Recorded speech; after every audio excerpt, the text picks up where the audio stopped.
If they get those points early on, can Alright, you see you guys doing something streaming. similar again? Can you kind of like take the ball by the horns and really try and make it your game? If streaming. If third place is far enough, Day 2. definitely. I love that. I love that. I'm so excited. Thomas, as well. I mean, we all talk about this all the time, about your history in this competition. You've been there second so many times now. We're all desperate, me included. I want you to get this FNCS win. What would it mean for you to actually take away a global championship first FNCS win today?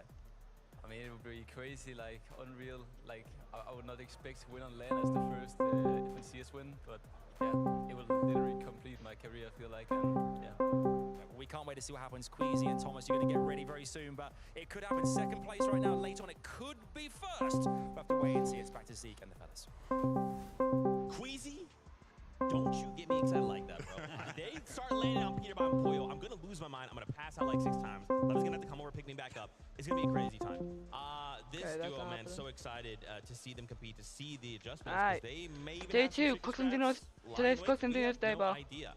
Let's take a look at that Constantino winning. leaderboard, though. We wanted to kind of just talk through some of the more, or talk more through some of the duos we're seeing, rather. In 10th place, we did want to kind of take a moment to double back here. Napoli, Coyote, they're in your 10th place. An Asia team representing and in that top 10. That's what I love to see. Huge there for the duo, right? Landing all the way up north.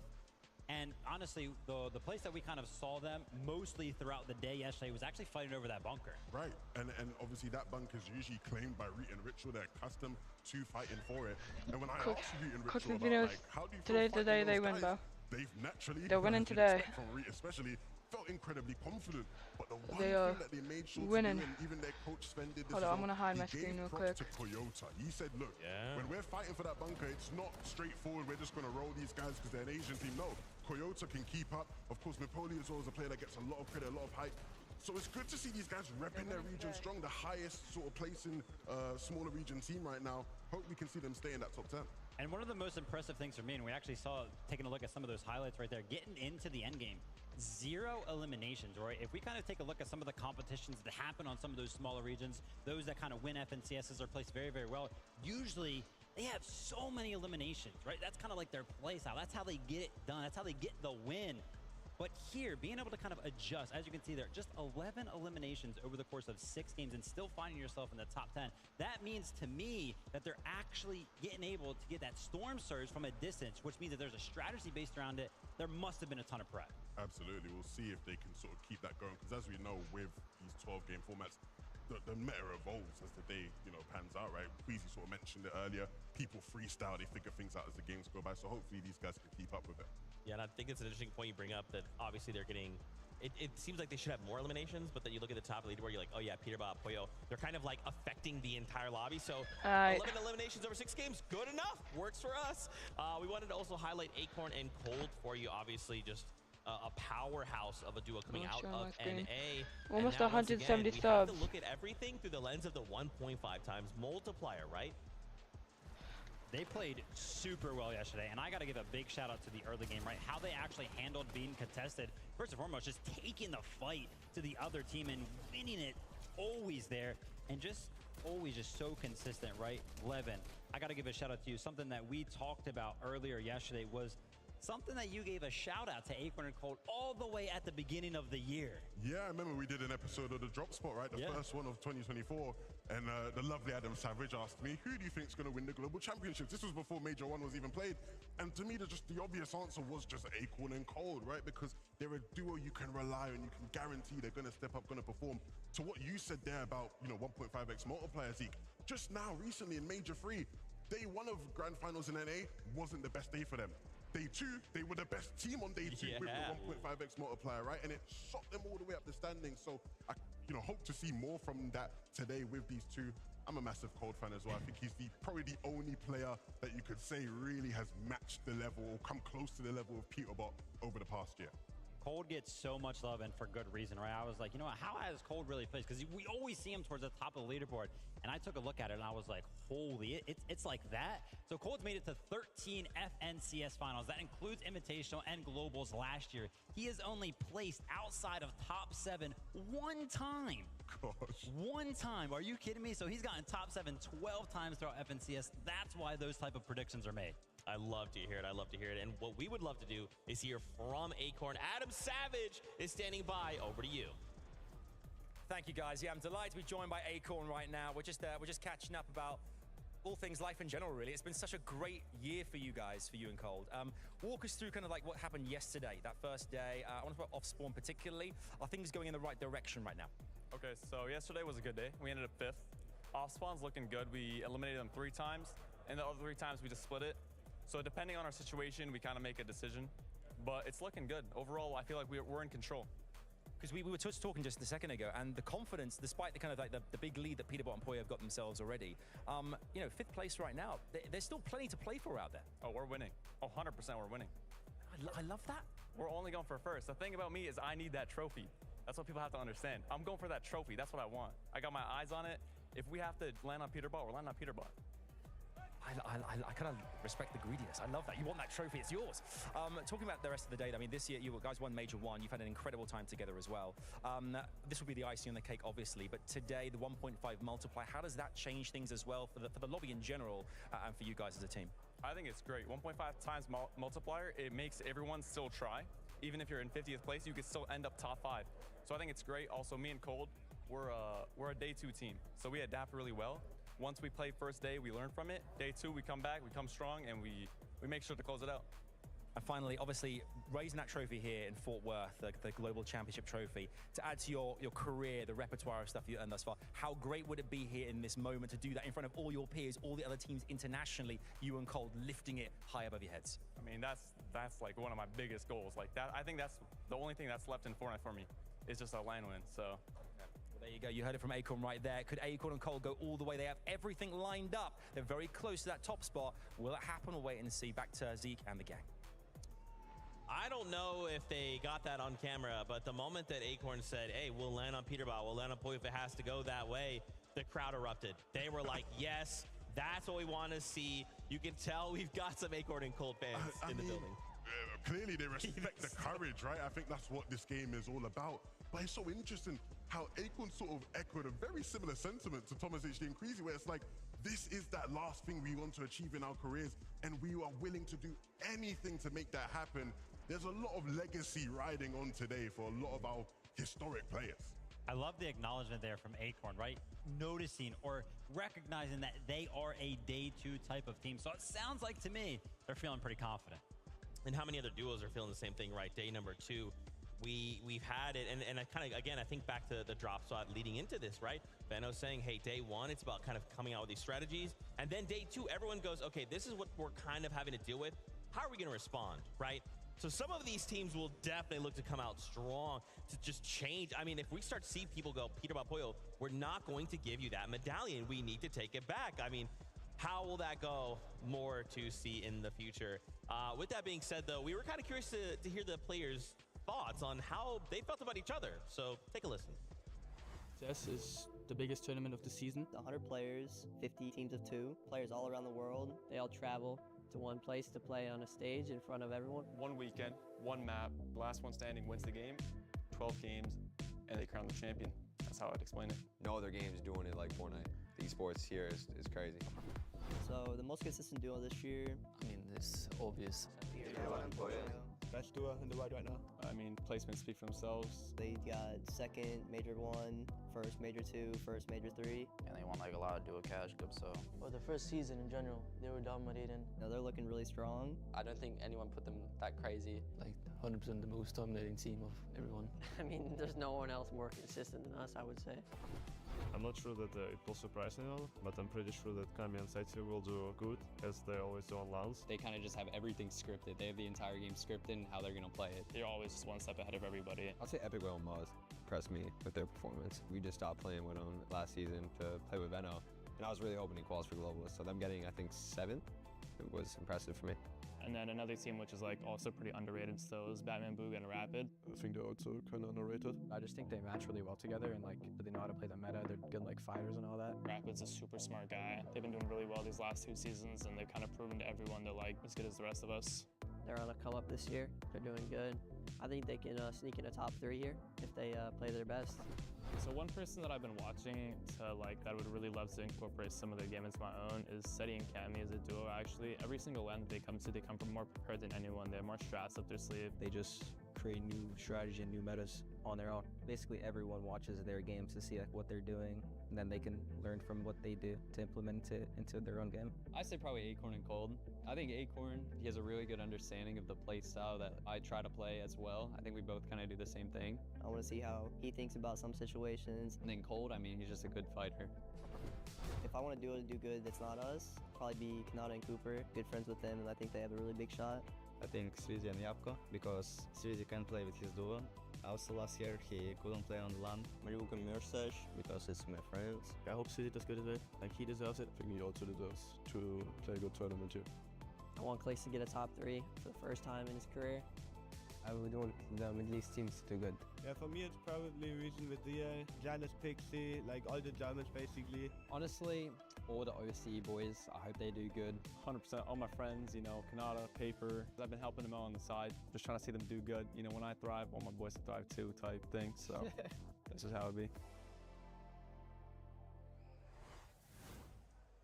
So obviously, you know, we've seen a little bit of the cockiness, the confidence come out of these players, but at the end of the day, you can really tell when we kind of sit them down and just ask them like, hey, what do you think? Like, there is so much respect for each other in the community, and you can just see just so many different testimonies of everyone just thinking the same thing. Like Acorn said, if I thrive, they thrive, right? And that's so awesome to see. Yeah, I mean, tons of respect, and it's definitely well-deserved. I mean, we got the best players from all around the world. None of these teams are going to be easy pushovers by any means. I mean, I agree with you guys, and I think that's... Oh, God. Here we go. But I'm also a bit tired of these guys doing this whole humble gimmick. What's all this? Because I know if you ask them in private, they're telling you, I don't care about that. That's what I want, you know what I'm saying? But it's good to see, though, because I think you see a lot of respect, I think, especially within the regions, right? Because when you play against certain people so consistently over the years, you do just build that respect. Interregionally, things can get spicy sometimes. Sure. Now, speaking of spicy, let's take a look here at mid-match objectives. So we've kind of tossed around a few words, right? Things like forecast. What about Rift Island, right? We wanted to kind of break down how these objectives have really impacted the Global Championship. Yeah, so for anybody that does not know, Forecast Tower's objectives that spawn around the map, you can instantly tell when you hop on that battle bus or when you're flying over it, if it has spawned or if it has not. And you're going to see that tower there. And it's a big thing to fight for because basically what allows these teams to see is one zone further than everybody else. So they'll have an indication of where they can actually rotate to, and it leads to a big advantage in terms of position. Yeah, I think it's very clear from looking at how these games are played out that the mid-game objectives and how people play for them are having a big impact in how well people are doing, right? Of course, the Forecast Tower in particular is just such a crucial one, right? Being able to see into the future where people need to be positioned with zones is crucial. But even the loot that you can get from the bunkers, right? The weapon bunkers, even the islands, right? We talked about it a bit yesterday, the positional advantages you get from playing from the island, being able to pad off of it or maybe use one of the rifts underneath it to get into some of the deeper zones. Like, there's so many advantages to be gained from these mid-game objectives. And there's just something really small that we kind of always talk about as those weapon benches, the upgrade benches. And I was kind of curious, we kind of talk about, oh, like players can get those benches. What does that mean, though? So we take a gun, we can kind of customize it. In what ways would we really kind of like tamper with that weapon to really fit our playstyle? I think easily the one that every single competitive player is going to instantly highlight is the ability to add, remove, change the scope to the one that you definitely prefer, right? We've been talking about Storm Surge pretty much exclusively throughout every single competition ever since it was ever implemented, right? It's very, very important. And having a scope that you prefer or one that you think is the best is always a big advantage. Yeah, absolutely. I mean, you know, being able to sort of have that consistently. Again, the team that's in first place have had all of those things consistently, right? When I talked earlier about talking to Queasy about what do you have to do to work on to improve for tomorrow and have a chance of winning, he said, yeah, I can do this, that, or the other, but how am I supposed to beat a guy that gets the Forecast Tower, a bunker, can upgrade his weapons, and he's playing for Island sometimes? What am I supposed to do about that guy, right? Like, it really is such an advantage that Puyo and Puyo have, and other players around the map are taking advantage of as well. Yeah, that's right. Really being able to cater those weapons to the player playstyle, and some of that even reveals itself in Storm Surge, right? I was kind of curious to kind of discuss how Storm Surge kind of was impacting these players. Yeah, exactly. So obviously the top 5 teams throughout the competition, you know, they've been doing very, very well throughout the day. And we were kind of trying to, you know, make some sort of a relation to how much damage they have actually taken from Storm Surge. Are they really getting affected by it, or are they kind of just bypassing it? Are they doing so well? And as you can see, 2 teams in the top 5 right now, Peterbot and Pollo, Vico and Flixie, have not taken any damage from Storm Surge whatsoever. And then the rest of the teams in that top 5, 4 ticks, and 6 ticks, definitely not a lot. Yeah, not much at all. I mean, if you're Coach Raz, he's looking at his 2 teams, Vico, Flixie, Peter, Pollo, going, those Storm Surge ticks, I've done my job. I have done my job. That's what he'll be thinking Just an there. insane stat. Right. Crazy. Yeah. Both of these teams, you know, not like that means like you got your Surge locked down, and that's how when we talk about like teams and being able to carry on what they did in day 1 into day 2, you look at a team like that and go, if they're not struggling with Surge at all, and they're gonna keep getting their mid-game objectives and whatnot, like they're gonna keep doing well. Yeah, we've seen underwear? teams Hey. all the time struggle with Surge, right? Because remember, you're trying to get above the number. The moment you drop below, you're trying to get hit for 25. I mean, It's Alex, it's Worthy, and they're putting OCE on the map.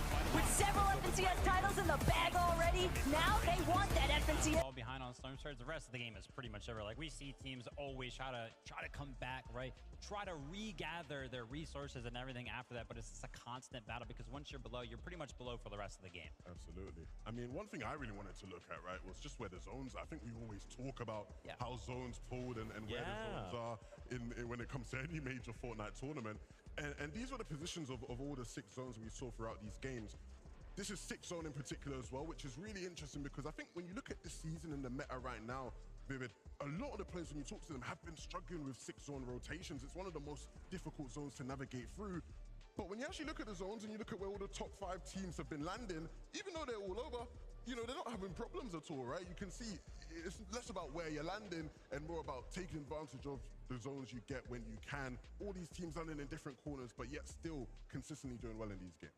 Yeah, definitely. I wanted to give a big shout out to Clix and Veno right now. I saw that Veno made a little bit of a social post that was mentioning, like, man, I really wish we could pull some zones, right? So that's kind of affecting him when it comes to that. But the biggest stat that kind of stuck out to me in particular with Clix and Veno is that they actually led duos in damage dealt in the first 3 zones, right? So that's an amazing stat right there. They're starting the early game very, very cleanly, which is actually impressive because as we know, just 2-3 days ago, they found out they were actually going to be contested. The fact that their early game is still going well in terms of damage dealt is super impressive. But maybe that's kind of the point where, you know, bunkers start to get claimed, those other positions, you know, right?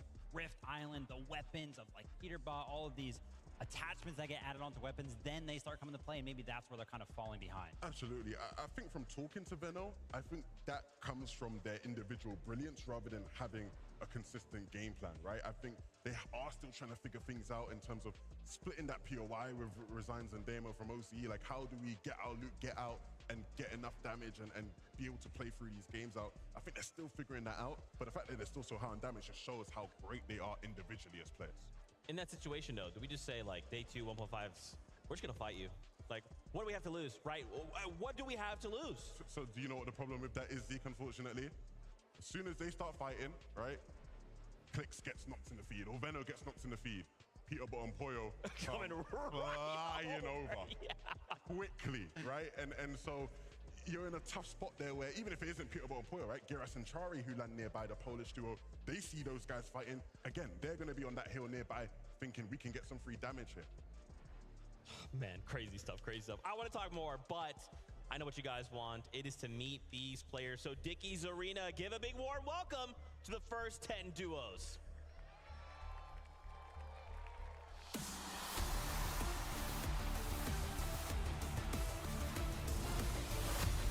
It's Alex and Worthy looking to even the off-spawn score. These guys are ready to start day 2 with a bang.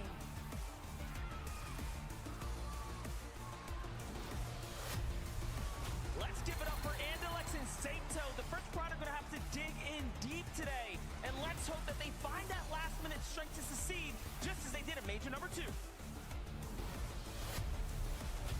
Everybody make some noise for Baka and Pars. 1 match out of 6, we saw their potential, and today's a second chance for Baka and Pars to find success on the global stage.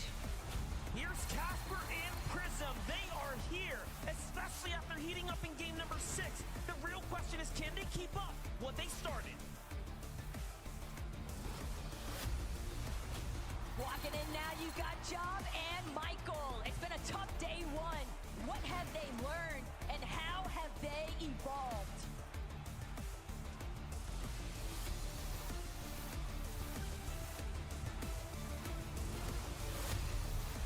Hold on, it's CCB and Nathan. We know they're known for their consistency, but who would have called them being just inside the top 10 after day number 1? Now, let's see what they can do. One more time, it's gonna be the double T's, Trashy and Threats. They knew it wouldn't be easy, but the top 10, it's so within their reach. Coming in hot is Skrull and Sky, the Danish duo that have had their biggest task in front of them right now after closing day 1 right inside of the middle of the pack. They know it's time to pick up the pace. They've got 6 more games to make it happen. Let's get after it, Kadu and Sion. It's none other than Bugha and Aviv. 2 out of their 6 performances were stellar. And if they can find that groove again, we can definitely see them up at the top.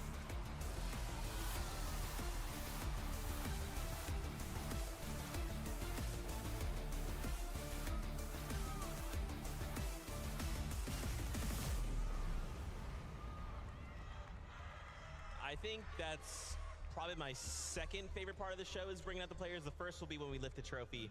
But to just hear the crowd lose and to see kind of the players in that moment really take in, man, there's a crowd. We're here at LAN. Let's go. A duo that didn't budge an inch. Baka and Bars. So locked in right now.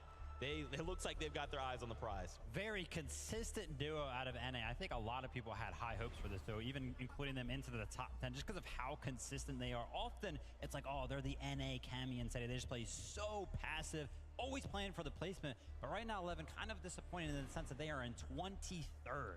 Absolutely. I think part of why maybe things have gone a bit awry for them so far is, as we've seen with a lot of teams, I think a lot of the mid-game strategies people had prepared, the lobby just looks so different, I think, to what people expected, right? We've seen that effect with a couple other teams as well. Queasy talked about when we interviewed him earlier, right? Like, there was a lot of freestyling that had to be done. Hopefully, these guys have been able to use that experience from day 1 and cook up something a lot more consistent today. That's right, and you guys heard them. I mean, the moment we talk about Bugha in any capacity, crowd goes absolutely crazy. Shout outs to him paired up with Aviv, and of course, shout out to JP, very special guest there who got to walk out with them. Currently sitting in 24th place, but if Bugha's taught me anything, it's you can't count Bugha out. He can make anything happen. And now we just said, Bugha, I don't know, what about a 1.5 times multiplier? Can you work with that? I think Bugha and Aviv can work with that for sure, right? I mean, like you mentioned, it's really, really hard to count Bugha out. Honestly, he has survived in Fortnite competitive for so long someone's because watching. of Who's how watching? smart he is, because of how much experience he has. Well, now I gotta say, Levin, it's time to put that experience, Who's that watching? knowledge to test. Day 2. Somebody's watching. Yeah, and there's so many people here that One love him and concurrent are viewer. rooting for him, and One. he's got to do it for them. That's right. Do it for the people. One. That's what we want to see. But for the people, we will now bring out the next 10 duos. Next 10 players, bro. Next 10 duos. Let's go. Let's see. Epic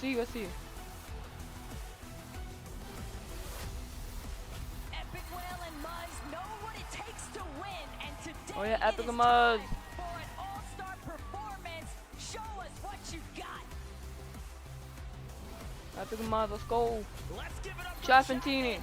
after winning game 1. Yeah, they won game 1, but then like now they're like 21st. However, it They was don't just lock the start in. of their journey. Lock in. Rise and Yuma started day Rise and Yuma. That's I call them Asian Live because the DT Live, which is NA, and then this Live. Or just call them Live. And why is his hair like that? Oh, that's funny. And watch, ladies and gentlemen, they began surging up the rankings here in day number 1. And if anything, the rest of the competition has to continue to go that way for them. It's been a lot of growing Tinka and pains Dana. for Denat and Tinka, but you can't count Oceana out. It's a new day, and it can always be a fresh start.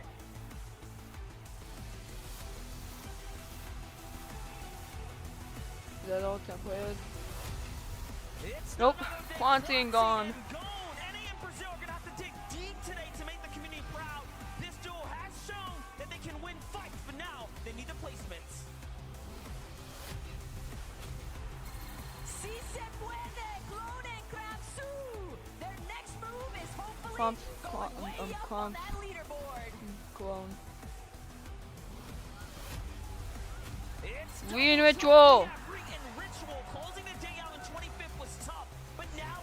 We in Ritual. Can Re and Ritual find the strength to pop off? A massive welcome back to Reason and Video. Resident Video. Crack into the top 10 for day number 2.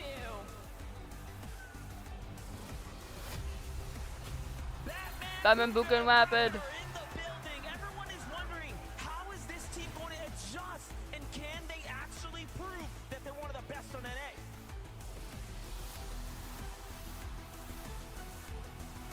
I think that's the second 10 teams. Never gets old. Never gets old. Love to have these players walk in and just kind of, again, feel that energy from the crowd, feel that electricity. So for you guys in the arena, every time these duos come out, make some noise. Let's take a moment here to highlight some NA West teams. Kelly, well, sorry about that. Reet and Ritual, very excited to see this duo. And again, I'm just going to continue to frame everything through that same exact lens, 1.5 times multiplier. What can we expect from the duo coming into the competition for day 2? Something that we touched on a little bit earlier, Eleven, right? The fight that's going on all the way up north between Reet and Ritual, Kyoto. And honestly, I think the biggest thing there for me is that fight happening over that bunker. There's been so many teams. Every single time we go up there and take a look at one of those teams, there's like 4 other arrows just surrounding the area. So I think it's honestly just brought way too much attention to that area of the map. Maybe they'll have to switch it up today. I mean, I think we were seeing that, right? Where teams are struggling for damage, where they're going to naturally rotate to. They know there's going to be people at the bunkers. Let's go there. It was funny because it was one of those games when we went there, I'm expecting to see Mapoli and Kyoto fighting Reet and Ritual. It was like Zagu and Shiram. These guys must be thinking, do the Asian players just hate us? Like, why are they all coming to our bunker? Oh my goodness. But look, if you expect anyone to be able to deal with that pressure, especially when it comes to fighting, you'd think Reet and Ritual can do it. Absolutely, and once again, from one Bugha to the other, Batman Bugha, Rapid, these guys once again, as long as your name is Bugha at some capacity, the crowd's gonna go wild. But to see Batman Bugha and Rapid perform here today, wait, bro, we did drop map behind them. What do they have to do to kind of put those pieces together? Talk to Batman Bugha a little bit, hoping honestly just an early rotation out of Grimgate. Maybe look towards the south, towards that bunker down there that I think Swizzy and Yapko have been getting. I think it has to be that, right? New solutions to get early damage going into the mid game. That's right, that's right. Well, you know what time it is. It's time to bring in the next 10 duos. Next 10 duos.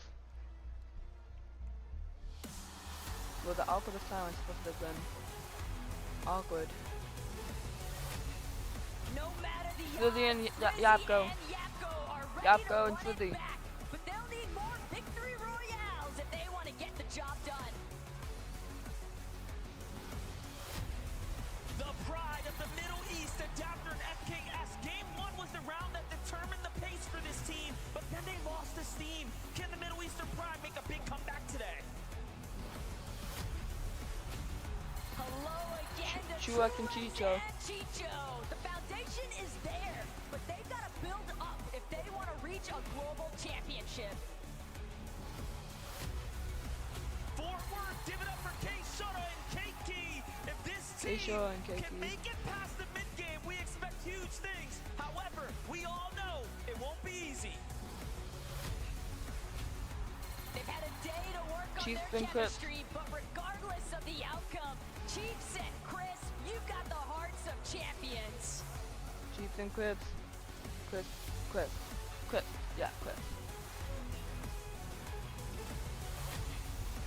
Let's put your hands together for Huddy and Kovacs. This team was contested on day Judy and number 1, Kovacs. and after a near-perfect day, they came in sweeping through the competition.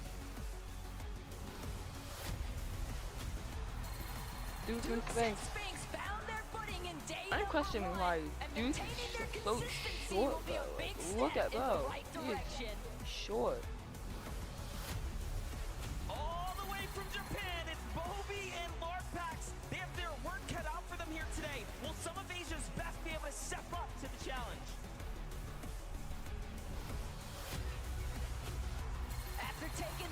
Kazi and Aspect. Aspect and Kazi have hopefully developed their strategy to turn the tides back in their favor. Kazi and Aspect. It's your Acorn and Cold. They had a spectacular day one performance, placing in the race for a trophy finish. But let's see if they can Man. close out strong now. Acorn and Man. They're the that yeah. Let's go, and fans are still cheering for Acorn and Cold. I wanted to take an opportunity here. We kind of referenced this damage, top 5 damage out of yesterday's performance. We got to look at Truelex and Chicho. Chicho on that top 5 as the most damage done. This is a duo we cannot count out. I mean, we called it out yesterday, right? Because we were watching them end games and we tuned into them and they had like more than 5 elims, which if you know anything about them as a duo, that's not typically what you expect. These guys were popping off, they're dealing damage, their game plan is, ironclad, right? It cannot be throttled in any way, right? And so I expect to see these guys continue their dominance today. Kind of known for doing those giant towers that put them above the rest of the lobby. An interesting stat there to kind of point out is that they're actually the only duo in the top 5 with 0 time spent on the higher ground as it pertains to the end game, right? So in that middle game, they're all the way up there. Come down to the end game, they're going for the low ground. Wow, crazy stuff. And of course, don't worry, crowd. We'll talk about Acorn and Cold, of course. Fan favorites here without a doubt. And again, you can just tell in their face, they are so locked in. They know what needs to be done. Now they just have to pull it off. I need to see more people in the crowd hitting the cold celebration. I need more of the cold celebration. I mean, look, we know what these two can do. They've contested us format Alex and Sato. It went pretty well for them. I mean, they've historically done well when contested as well in the past. So I just expect them to do more of the same. Acorn talked about, again, pushing the bucket a bit, right? Going even harder today and making use of the 1.5x multiplier. I'm super excited to see what they do. Such a consistent team. Cold is used to putting up big elimination games. Is there anything that I had in terms of requests for day number 2 out of this duo? It's gonna be Cold. One of those games, 10+ eliminations. Let me see one of those pop-offs. That's right. They said they're a day 2 team. So Acorn, I'm gonna hold you to that. With that being said, though, let's bring in our next 10 duos. Let's go, next 10 duos.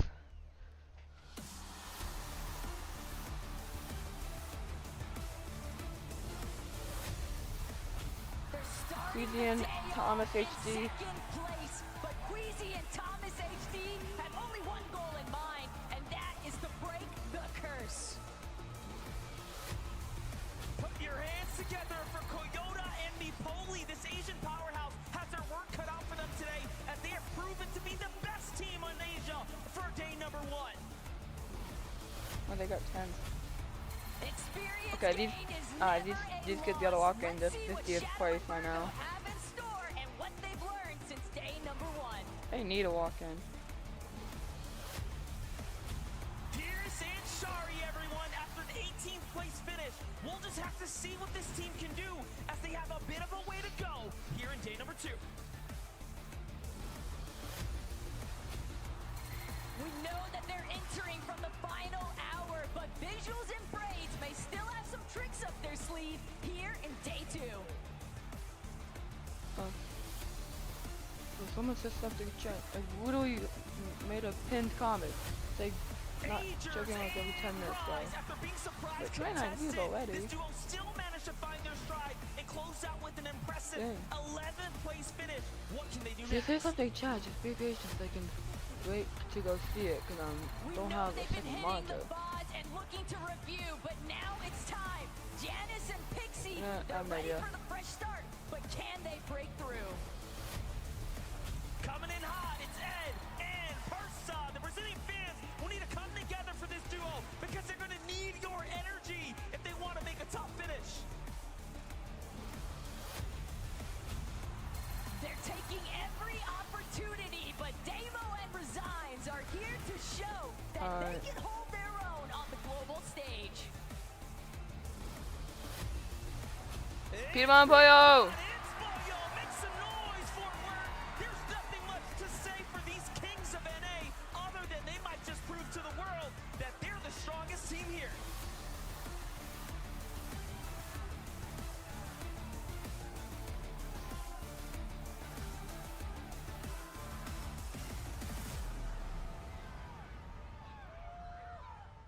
Man, I feel like the Dickies Arena was not making nearly enough noise there for Peterbot and Poyo. I'm a little bit disappointed by you, crowd, just like a little bit.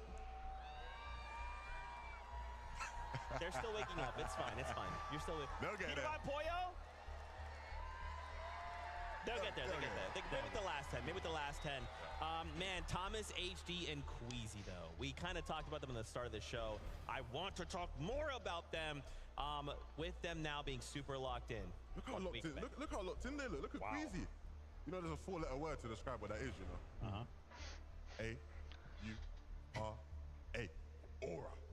Straight aura right there. Look, aura, that's crazy. He said all that needs to be said about what they need to do today. Wait, aura? I want to see them deliver, man. Queasy's come close in the past. Thomas has come very close many, many a times. I want to see them get the job done today. Yeah, Levin, you mentioned it, right? They did mention what they need to do today. And I think the quote went a little something like, what? Aura? Don't die. Or the cringe joke right there. These guys are tripping me out here. All right, crowd, let's hear it for Peterbot and Poyo. So that's there it is. The duo in first place, looking to hold on to that lead, but can they do it? This is a new day. Anything can happen. And again, 1.5 times. A lot of pressure. I would say a lot of pressure has to be on the shoulders of both of these players right now. Such a big lead. Game in number 7, I think, is going to be telling. Are they going to use it as kind of like a reset game? Are they actually feeling nervous at all? I've got no idea. I would be nervous. I don't think they're feeling any nerves. Okay. I'll be honest. I think it's like when you're Peterbot and you talk as much as you do, but you're seeing the results come through. It's like, why be nervous? Like, I'm saying I'm the best. I believe I'm the best, and the results show I'm the best. On the side for short. Why would I be nervous? Can't argue with that. Can't argue with that. Well, crowd, we've only got 10 duos left, so you need to make some serious noise. What's good? Alright, next 10 players. Vico and Flixie! Because Vico and Flixie are back again! They had a good performance in day 1, but now it's time to be great. Here's the Asian powerhouse of Zagu. Shalom got 5th last FNCS last year, last Globals last year, and somehow, pretty sure none, but 50th. Like, they're gonna have to make a crazy comeback. We got Blythe X and Bolt.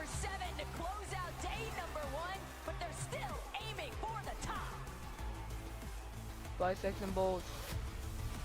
They're back. Malibu Gamer Stash, after being contested, they have their work cut out for them off the drop. They'll just have to see Malibu Gamer Mustache. They can do. Another day, another opportunity for Cal and Haman. Let's see how they adapt and overcome.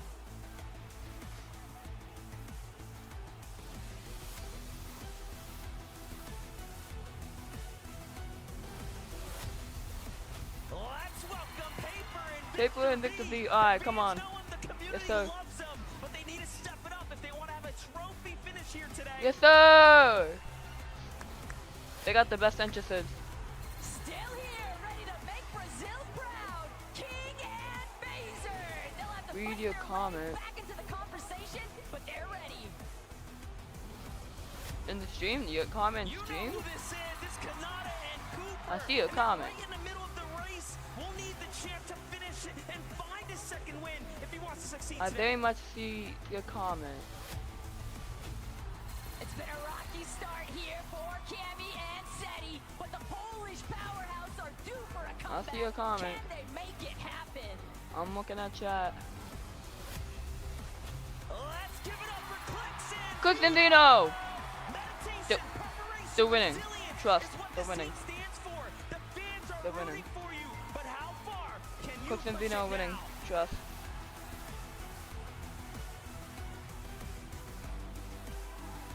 Cookdendino, let's go, bro. Ooh, 2 other people in here. That's cool.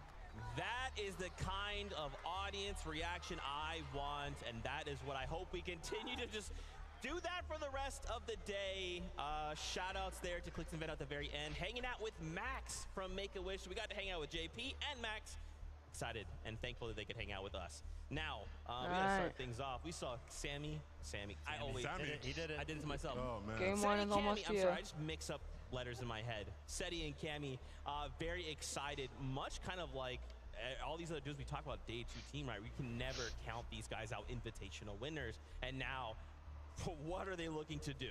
They were the team that I felt probably had the biggest effect of what I talked about yesterday with Chapentini switching over to the Nitrodrome. Oh nah, my Bo goodness, isn't such a sleeping big this ripple time, bro. effect on Cammy Bo and City. isn't sleeping When you this look at how they were time. playing before, they were in a surge base. They had Bo's another actually surge warming base up. with Canada Cooper near them. They had Ryzen Ages near them. Bo But is not Chapentini landing at sleeping this Nitrodrome time, bro. sort of warded those teams off. So all of a sudden, Cammy and City, they're going, hello? Like, where is everybody, right? Nobody's here anymore. And had a big effect on how they played in the mid-game. So hopefully they've cooked something up overnight. Yeah, we had a lot of those zones kind of pulling north as well, right? So a lot of those southern teams actually like to sit in the storm, and with Chapentini there, right? Oh, yeah, them being unpredictable in terms of being there kind of messes up that rotations for a lot of the teams that are to the south. Difficult situation, to say the least. Finally, Clix and Vano kind of rounding out our duos here once again. They've been hot and cold, right? And they've kind of been put into these situations where they've been in these shamble situations. However, they've had time to go back to the drawing board. What do we expect in day 2? The drawing board, I'm happy that you kind of brought that up, Zeke, because if there was anybody that was hitting the VODs, hitting the replays, looking for something to exploit, it's the guy right there on your screen. Veno was looking for something. Levin, did he find it? I mean, I hope he did. I hope he did. I mean, you guys are Because going to they're making a comeback, trust. They're making a comeback. There we go. Look. Yeah, making a comeback. It's been a tough sort of tournament for them because coming in, they were the favorites for a lot of people, and understandably, things look so clear-cut for them. The switch up and being contested makes things awkward, and so hopefully now they've sort of got more of an idea of how they need to play with the loot they have and the timings that they have coming out of that spot, but I can't imagine it'll be easy even to Veno's face. He's locked in. He's here on a mission. 35 views already, bro. This might be my last stream yet. We're getting closer and closer to kicking off day number 2. As we kind of prepare ourselves, is there maybe something you guys are hoping to see here in game number 1? Is it some crazy strategy? I'm trying to see Clix and Veno win 6 out of 6 matches. You know what I mean? Try and shut him down. Let's have a normal game for once. What is it? Man, what do I want to see throughout these 6 games in general? I just want to see some good Fortnite, right? There were moments yesterday. I think one of the biggest ones that everybody's kind of been pointing out is the Swizzy 1v2. Heck it, let's have 1v2 in every single one of the games today, right? Keep those end games spicy. I mean, me personally, I ain't praying on their downfall or nothing, right? Okay, but it would be nice for Peterborough and Poyo to have a slower start so we could have more of a competition. I'd like to see already it hopping into close the first by match, game bro. Okay, all right. I think that's fair. I'll just rewrite the script super quickly before we do that. But Fortnite fam, it is that time. Game 1, let's go. 7 is prepared for us. So let's send it on up to Monster D-Face. Oh no, game 7. What am I talking about? Yeah, listen, I'm with you. The script, game 1 of day 2. Game 7. For day 2, of course. There's 6 more games here. Yeah, and exactly, and I mean, I know it's really easy to get caught up in that point disparity that Peterborough and Poyo have established, but again, the 1.5 times multiplier makes anything possible. And we've already heard a couple of pretty popular duos. Some strong teams say that they're ready to challenge here in match 7.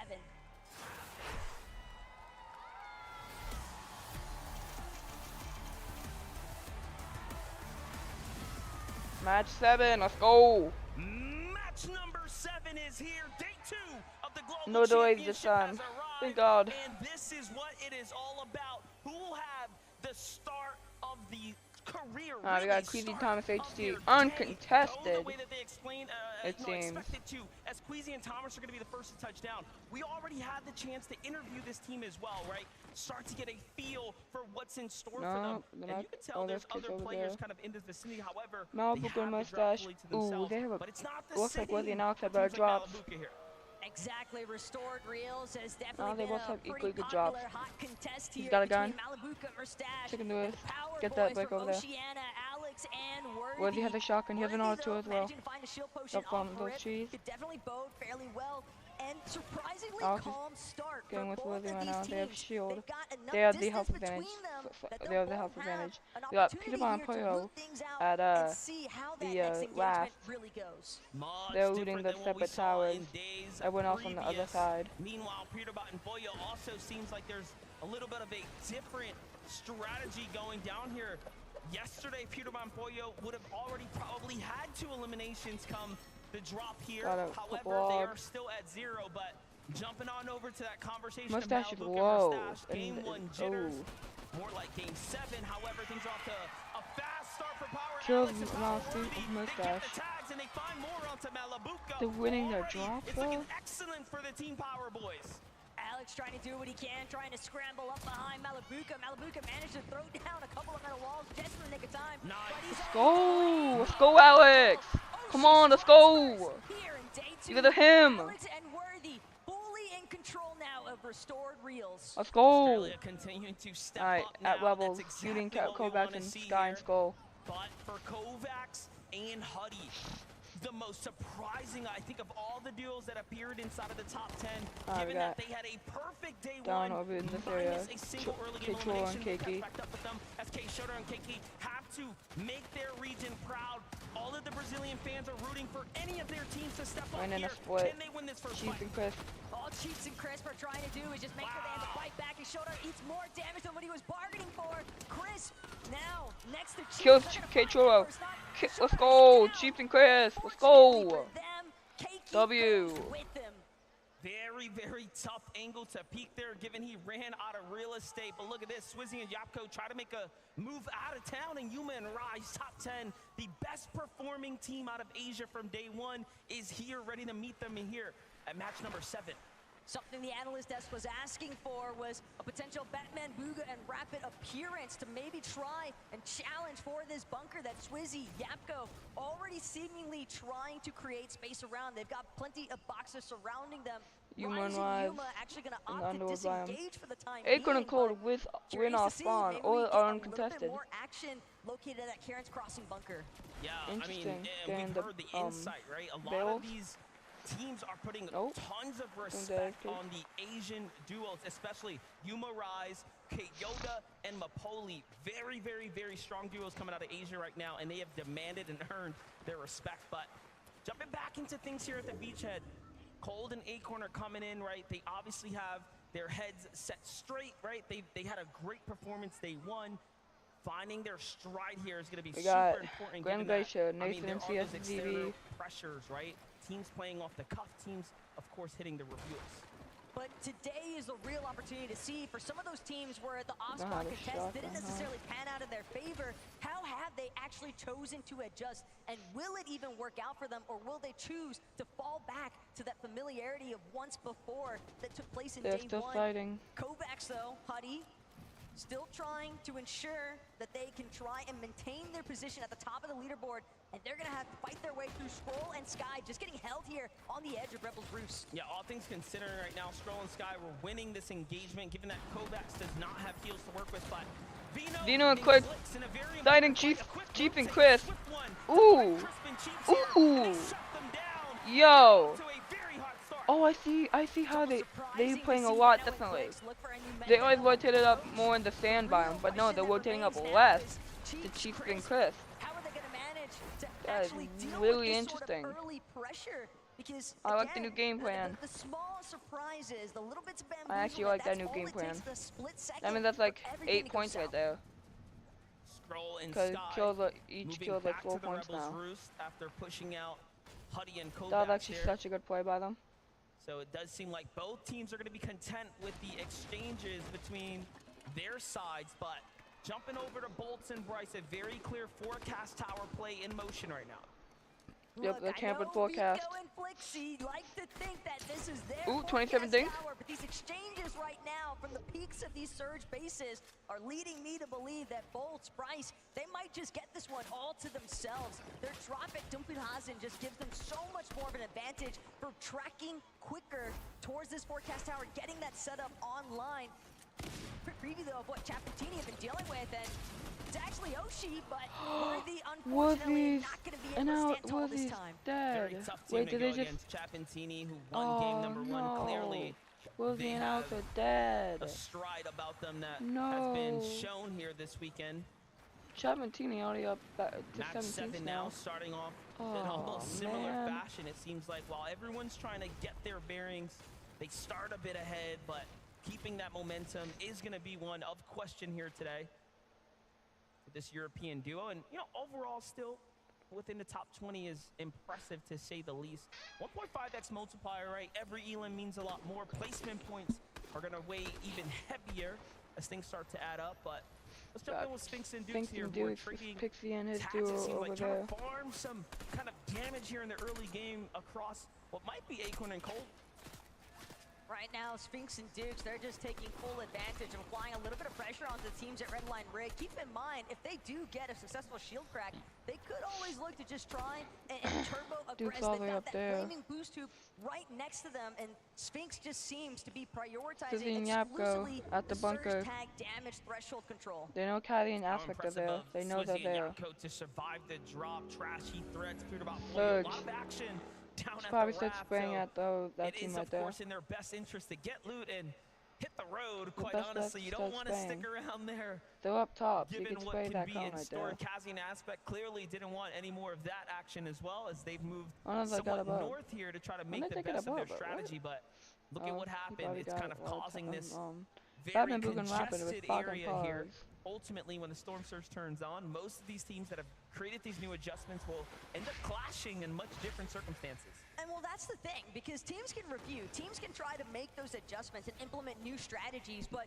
how much of it is actually going to be structured around what you were engaging with in day one, as opposed to the other adjustments that similar teams, similar mindsets, everybody is looking to try and change things up here, at least if day one wasn't working out in their favor. Yeah, Baka Pars, we saw finding some knocks there in the feed on teams nearby, but couldn't confirm their elimination, so their damage must be ranking up nicely. Meanwhile, Vico and Flitzy have a bit of a position here over the opponents. Talk about fights for the forecast tower. The card is in the hands of Bryce and Bolt, whom are just outside of it, so if they want to activate it, they will have to fight their way through this duo. They're gonna try backing out. At the same time, though, Lone and Kramzu might be enough of a distraction factor.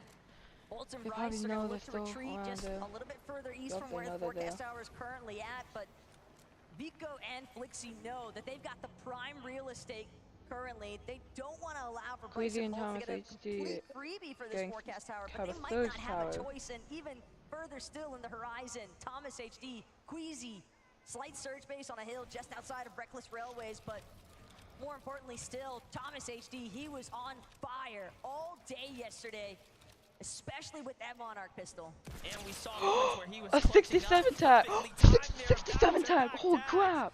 He's him! This is the highlight you were just talking about, Taco. I mean, Thomas HD is a sniper with anything in his hands that does big damage. If it's got a scope, then Thomas HD is going to be an absolute fiend Dang. with that Boogan weapon. and Aviv. Tinka's by himself, it looks like. Another one of our teams. Tinka's by himself. Big fan favorites here, of course, but Not sure if his teammates dead also though. just knowing that they need to try and develop some form of a new strategy.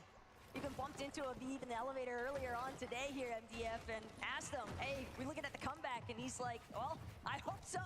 And it could start here. They've already got one elimination onto Danath. It's just Tinka trying to keep his duo's hopes alive, but Bugha and Aviv, they struggled a decent bit Yo, with someone's their in surge chat. damage, so this It could says be a there's big 2 people opportunity watching, if but they're I'm able to also pinpoint watching on where my Tinka phone. is at. To look They at don't chat look like they since wanna I don't let have it a second I'm looking at monitor. the map though. There's a team moving in very fast here from the south now, so other opinions are going to be thrown into the conversation here. It's Asia's Job and Michael who have now started sliding their way towards the Dunes courtyard. So and anything they really can happen. It'd be wise for Bugha and Aviv to possibly make a move now, but of course, Yeah. Oh. it's day 2 Oh my God, strategies. teammates.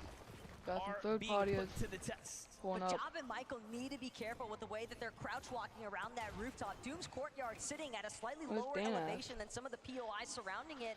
And there's a high possibility a team in a surge base happens to be looking around, see some freebie opened up shots. Players not protected from behind because they're too they're trying to look at fixated Tinker, on but trying to get this Aviv, I think, surprise the opportunity third onto party is Aviv and Bugha. Kovacs and Hudi. There's Koyota, Koyota and, Mipoli, Kovacs, and whatchamacallit. Huddy. A lot of teams looking to set up an ambush at the moment. Gotta love this strategy here. We haven't seen too many big plays coming out the bush just yet, but doesn't mean even a top-tier professional won't get caught off guard, given that we've seen anything happen here on the desk. But there's just no foot traffic here, given that the zone is pretty far north, it seems, northeast-ish at the moment. Problem though for Kovacs and Huddy, since they were forced out of Rebels Roost, they didn't actually have that time, that opportunity to properly farm out some of those much needed hard materials. Their mat count looking a little bit grim given the current circumstances. It's gonna be hard to try and control your own mid game.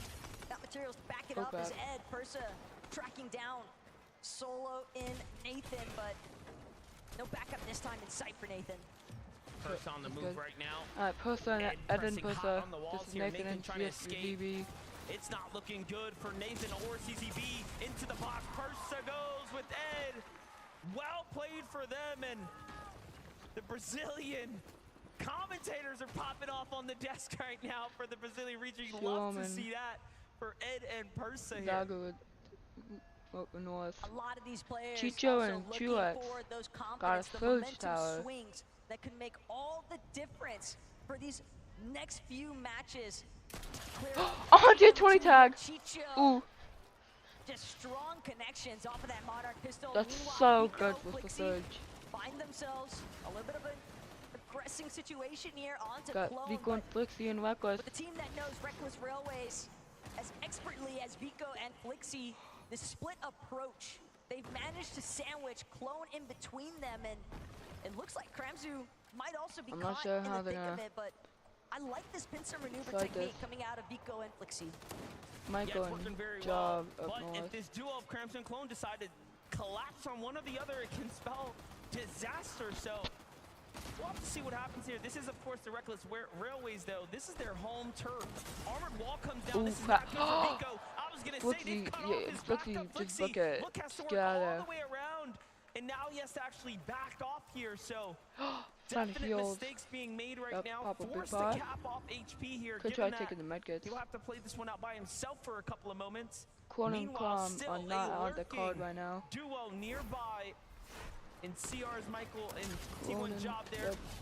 Anything can happen, but look at how Vico unfortunately gets caught off and out of position. There's a lot of trust that's implemented into that split technique, but more importantly still, Clone and Kramzu, they're still having to fight their way out of the Reckless Railways. One elimination might not be enough. Our international regions fully understanding they're gonna need more points to make their way up on the leaderboard standings. And Kramzu Clone, they've still got their eyes on the prize, I believe, but Job and Michael are not making it easy. Instead, they're gonna track down Flixie, Ooh. catching him from behind. Kill That's a Flixie. big pickup for Job Vico and there, Flixie saving off his the teammate's leaderboard. life. CR Job, T1 Michael coming in, finding eliminations here. Clearly a new strategy Off being the deployed leaderboard. for this duo For here, Vico given and that yesterday Flixie. was such a Oh, not the. struggle for this Oh, team to get their that feet is off the Michael and ground. Job. That And the now we're third party. seeing a much slower approach as opposed Dang, to they just taking full-on casually third party. head-to-head battles, almost lurking between the major drops, trying to find fights that are in action, working a lot better for them now. But the bigger picture here at DF is that when you've got our third place team going out this early on into the match, no placement points secured. Clone and And that is a got massive deal Job because and it gives so Clone much and Clom, opportunity. It opens Job the and door for everyone else to Vico try and and Flixie squeeze go their way down. inside of it. Two Kramzu up with back Job. against the wall, Michael. trying to see if he can work this way Michael out, up. but it's not Do a going to be wipe. enough. Michael with the 300 collapse. above. Clean elimination, and that's going to be 3 in total for Job and Michael. We're seeing why Dino this Cooks is a over there. team that had Good about their play on island. dominating run on the region I don't remember seeing Shuo and Zagu on Island. Really I think they're trying to play to their strategy. It's play one a of the different best parts strat about the day for 2 Island. format that we don't get to highlight enough, right? I remember The teams seeing that them come go on in Island. and start to adapt But Peter Boy is always what go makes it Island. so crucial to really pay attention the heals to and what is stuff. changing around you. But for Peterbot and Pollo, not much has changed given that they have continued to key their way into the Rift Island. This time, though, met with a lot more resistance. It's about the weakest we've seen them coming into mid-game, and I mean, it makes sense. You have Zagu up top here with Storm Surge Shadow running. and Peter Vadil Boy and Reason below. here. Very strong Probably teams, pushes the very deal right there. low on the surge here for Pollo and Where's Peterbot. nope, Weapons right there. I mean, everyone might just get what they've been looking for, potential Oh, early there, exit now here. Oh, that was a Peter Boy against Surge. little bit Go of a whip they're there fighting. out of So they can do Pollo. a Was probably Surge. hoping to fully connect, but Pollo, he finishes what he started. Oh. Gets Reason in the process, but finds Oh, himself Pollo dies! immediately gobbled up by Vadil. Gets the Now, medallion. A serious 1-versus-1 situation, but keep in mind, there's so many other teams surrounding Rift You're gonna try Island. weapon. Peterbot, he's just hoping that he can get the revive off. Talk about an incredible save here, but Badial's not going to make it easy here. Armored walls are coming out. Peterbot is desperate and boxed up right now. Zagu is also just above, putting in a couple of shots here, but things are going to slow down. W And Peterbot. just when you thought it was over, they get saved here. Peterbot and Pollo are back in. But at the cost of so many of their armored walls, Peterbot had to fully utilize practically everything he had saved up. And keep in mind, they still need heals. There's no shield, at least as far as Peterbot's loadout is concerned. Possibly Pollo is carrying a couple of small shield potions, but I'd have to guess not, considering that neither of them is bothered to recover. They're just trying Get the to Pollo, tango get the Pollo. once more with Stuck on that Vadil, stump but there. he will not budge. Doing an excellent job here waiting for them. He knows it's still a 2v1, and Peterbot and Pollo are absolutely deadly here. And let's not forget, they have the medallion, right? So they still have very much full awareness of who's around them. Good But on Surge. the tags, they need more Surge is damage. not looking good. They've run out of heals here. This is about Shadow the best down case below. scenario for every other duo in the lobby if you want to win the globals, which we know very surely they do. Pollo, though, not giving up just yet. Still knows that there's a job to be done here. At this stage, though, another issue for Peterbot and Pollo Pollo and is Peterbot trying to get Surge one of their because they are only not options looking too remaining good to on exit Surge.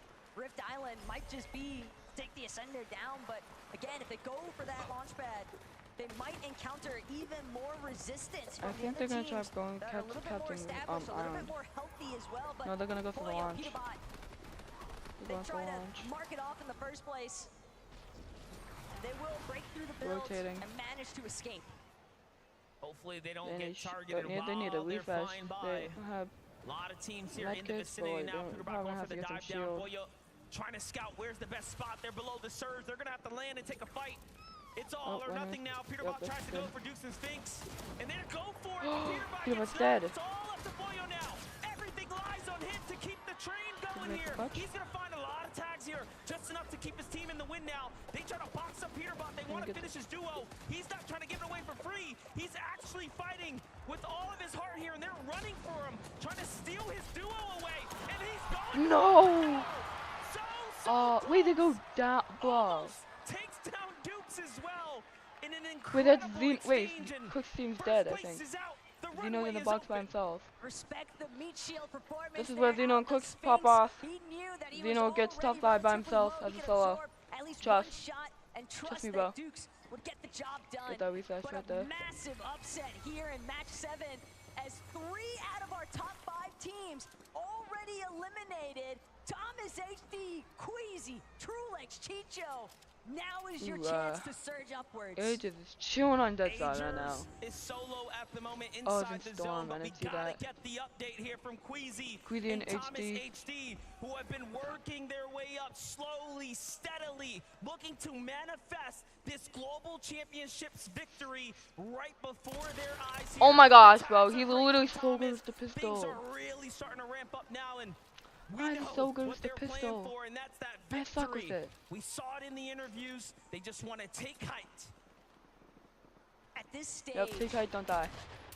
if they've Famous had a quote, chance take height, to don't die. witness what's been going down inside of that elimination feed, Thomas HD and Queasy exclusively need to focus on their own game, just playing things out as if it's any other match. Pretend like all these other teams in the top 5 are still in the lobby, because that's what's going to give them in the mindset to stay for their best performance. There's a lot going on right now, given that the zone's starting to develop here. It's not just high ground being held. There's also big names clashing all around us here. Take a look at how Vino jumps in, takes down Paper in the highlight. Wait, Cooks is alive. Possibly then, Victor V Cooks is alive. It Oh no, wasn't Cooks over died. yet. He gets met with a crushing defeat to the Ah. hands of Quanti and Gone. That's tough. The overhead view doing an excellent job at highlighting. There's practically nowhere left to hide. Everybody is stuck on even ground just about. And what I want to see, MDF, is whether or not Queasy and Thomas are going to be able to successfully make their stake on height. Trulex and Chicho box on the low ground directly underneath them. And if these Titans clash, one or the other could potentially fold. Well, here's the thing. Thomas HD and Queasy are two of the, again, only players left in this lobby that will notably challenge height every single time. Most of the competition that would otherwise do that is not in this lobby. I do anticipate a Looks like King and Phaser trying to go play for height.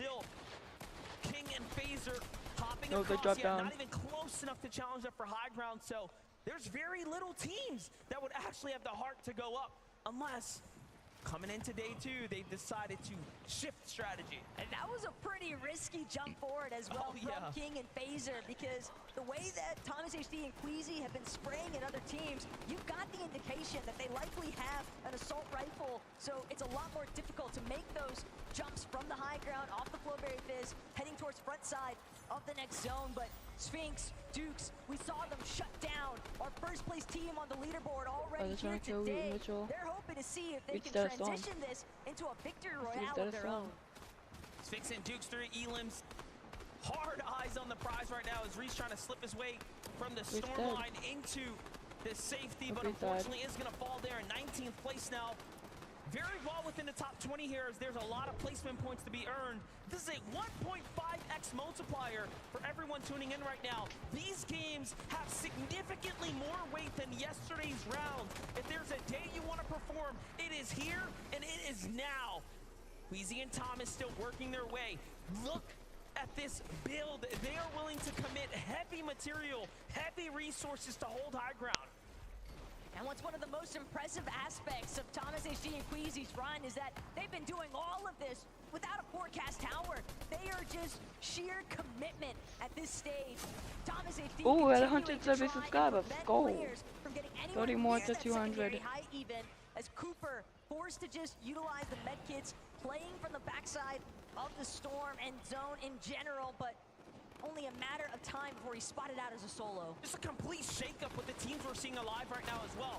Bryson Bolt keeping up the momentum from where they left off in game number 6, carrying it straight into game number 7 now. A near top 10 for Bolts here, but he will have to fight someone on the outside of zone. Trulex and Chicho, meanwhile, just running game here on the mid-ground. Now looking to jump down to low. They have enough maps to do so, cutting off their opponents here.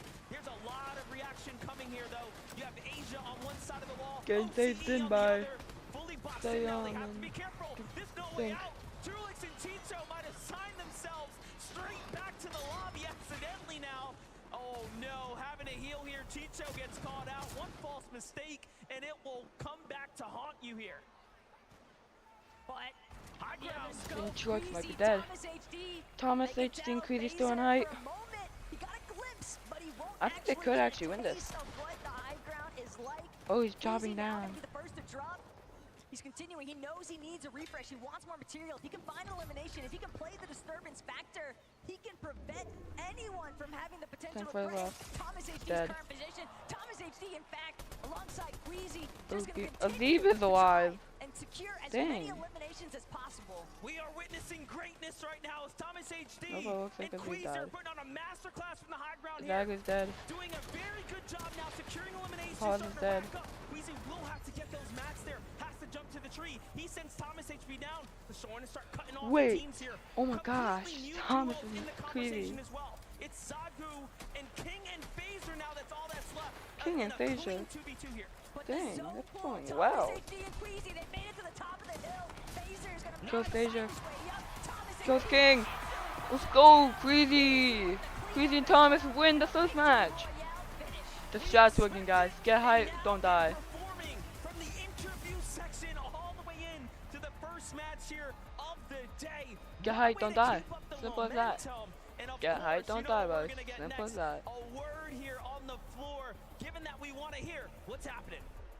Would you please give it up your Game 7 winners, Queasy and Thomas HD? Oh. That is the way to do a Game 7 on day 2 of Global Championships, Queasy. The high ground was king there again. What a way to start the competition today. I mean, take high, don't die. It's that simple.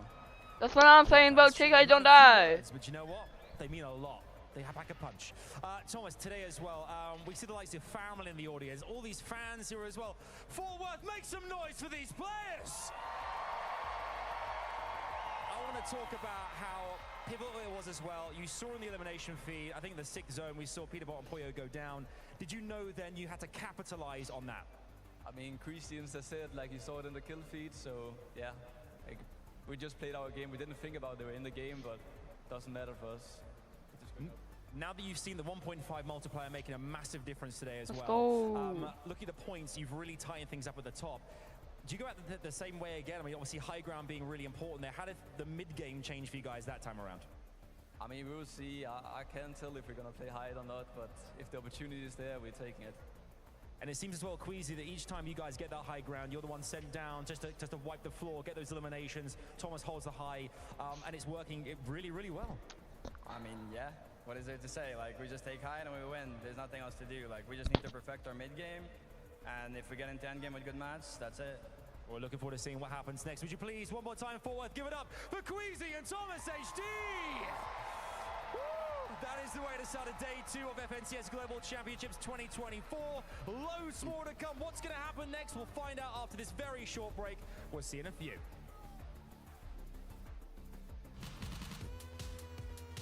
Alright, 3 minutes. I'm gonna go get some water.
I'm back. Just got to drink some water. I'm gonna look at Twitter. Keep seeing one other person in the chat, but yeah. Today,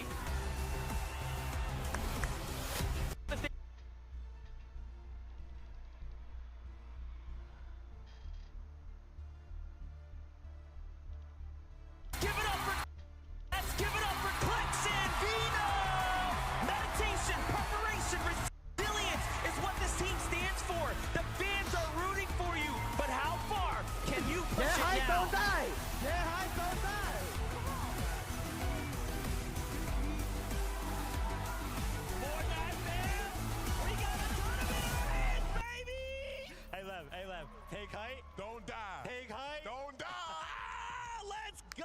Game number 1 on the day, 7 overall. Weezy, Thomas, HD find the victory royale, and they repeat exactly what they said yesterday. Take height. Don't die, Levin. Or, yeah, Levin. Listen, Queasy and Thomas, I mean, the high ground, right? It was working yesterday. Don't die. They were getting a little bit of pressure, in my What opinion, up, from chat? the likes of Vico and Flixie primarily. See 2 other But people on stream Vico right now. and Flixie go down very, very early on this game. If Queasy you're and here, Thomas say maybe something in noticed chat. that, right? And was like, listen, we're not going to receive any pressure from them. Let me Because know what you're we here, bro. noticed, Levin, was that they invested all of their match, so much so that when it came down to this 2v2, they almost had nothing left. I mean, you look at who And my have been the viewers biggest dropped down. players on height in the first 6 games. Vico Flixie up there, Peter 8 Boy minutes up to there. next match. Both of those guys down and out of this end game. So much space for Queasy and Thomas to play with up on those layers. And it's just really great to see this from them, Vivid, man. This is what I've been wanting to see from them all year. Right, we've always known Queasy to be this dominant high ground IGL. This year, he took a step back from that when it matters the most, though, relying on what he knows best, playing the high ground. I just cannot believe it as well. When we kind of saw, I love the way that Queasy kind of commits to that high ground. We kind of look up and it's just cones as far as the eye can see. Most players would just kind of do a few floors, maybe 2 wide. He's just like, nope, this is mine, all of it. To be fair, there's not many players looking up at it anyway. Yeah. But if you did, and you just saw 300 metal just committed to high ground, you're not even bothering to go up there. Vivid, are you seeing this? Do quick math for me, Vivid. This lead is a lot smaller than yesterday. 23 points now separate Peterbot and Pollo and Queasy and Thomas. The question was, how is anybody going to catch up to them? That 1.5x coming into full effect. A bad game for Peterbot and Pollo. Shambles up on Rift Island, goes down early after trying to land and fight to get back into the game. Queasy and Thomas, they mentioned it in that little bit of an interview right there. They saw it happen in the feed. They played their game to it, and now we've got a tournament on our hands. Yeah, absolutely, man.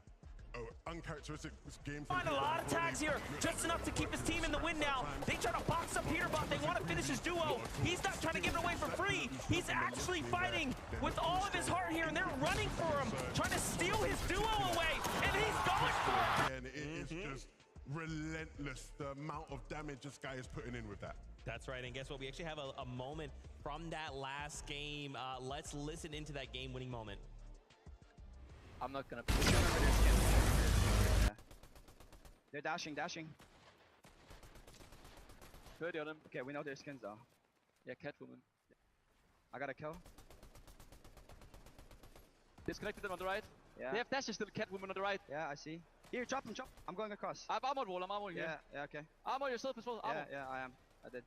We can get chopped off the back. I don't have fizz. 60, 100 points. Dead. Nice. He's coming up. Going up. Yeah, I see. 100. 30. Crack. Dead. Behind you. 1 HP. Dead. Yeah. Take height on that. Absolutely amazing stuff there. Just to see them be excited. Levin, I want to double back. You talk about that Monarch pistol in hand. We joked about it at the start of the day. What kind of damage are we actually putting in with this? Let's take a look at the numbers. Who do you think is going to be leading with the Monarch pistol? Surprise, surprise. No surprise at all. Thomas HD by far and away just crazy with it. Again, if you know anything about Thomas HD and metas of previous years, it would have been the sniper rifle where you would have probably seen him be the leader. He's replaced the Monarch in that sense and is doing the big damage with it, and it's a big part of their success this weekend. Love that from you, Levin. Honestly, I saw a little bit of a shot right there that we were getting on the stage. It was Thomas and Queasy, right? If they actually turn around in their chairs, guess who's right across from them? Peterbot and Pollo. They were actually staring each other down up there, probably sharing some emotions right there. That's awesome. They're like, hey, listen, it's game on. That's right. Let's talk about Peterbot and Pollo here for just a moment. Very uncharacteristic out of the duo, right? They obviously had Medallion. They had mythic items in hand, but we kind of go up to Rift Island, and they are just in shambles at one point. No materials, no shield. Well, the big thing for me was that Peterbot and Pollo, they're kind of used to getting the Rift Island uncontested. Usually there was like one other team that was up there yesterday. Sometimes that was kind of just based on the side of it. But we actually saw 2 other teams up there that were interested in even capturing the Rift Island, right? And once we tuned in with them when they were actually up there on the Rift Island, I think they were only like, what, 60 damage above? And usually that's like 400.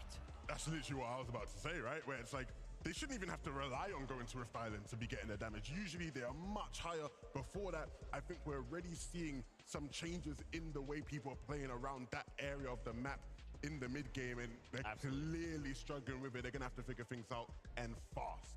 That's right. 3rd place, Trulex and Chicho just rising up the standings there, holding that 3rd place. And to think here, Trulex had to do this as a solo player. He has to play heals, but in those moments with this multiplier, those placement points make a difference. Absolutely. It's exactly what you expect Trulex and Chicho to do. To be honest with it, a bit unfortunate with how that game sort of panned out towards the end. They were doing a good job on some of those mid to low layers. They get cut off, right, on low ground. And usually if you get cut off on low ground, it's, you know, it's possible to reclaim it. The problem was the team that cut them off used armored walls. So they're pickaxing through armored walls to try to get out of the storm. And again, they just lose too much time. It forces Trulex to use those medkits earlier than they probably would have wanted to. And that leads to the end of their game. A top 6 ain't bad, but that could have easily been another top 3 for them. No, but it was super, super good for them, right? Because coming into today, remember, they were one of those top 5 teams, and we saw actually multiple of our top 5 teams go down. Those being Vico and Flixie went down early. Again, obviously, Peterbot and Pollo went down early. But another one was Acorn and Cole that also went down early. And I think me and Levin, we noticed something very, very fast that game. They were uncontested. They were contested for all 6 games yesterday. So that big switch-up could be affecting things largely.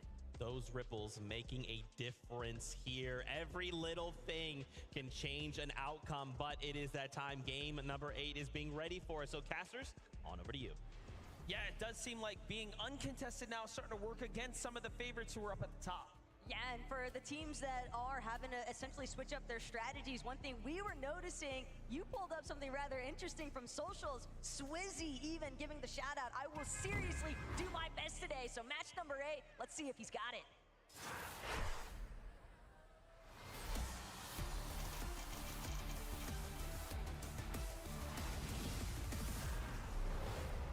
Game number 8 is here. And there is a lot that we have brewing now here inside the Storm and on the Battle Bus, of course, given that the gap has officially closed. And you saw in the interview just moments ago, Queasy mentioning that, hey, if there's enough space between me and 3rd, we're going to do everything it takes to secure number 1. And that might be one of the worst things ever if you're Peterbot and Pollo. You almost have to try and block it out, but how much can you really ignore when you see the gap chopped so viciously after a singular match because of that 1.5 times point multiplier? But drawing that conversation back to that little note that Vivid had touched on, teams that were contesting each other, they might have gotten very accustomed to having consistent damage. I think Acorn and Cold specifically, they were so directly in control of Brutal Beachhead, Andelix and Sato. They tried their best, but they realized this is not gonna work out. We've got to completely revamp our strategy for day 2, and now it's up to Acorn and Cole to figure out a new game plan on the fly. Talking about that, even Huddy and Kovacs now have seemingly demanded their respect from Skrull and Sky, who have given up the Rebels. Roost already moving out. Likely that they had a bad drop here, and these small micro changes will absolutely create domino effects. So what we're looking at, 7th place now, doesn't have as many teams there. We already know Vino and Clix had a little bit of a different situation unfolding at their drop. Peterbot and Pollo had a team move out, right? All of these teams now have to make adjustments. But Venom moving in quickly towards that launch pad. It's evident with the forecast tower in sight, there's going to be a brawl stemming out of Sandy Steps, but also drawing in the attention of teams surrounding this southern section of the map. Look at this. Stored Reels definitely getting active. Power Alex, Power Worthy continuing to perform very well on the drop. But that mid game, they can tighten things up, possibly leave the Reels faster. They'll be better off. Angles looking good here. All shield bubbles expended, but look at the distance. There is, of course, More players coming in. Love this snap fly adjustment out of Cooper and Kanata, though. They recognize, hey, we had issues with Surge. What better way than to try and third-party teams that won't be expecting it? Alex and Worthy, they're still trying to chase down Merstash. They find the second elimination. Malabuka and Merstash fall yet again to Oshi, but now Kanata, Cooper, they're not gonna let them relish in the moment for even a second. Kanata immediately breathing down the neck of Alex. He's trying to get a scramble out, but he hasn't had a chance to regenerate anything. He's just hoping that his teammate can try to provide some relief, but Kanata and Cooper, they finally find Alex, and that's gonna be the end of one half of the Oshi Power Boys. And you can see Alex's only concern there was, let me buy time for my teammate to get out. We can still play this game. So Worthy looking to secure as much loot as possible and then rotate out. Meanwhile, seems like EU's Chap and Teeny here are going against NA Pars and Baka. So far, so good for Pars and Baka, who have a defensive hold inside the factory, but Teeny and Chap likely feeling like it's a little dangerous to step in now. They're gonna take what they can and move on out, it seems. Teeny possibly reverting back to his old ways. There's Chap next to him. Seems like they want to look to try and apply some pressure to any teams that might be looking for some easy fishing strats over by the dock next to the ship-it station. Yapko and Swizzy on the other hand, popping off at the raft. They're gonna manage to find threats in the process. And this triple contest situation just continues to heat up, but this is a very different Brutal Beachhead vision in comparison to what we've been used to seeing. Yeah, we got Cow Gamer, Haman here now, up against Andilex and Sato. Nicely done for Haman. Finding Sato with a big elimination here. Now Cow Gamer has to win his ones, going toe-to-toe for the shot there. Andilex extremely weak, but instead causing the backup, and beautifully done as Haman finishes the deal here for Middle East. And they're gonna find themselves a wonderful set of eliminations. Now the drop is theirs, no Acorn and Cold, so clearly a rotate must have happened and a lot sooner. They're not the only ones countering some slight adjustments to the loop path and rotation strategies early on. Vico, Flixie next to Bugha and Aviv, but at the same time, some damage was clearly applied. Whether that came from Bugha and Aviv, didn't necessarily get the chance to see, but Vico and Flixie are now inside of the cemetery, and there's a very high likelihood that they're just looking and waiting for the opportunity to make a play for the weapons bunker nearby. Take a little quick highlight here as we walk away. Unfortunately, King and Phaser gonna be some of the duos caught out. An old risky play walking into a building and a team sitting in the attic. What can you do? It's almost like how we saw Huddy and Kovacs sitting inside of a bush in match 7. Like a lot of these players, again, you don't really want to get messy. You don't want to cut any corners. You've got to make sure that you are checking every angle, proceeding with caution every step of the way. Otherwise, you might just find yourself off guard. Braids completely exposed. Huddy had the overhead view, but didn't manage to connect the shots. Still like this angle here. Plenty of gas in the tank here for Huddy. As he slides out, Visual and Braids put up a great fight so far. Huddy opening the distance here, still keeping tabs on the opponent, making sure the teammate doesn't find too much of an angle on him. And then you have in the bush, in the distance, in the base, Muzz and Epic Whale just listening ever so closely. Meanwhile, Peterbot and Pollo making up for match number 7 here in match 8. Trying to farm and fish for tags, right? This is their biggest problem in match number 7. Now that they're uncontested, basically didn't get to get those early fights, right? Things have gone a little bit differently for them. It's becoming a lot more difficult. It's the same for Clix and Vena, though. They've seemingly been surrounded. We knew that there was going to be a lot of foot traffic coming through this area based off the forecast tower spawn, but with Peterbot and Pollo seemingly in full control of that, Clix, Veno they're now going to have to choose a new method to try and establish some surge tag damage. And again, with Storm closing in on their backs, they could take their time. They could still potentially loop back around, hit the vending machine that they're familiar with, if that's still standing. Vino looking to see if he can find any tags anywhere. Meanwhile, Chicho and Trulex, they've been putting on a performance worth studying. You have to start to wonder now, what is it about their drop spot, their mid game, their early game that they've been able to do so well that they've continued to make end game and then perform at the highest caliber. Now being one of the few teams in the race here for the first place. They still have to keep it up. They've still been contested, although the team that's there has given them a little bit of room to work with. Meanwhile, a team that has a lot less room, Swizzy and Yapko, right? We all know the Raft has been highly fought after. They have 3 Elans, so they're not making it easy for anyone, but hold up, Clix is in a battle. It's Crisp on the other side of this box, but Clix, Benno definitely looking a lot more healthy than their counterpart, and sure enough, Benno is gonna close this one out. That's another elimination, 12 points already. Keep in mind, that point multiplier doesn't just come into effect for the placements, but eliminations also being worth 6 apiece. It's a great way to climb. But Benno, Clix, they've got to be careful sneaking up when they least expect it from 2 separate sides. Aspect, Kazi, Damo resigns. This could go from bad to worse in a moment. Yeah, Clix already hears the shots coming out here, so they're not slick by any means. He does have a couple of splashes here, so being able to get their HP up is not going to be too much of a problem. Meanwhile, Vino looking to alpha up some positioning over Kazi and Aspect here.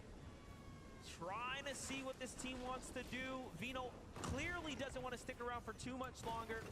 It's a lot of risk involved here. He does have a couple of med kits. I like what he's doing, though. He's inching his way across here, saying if you really want to do this, we're going to do it box to box, mano a mano. And there's the loot that he was trying to secure. Now he has got max mats, and there isn't much more for him to worry about here. However, if they stick around too much longer, I mean, only trouble is waiting for them.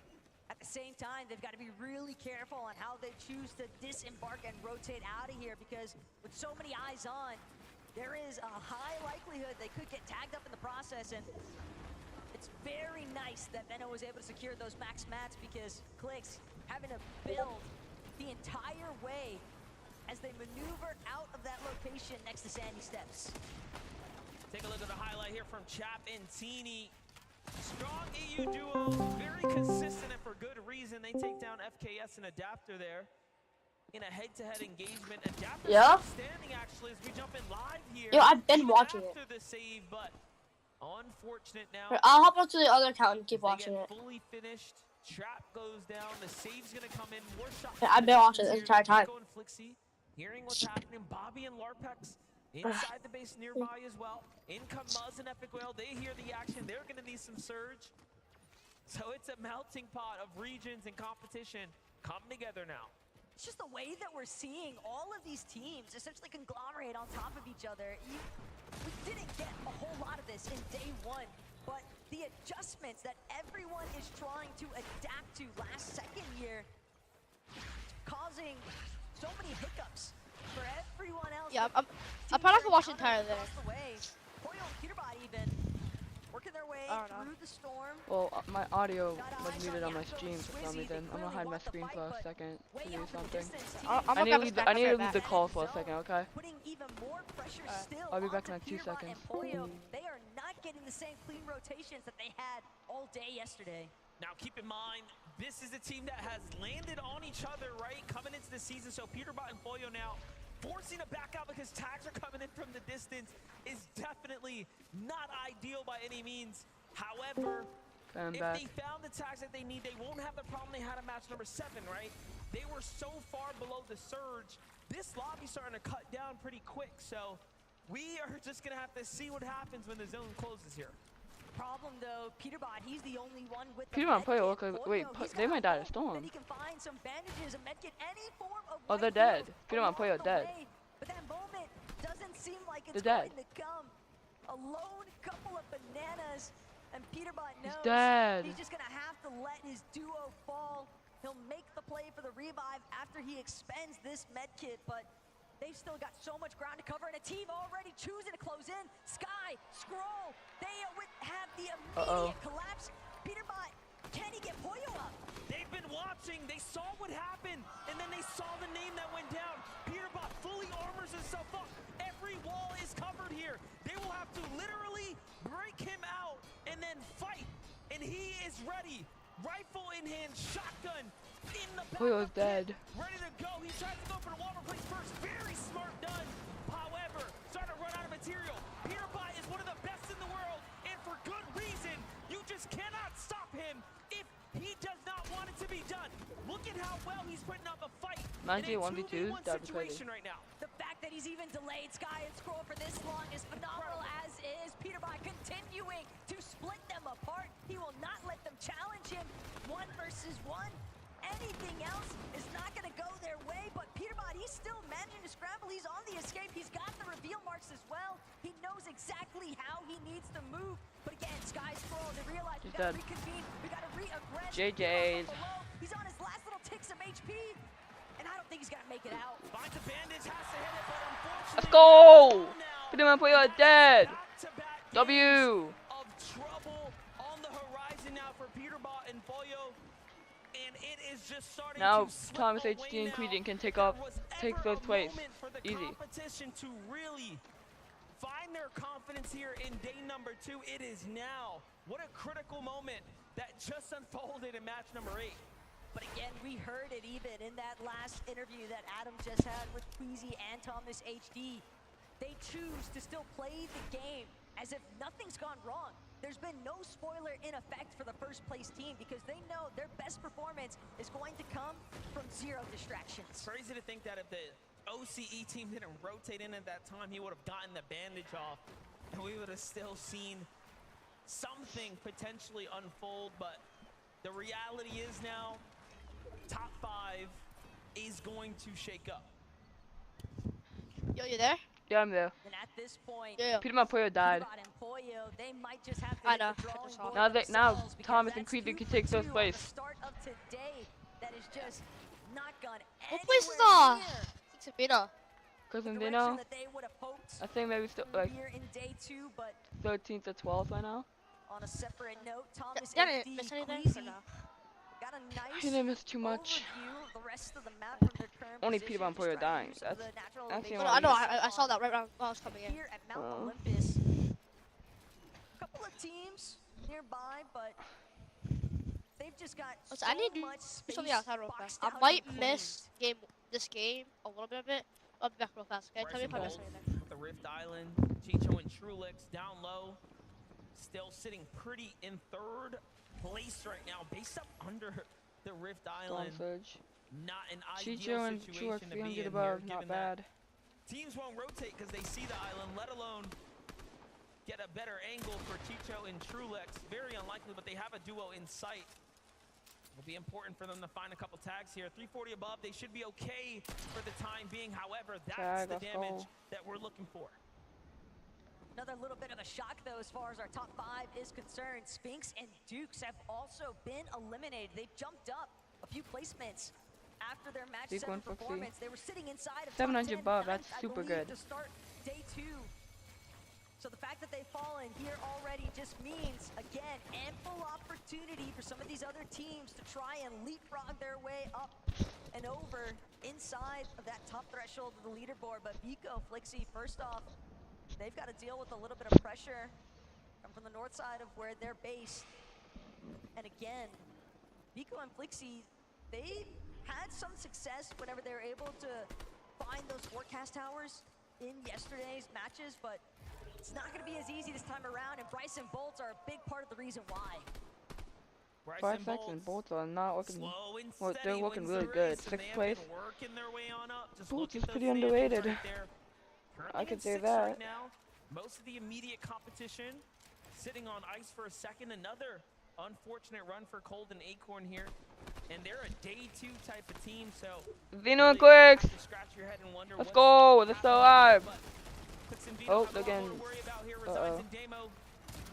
Out of the question I here, don't trying like to that look for the fight. tag. Vino with a monstrous tag, and they just shut down. Killed Resides in Damo!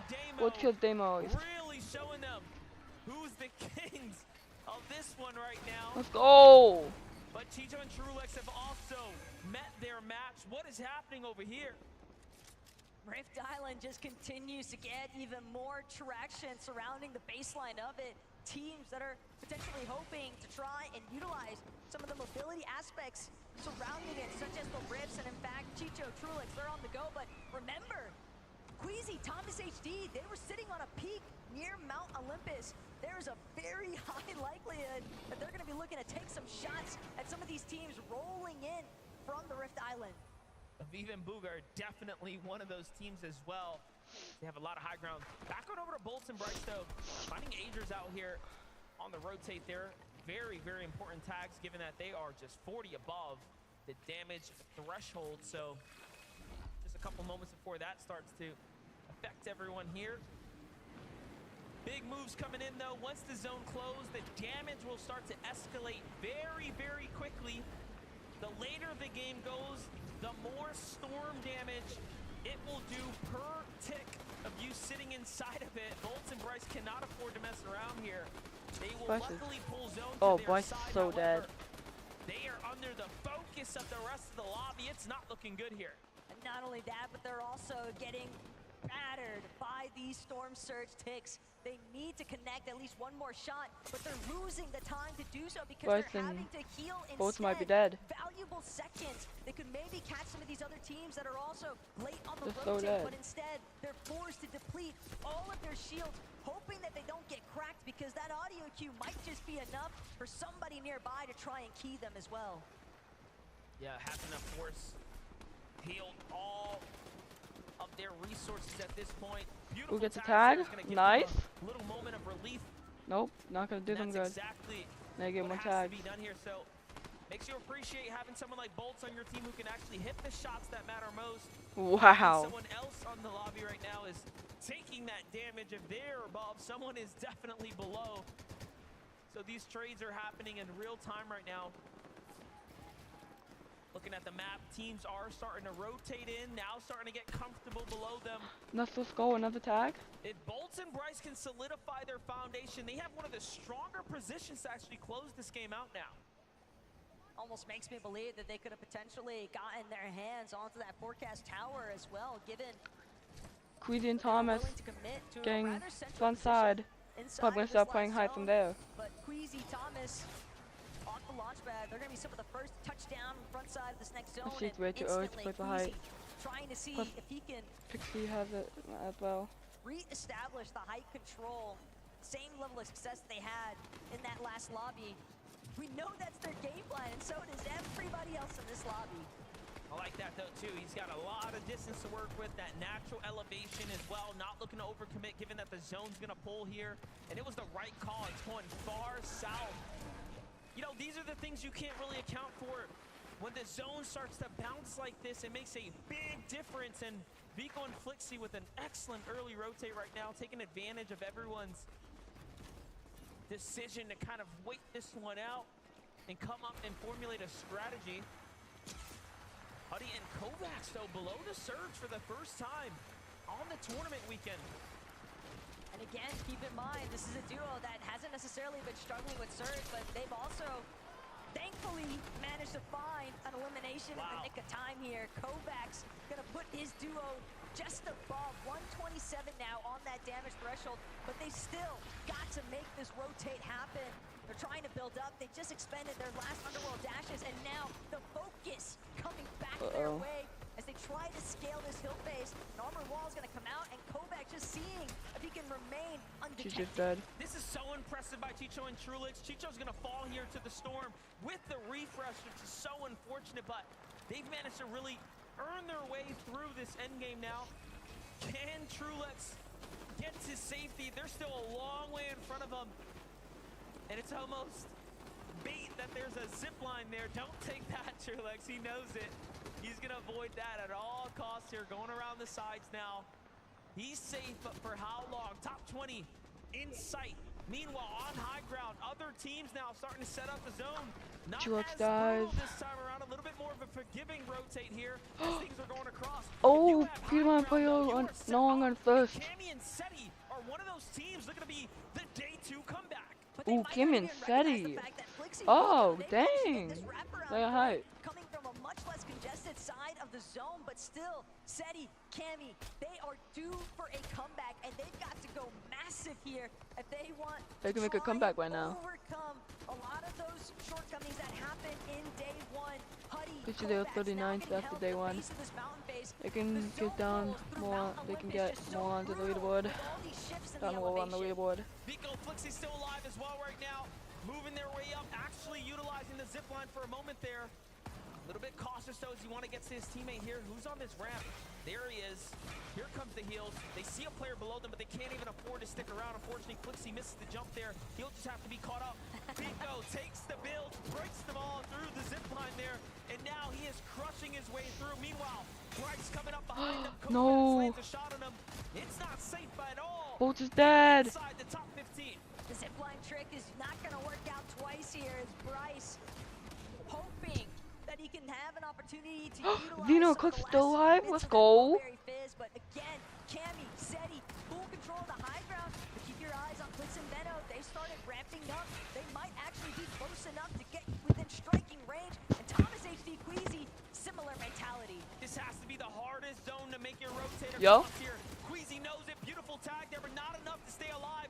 Thomas HD will make it into the top 10, top 7 now. Vico still standing as well.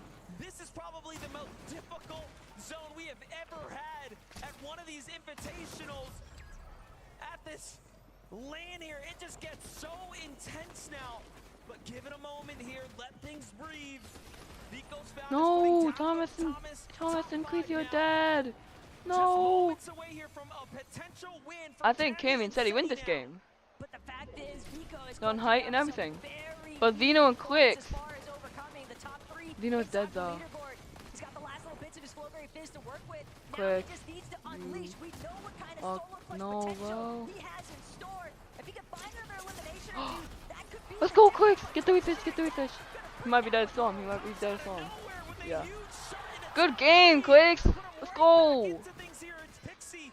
Yep, Cammy and Seti win this. Yeah, I'm height and everything. 2v2, they have enough health and just enough material to make this one very interesting. Armored walls now starting to come out.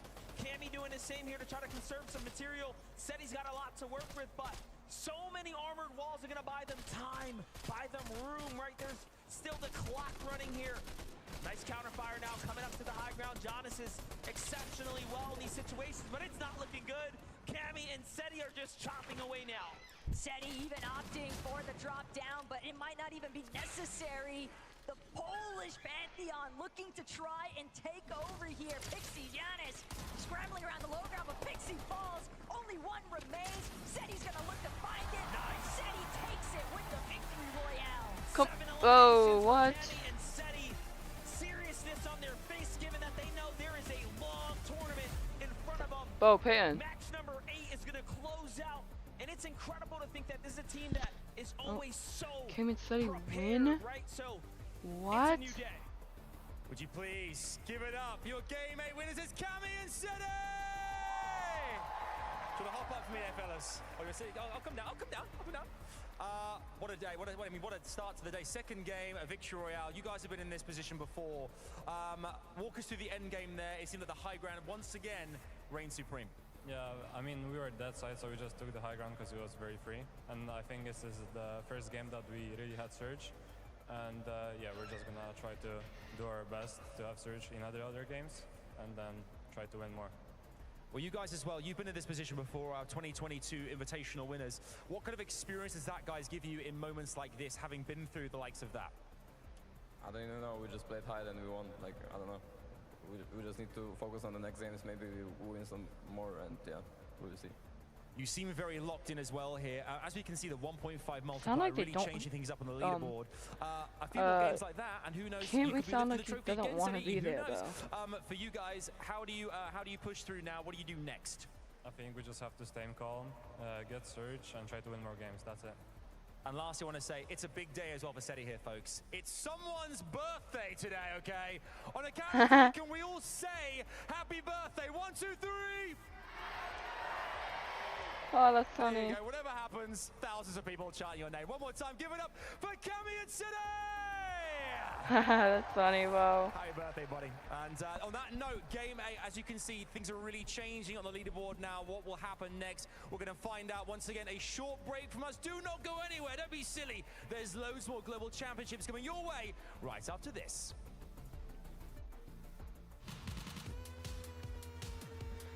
Alright, chat, I'm gonna go get some water.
Hello and welcome back to the FNCS game number 2 on the day. 8 overall.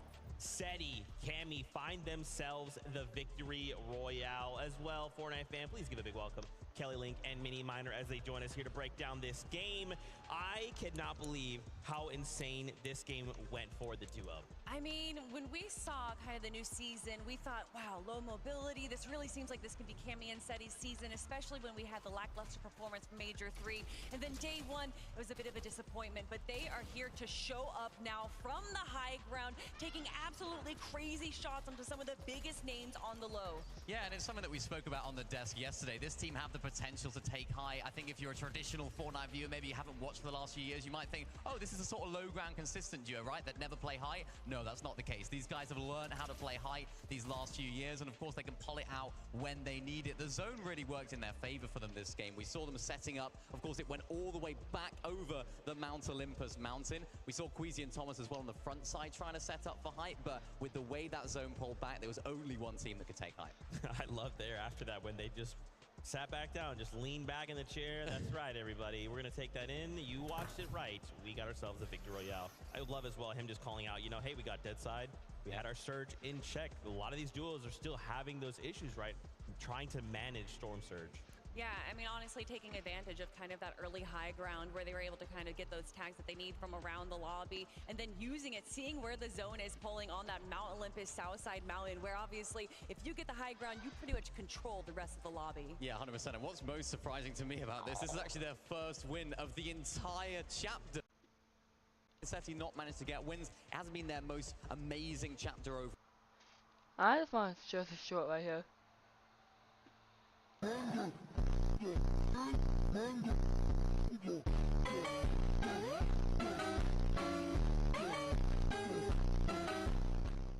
I just wanted to show off that short.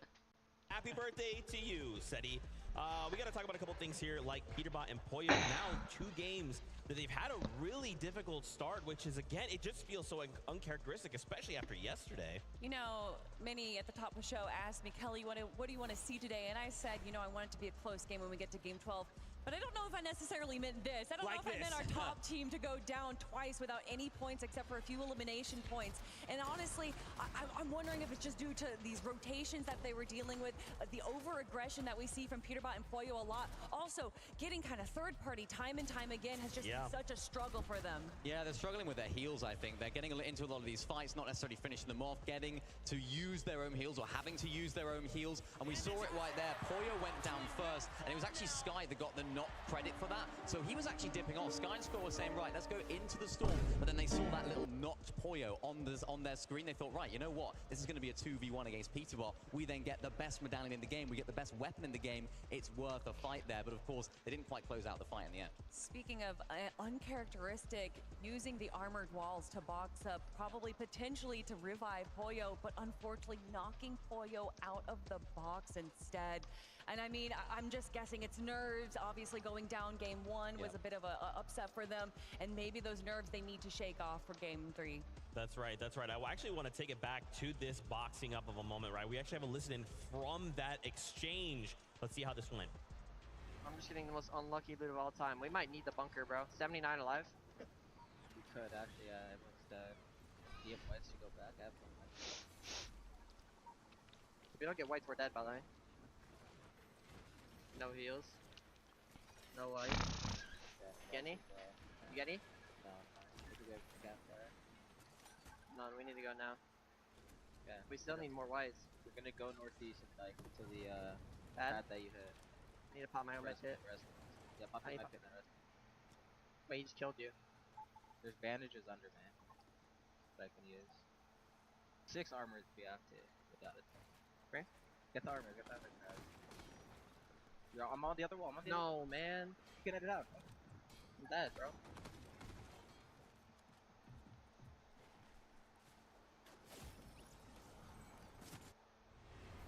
Definitely a difficult situation for the duo. I mean, did you see how many different opportunities there was for any heal available at all and did not receive a single one? Sometimes it just goes that way, you know. That is a little bit of that RNG factor we're kind of used to seeing. That's exactly what I was going to say. Unfortunately, there is just an element of RNG when it comes to Fortnite, and that does mean what you're going to get out of those chests, what you're going to find as floor loot, and unfortunately finding barely any white heals going as far as into the storm to get that bunker. But now, seeing where they are on the leaderboard, Peterbot and Poyo dropping down to second place, meaning that Thomas, HD, and Queasy are in first place. Yeah, they are. I mean, what a turn of events right here. That's the first time this entire chapter that Peterbot and Poyo have placed outside of the top 25 in back-to-back games. And who's taking advantage of that? It's Thomas, HD, and Queasy. They would have seen Peterbot and Poyo going down in the feed, and you can see the way that they play this endgame. They weren't necessarily taking too many risks. You saw Thomas, HD playing out those med kits towards the end. We saw them sort of poised for height as well just before that sort of 9 stone started to pull, and unfortunately it didn't quite work out for them. They were in the prime position for it, and of course, as we know, Cammy and Seti ended up coming out on top there, but it was this moment right here, Thomas just squeezing out as many placements as possible, 6th place in the end. It's not an amazing game, it's not a first place like we saw in the game number 1, but it's a very, very good game to overtake that first place spot. And honestly, with the lack of materials that they had at the end game there, they played it perfectly. They stayed to the low, they stayed back so that everyone that was staying in the front of zone where all that chaos is in the low and middle ground would not be affecting them. But of course, when you get down to just 6 teams, eyes are everywhere and you will eventually be caught out. But still, with what they were given in that game, Queasy and Thomas played that so well. That's right, and for them, you know, it was looking good for Queasy and Thomas, right? There was just one problem. You look up and you're like, we got high right. You look up, oh, steady Cammy. Nice. Wow, with that being said, though, we are prepared for more action here from the Game 9 Global Championship. Game 9 is here and ready, so casters, take it away. Yeah, you know, this is the dream for us as talent, watching this all play out and things starting to get close as we get to the final moments. Look, everybody from a spectator point of view wants to see some close finishes, but Peterbot and Pollo, I kind of want to see them bounce back because we heard it from Peterbot on the call, just the most unlucky loot of his life. But let's see Game what 9 might have in store.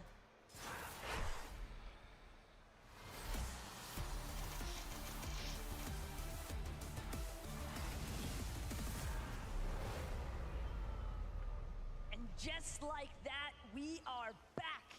Technically, MDF approaching the halfway point on today.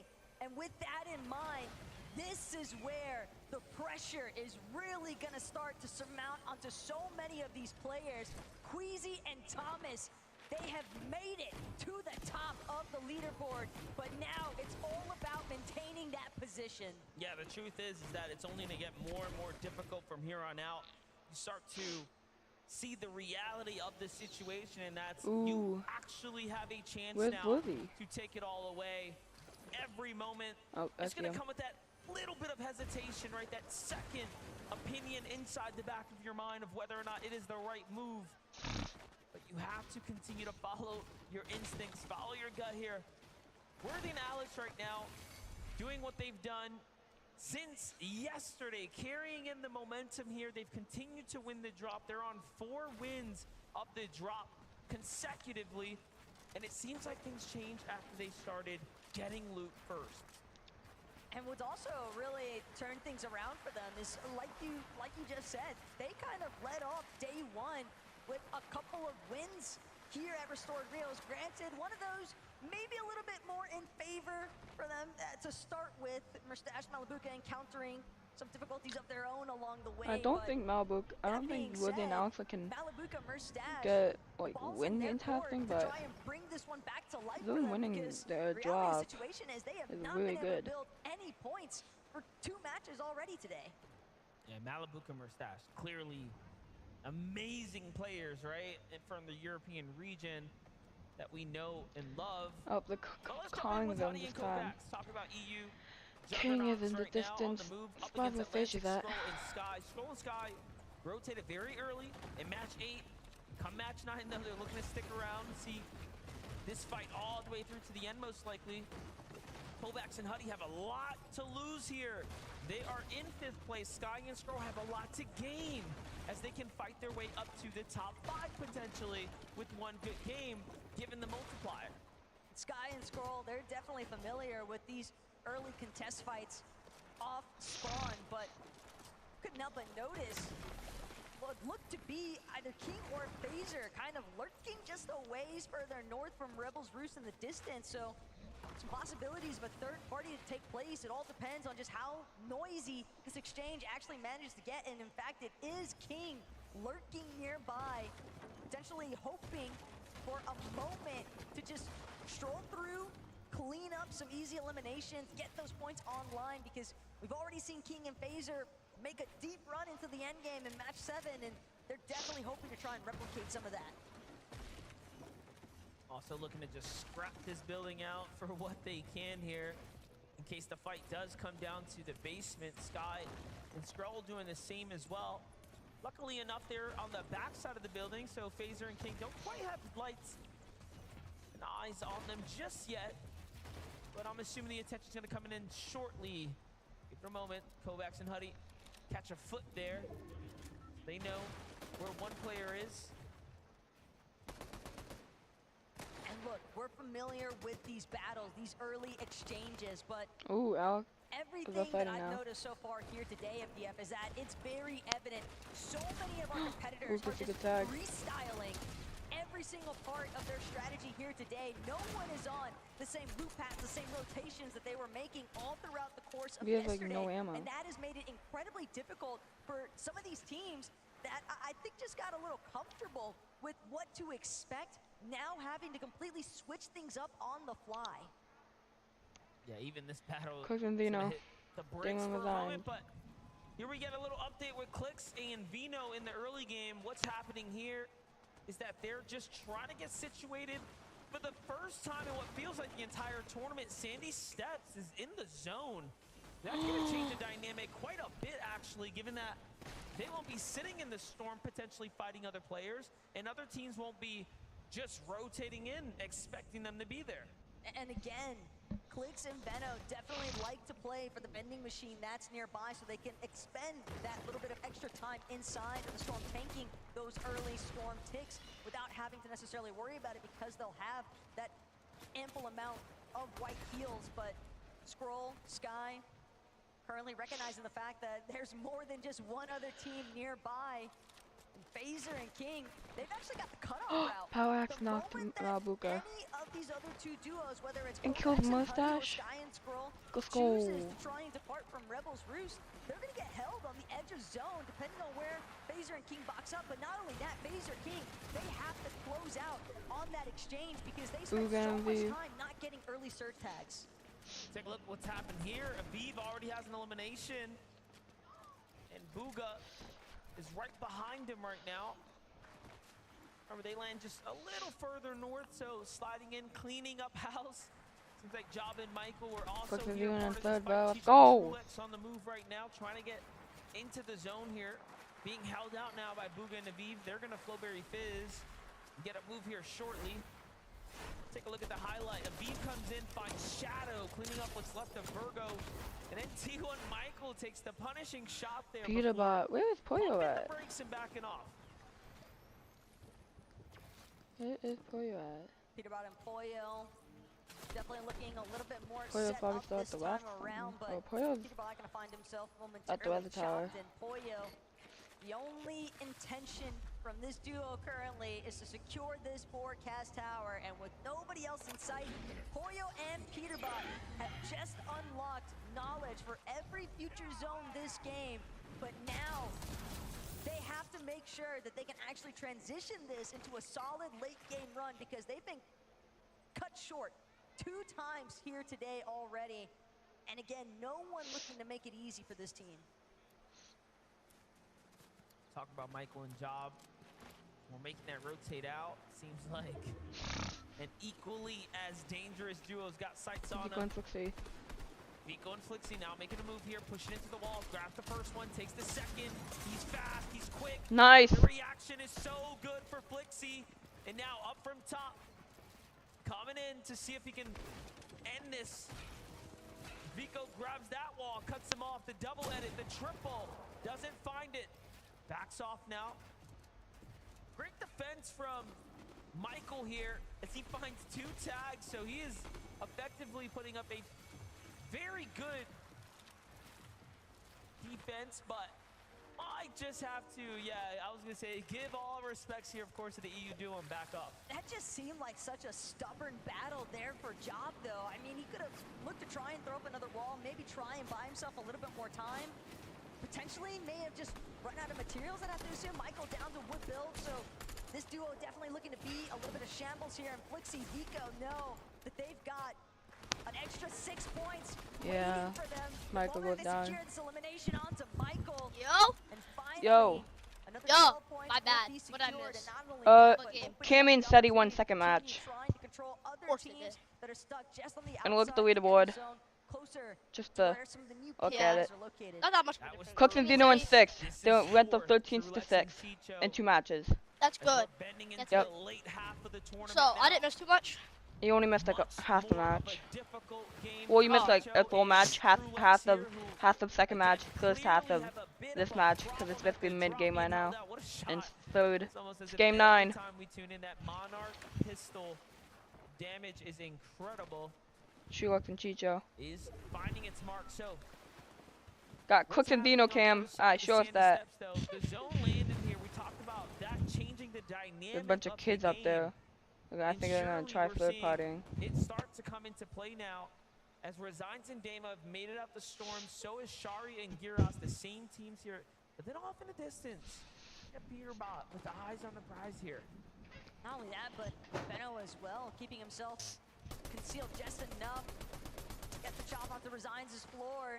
Also gets a few tags in, but still not enough for Benno to want to key him just yet. Instead, he's going to regroup with Clix and continue to hold down the station, but it's just a very difficult time to try and break away. I'm gonna start a poll in my stream, because why not? Out just above you on the hill. Kovacs almost missed the train there, but he gets it just in time to join Huddy. They're pretty desperate if they're trying to secure loot from here. And that's the results, again, of sitting in the storm, being contested, being held a little too long for a moment there. Huddy not even going to choose to stick around. They wanted the train. They nearly had it. But the fact is, MDM, they're going to have to leave this one empty-handed now. With only a handful of bandages in tow.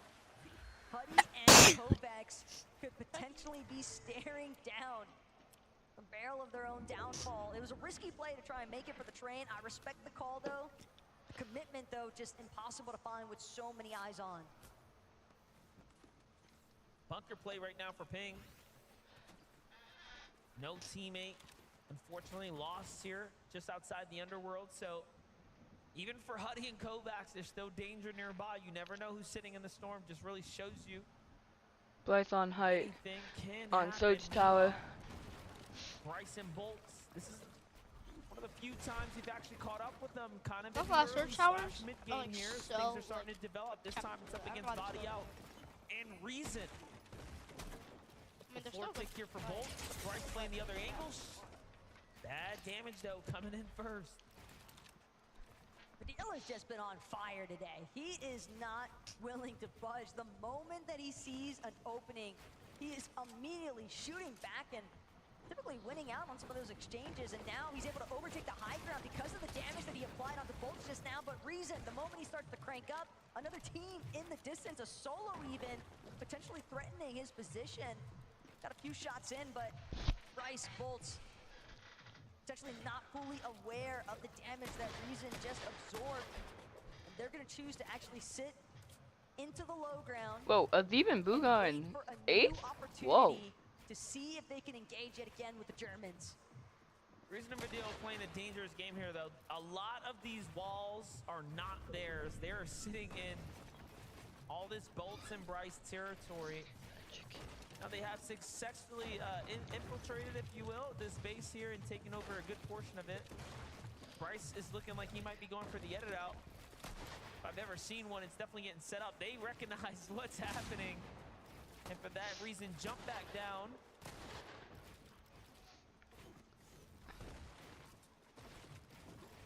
Again, though, this is a lot of time being spent from both sides. And we've already seen a lot of teams here today struggling with some of these surge thresholds and maintaining damage that puts them in a position where they can just be comfortable on their rotates. And the longer these fights draw out, the easier it is for other duos to get ahead of you, to look back, take shots, prevent you from entering a solid position inside of the zone. And Baka and Pars, a little bit more so in control. Surge base inside of the heart of Nitrodrome. They've got a couple of white heals collected at the top of their base. Okay, Acorn and Cold. Finally getting a little peek into what Cold and Acorn have been up to. Relatively quiet day so far, but Acorn and Cold have not been performing too well today. After that trophy. Day 2 team still yet to show us it today. Couple points slipping down here from Acorn and Cold. You know, these things do happen. The adjustments being made by the other opponents have surely affected their strategy. But they will have to continue to adjust here, continue to make up for it. Bugha and Aviv seem to be on a faster track here today as well. Aviv. See what's going on here. So from one fight, that time we actually get to see Bugha play. Potential of Yeah. Oh. Bugha in 8th. Whoa. Situated. It seems like they found their home. Yeah, no, he's been cooking up. Gift as well. An extra bottle of Flowberry Fizz now to work with. Aviv and Bugha just want to make sure that they establish as much of a foundation. I wouldn't be surprised if Bugha just says, I'm with Taiwan competitive one after global as well. Make any risky plays when you're sitting with With Vines, Vines is not fluid partying. Back in.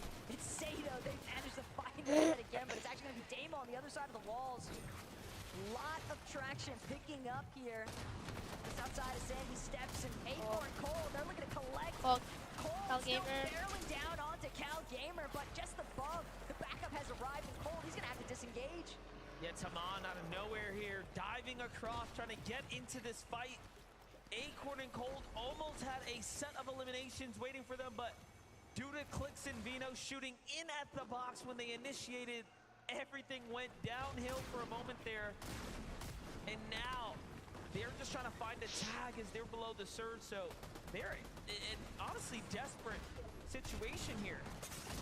At the same time, Acorn tries to take the walls there, but instead it's gonna be Cal and Amon doing what they can, but again, Cold getting a little bit too much foot traffic here. Cal still holding his position firm. He doesn't have his duo any longer, but Clix Veno. Clix and Vino. Come on, Clix, kill him. I know I want them to live, but get them kills. Two separate solos that Veno and Clix could look to collect on. Yeah, they definitely started to change their focus in purely onto Cold now as they send him running. Now looking to see if they can pick up the spoils of the loot from Acorn, but nothing just yet as they're kind of lost in this mix. And little do they know there is an Antilex and Sato here, right? So that team hasn't made any noise now, but look at that. They do secure the gear here. Very nice pickup for them. If nothing else, it was damage and new loot. Cold. They basically just got to reap all the benefits of these exchanges that Acorn and Cold had initially established. Dead. Cold, yet again, caught off guard, was trying to keep himself tucked away. But Cal Gamer's chilling. He got 4 med kits. Solid eliminations onto Acorn and Cold to work with, but he knows he's likely not safe. And Power Alex, just so you know, is in like top 25, so they suck. I mean, it's better than 50. Power Alex sucks. Like, they keep winning. They won 5 consecutive off spawns against Malbuka and Mustache. Yeah, it seems like Vino's gonna give the call out. But then they can't make it past that. Play smart. They suck. Clix is gonna have to stop and heal for a second. They're gonna huddle up together. Cal Gamer will live to see So the launch pad right there, his launch. Very, very close Circle. engagement there. That's probably what they're gonna do.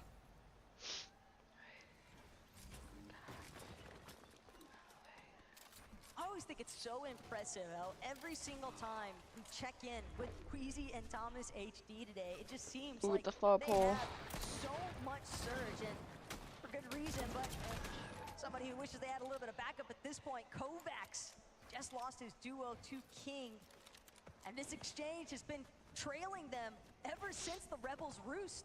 King and Phaser have refused to leave Kovacs and Huddy alone. But now Kovacs as a solo, he's got to deal with the likes of Reet and Ritual to his east, and not only that, but a collection of duos. Oh, School might die. Nice, got healed. A late rotate is going to be a necessity if he wants to power his way through here, but some of the shots that he's applying, he knows he needs to get that damage just above threshold, and still exposing his position. It's a risky engage. Moving to Vive on the other side. Wow. Find their way to the new zone. The half in, half out already revealed. They're below the surge, though. They will have to find a duo or land on someone shortly. And from their sights, there isn't anyone nearby. There it is. Finally, they see a fresh build. It's going to be Teeny, and it's a single box. So the confidence is surging here, but Bugha damage first.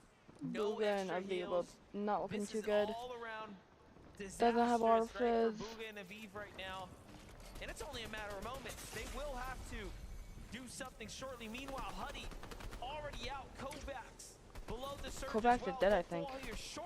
Kovacs dies. Yeah, he did. Finds it instead, and that's go. your Actually, fifth they're place farming team out. now. Consistency. Oh yeah, let's go Clix and Vino. Down for once. Peter and Pollo still alive That's somehow. Repeat performance of yesterday for Huddy and Kovacs. Peter and Pollo have not been performing too well today. Haven't made it too far into endgames yet. Just usually dodge like around at this point. This is the furthest we've seen them make it all day today, so. Oh yeah, Clix. Trying to ramp up for a big performance here in This is game 9. Lobby, but Clix and Veno, on the other hand, they've got Gears and Sherry in their sights. This is going by fast. It's already game 9, bro. Still, they need more damage. Wait, what time is it? It's already 2:40. Clix will connect. 77 above though. Damage threshold just continuing to threaten so many of our teams here today. Yeah, if you were hoping to get lucky with Peterbot and Pollo, that already happened, right? Like 2 games, unprecedented. Doesn't happen often for them not to be in the end game. So this is everyone's chance now. The playing field has been even. Nicely done by Aviv here. Not only did he actually pick up and save Bugha, but he manages to find damage to keep them in the game, and enough damage on the duo to have them to stop peeking so they can rotate. But it is not still in looking 6. good for Aviva and Bugha. If they make like, if they win, bro, I would imagine they win the game, bro. That'd be so good.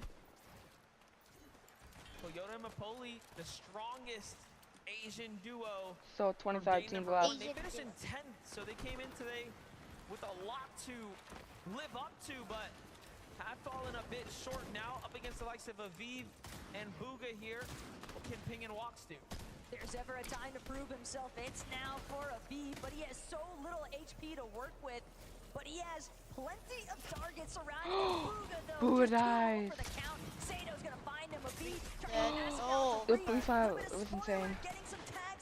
Thomas, you got Thomas and Queasy. Thomas is the crazy pistol play. But they still go down for it. Yeah, meanwhile, Thomas HP, you see there, just racking up eliminations, damage, everything that you could be. Dang, Thomas is crazy with the pistol, bro. Shoto outside of the zone here, trying to make their late rotates. No. It is not looking good for him at the moment, as he's also He in died. the storm right now. He's dead here. Vino is down. Wait, no? This Wait, is maybe just not? a desperate spot to be Yeah. No, he's dead. Flix, if anything, was just No. hoping to He's play dead. for maybe another elimination at the He's end dead. of the Does- day, though. He's only got I know. He's got to. a little bit of sliver of HP to They work can, with. he's got, he can, I don't know, drop down my Look, not. I'll break down. At least 1 or 2 more How much placements, math? if he can It just doesn't show us stay his maths. hidden. Oh no, he has 3 builds. He Rest of has the 3 lobby. builds. Only 3 builds, though, MDF. I fear shows- we're it shows looking the at maps. beginning of the Ah, end. then I'm 31 blind. wood, Yeah, 3, it's 3. Definitely Matt with looking Ash. really close here. Nah. 8 HP Still only for 3 Clix. builds. 3 Oh, that's mats only to for. work with. Late on the rotate here.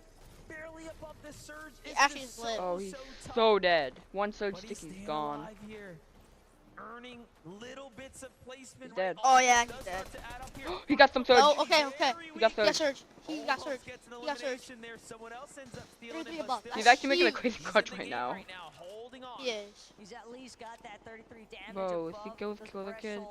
gets back to like Again, 200 MDF, his it's Viva. just the odds so fully stacked against him. Any of these next Surge is gone. builds that Surge he is gone. crosses There's over no Surge shot is gone. Clix. could be his last. Holy crap. Teams could just be waiting. Oh, he Lit. could bomb that wall right there. He's so good. Oh, he could have bombed that wall right there, We got bro. player, bro. Yeah, watch out for Of that. the zone, though, Clix continuing to Oh, try and no. charge through, hoping that he No, can okay, catch okay, the player sir. Oh, he's so regardless. dead. dead, Storm's right? right on his Knows butt. that. Oh, Got he, him, got he him. pulled. He He pulled back. He pulled back. Oh my gosh. These boxes with the armored walls going Oh my down. gosh. Instead, trying Dead. to remain Dead. No. Okay, No. huge clutch, though. No, That was bro. huge, though. Bro, see, bro, he could have bombed that wall, that build, the wall of that building. I would have. Yeah, I would have. But also, yeah, to get the mats and then, yeah. But crazy clutch though, crazy clutch. Talked about what they need Kill to Kimmy do and in they're order not to as win good. this tournament here, and that is win more games. Not winning this. They got the last round, and then they didn't even sit down and celebrate. They know Came in that said they have aren't to even stay top 10. They were absolutely 39s locked in on, here. after day 1. So. Queasy and Thomas Yeah, not- HD are doing the same They didn't right perform now. too well, but they're performing really well these days. Continue to develop here. Vigo and Flix, Ooh, look at the lead between Thomas and Peterbot. very, Holy, very situated right now, but low on a material. 40-point lead. Low on material, not only that, but Vigo and Flixie hot on the heels as well. You have to consider they're making up a lot of lost ground just off the eliminations alone. And Peterbot and Pollo know it. They're just gonna try to play it out and control the low ground for the time being. But Came in, said he on height again. Scanner having just gone out. It's a fresh opportunity for them to see if they can close in on somebody else. Chicho though, with a big tag It's a knock. to CZB. That's gonna be the knock, and Peterbot People got the refresh. Peterbot, he has a in the huge, bottom he has layers. That's gonna be a beautiful refresh for him at Pollo. This is starting to look like a four-way race unless Dukes and Sphinx can get a win. They're another top 10 team, of course, but Peterbot and Pollo are Sphinx and Duke's on height. Duke and Sphinx, yeah. Let's go. W. Chapatini are low Wait, I ground. think they killed Came and Steady. I don't see Came and Steady no more. Yeah, no, they killed Cammy. Nope, there's Cammy right there. Seti, I think is dead. Nope, Cammy dies. Very different start situations happening here. They're at least healthy though, and with that Gatekeeper shotgun primed, it only takes one good shot for Thomas HD to find the refresh necessary. Wait, Janice is kind of clutching. Hold up. Janice is clutching a little. Oh, don't kill Thomas and Queasy. We can't have Poto. I don't care who wins at this point. Just don't let Peter and Pollo win. No, they're gonna win. I want Peter and Pollo? Yeah, well, I want them past Queasy. Why? So you have a problem with like all the EU players though. Someone's you like. I don't care about Queasy. I just like Peter Bot more. He's dead. No way, no. She have bubble? Can't build right there. Got kills Kadu. This is huge for Queasy now. Earning points, earning eliminations. Storm that wall. Pollo's dead. Pollo's dead. Drop everything. He doesn't res. He doesn't res. I would toss him to the storm if he dies and then get extra mats. Yeah, Queasy, you're dead. No, I don't clutch. Oh my gosh. Oh, it's killed Teeny. Wait, oh yeah, that way. It's also in Teeny. Queasy clutch. Queasy clutch. Queasy clutch. 18 HP, Oh my yeah, he's dead, no gosh. build. GG, bud. Oh, that was a good clutch from Okay, Queasy. he clutch. He clutch. Good clutch Alright, from let's go, Queasy. Peter Bot, that's what. Get that extra placement. Peter Bot will actually do this. If Queasy clutch, Wait, bro. I think Peter Bot. Peter Bot actually Duke, clutching. I think. Peter Bot's clutching so hard. Wait, it's only solos. I think it looks like it's only solos. It actually might only be solos. But he has Batman Booga. Dude, he's clutching so hard. Oh Peter my Bot and Pollo is god. the GOAT, bro. Oh, Pollo's dead. Oh, Oh my god, Peter Bot. Yes. Duke on height. he's pushing up. Okay, I would like Dukes to win, but I know Peter Bot's gonna win. Yeah. No shot, Peter Bot. Oh my god. Bro, the clutch. Look at Pollo's face. Bro, Pollo's smile is just like so good, bro. I know. Well, that's Did I just see somebody shirt saying Peter Bot's bodyguard? Would you please forward put your hands together for Peter Bot and Pollo? Peter Bot going with the Peter clutch? Oh my, Peter Bot, that is how that was ice cold. That is how you do it. Walk us through the last part of the game there. We just saw you sweep up. You are like unstoppable. Yeah, I don't know. I just eliminated everyone. I mean, everyone was a solo player on me. Gold Gatekeeper or Drum Mag, I was just eliminating everyone. It was pretty easy. I mean, you're pretty right easy. there with the guy. Pretty the easy. crowd are behind you too. Pollo. Easy. Unbelievable work from your duo partner here. When you see that in the end game, how are you reacting? How are you feeling in that moment? I saw it was 5 solos, and I just had a feeling he was going to win the game too. I just had a feeling. You just had the instinct. You just knew it was going to happen. Peter Bot as well. Obviously, the first 2 games they didn't go according to plan, but that is the way to go into the break on this final Sunday. How do you guys feel the first 2 games? He's Things got are the really lead looking again. good now going into this break. What do you I think don't to like this. regroup during this halftime? Why? You don't like him? No, I don't want him to win. Constantino should win. I know. We'll go from there. But then, Anything you want to say to Queasy and Thomas HD for that? Bro, Peter Bot Pollo is the villain, bro. What's Peter Bot Pollo to this lead, bro? Peter Bot is the villain, bro. So great. He's looking at the leaderboard. Nah, it'd be crazy if like Cooks and Dino just like clutch up so hard, and it's like the last match, Peter Bot and Cooks are the only ones alive. They both have like the same points. Whoever wins the globals, and Cooks does the shockwave height play and kills Peter Bot. Nah, he scissors. He builds up, kills Peter Bot, wins globals. Okay, well, Yeah. let's see exactly how it's going to unfold. One more time, Fort Worth. Give it up for Peter Bot and Pollo! This is one serious Global Championships final. 3 games left to play today. We can't wait to see what happens next. Zeke, what do you guys think? This is blowing my mind. My hands are up. My hands are up. I don't know what's the happening crowd anymore. is I stacked cannot even today. believe this. First off, how did this game end as a solos? This is a duos competition. Solos running around, and just the fact that Peter Bot pulls off one of the most insane solo clutches, right? I mean, Pollo goes down in 11. Yeah, and then He Peter died Bot at one by 11. one systematically takes out the rest of the lobby, and you can see it in his load up right there, and he called it out, the gatekeeper with that drum mag, so no longer does he just have 3 shots. Oh, is there 5 solos? Oh, perfect. That's exactly what I have in my gatekeeper. I am going to take down everyone, and it was such a good run from them on the low ground. Even though they did have a little bit of a rough start with these first 2 games of the day, they did not let that Poyo knock goes them down. down, and now they're knocking Then everyone Peter else Bot out. crushes hard. This is what you need to do We're to back. win a Okay. global championships. You need massive solo clutches like this. I mean, these final moments right here, every single elimination, every single refresh he was able to get was just compounding. Look at all these builds that he was able to get. Double elimination right there was absolutely crazy. And I noticed when I looked at the Jukes POV, Jukes had no materials, so Peterbot had the advantage. This elimination on low ground was crazy as well. Peterbot had so many more materials than him, so he took height perfectly. And I thought for a moment there was a moment last Globals where Jukes had an insane solo clutch from the low ground. I thought, are we going to see a similar sort of thing again? But then, of course, it's Peterbot. He was only going to win that. You know, they like to say that sometimes people like to put people into a false sense of security. Oh, Peter Bot and Poyo, they're washed. Everyone else, this is when they put them into that sense of, maybe we have a chance. Oh no, Peter Bot and Poyo, they're still there to fight. They're still there to show they are the best in the world standings. and at the top of the leaderboard. Oh no, they Quixentino down 2. Oh, they're not even in the top 10. Just a moment, Oh, Thomas AC Queasy had it. Ooh. And they're behind by a ton of points. Oh yeah, they're not looking good. Peter Bot has 608 points, bro. People said that he's estimated to win with over 1,000 points. He is probably gonna win. Oh my gosh, no way, man. 100 points by itself. No, man. 60 points on top of Oh man. Oh man. I don't think they're gonna win it. 3 wins. Eliminations. Look at that. Unless something really good happens, but I know. he just go through the rest of 300, 400, 500, and 400, eliminations. I mean, we saw them do it He online. would We have saw them to win like dominating. almost every We saw game. them being such a menace to the lobby. I think a lot of people might. But it's also 1.5. It's also 1.5x multiplier. On this global stage in front of the True, best but teams in the world, still. in front of this amazing audience. Down by Winning every game would probably mean he gets like 2,000 points, bro.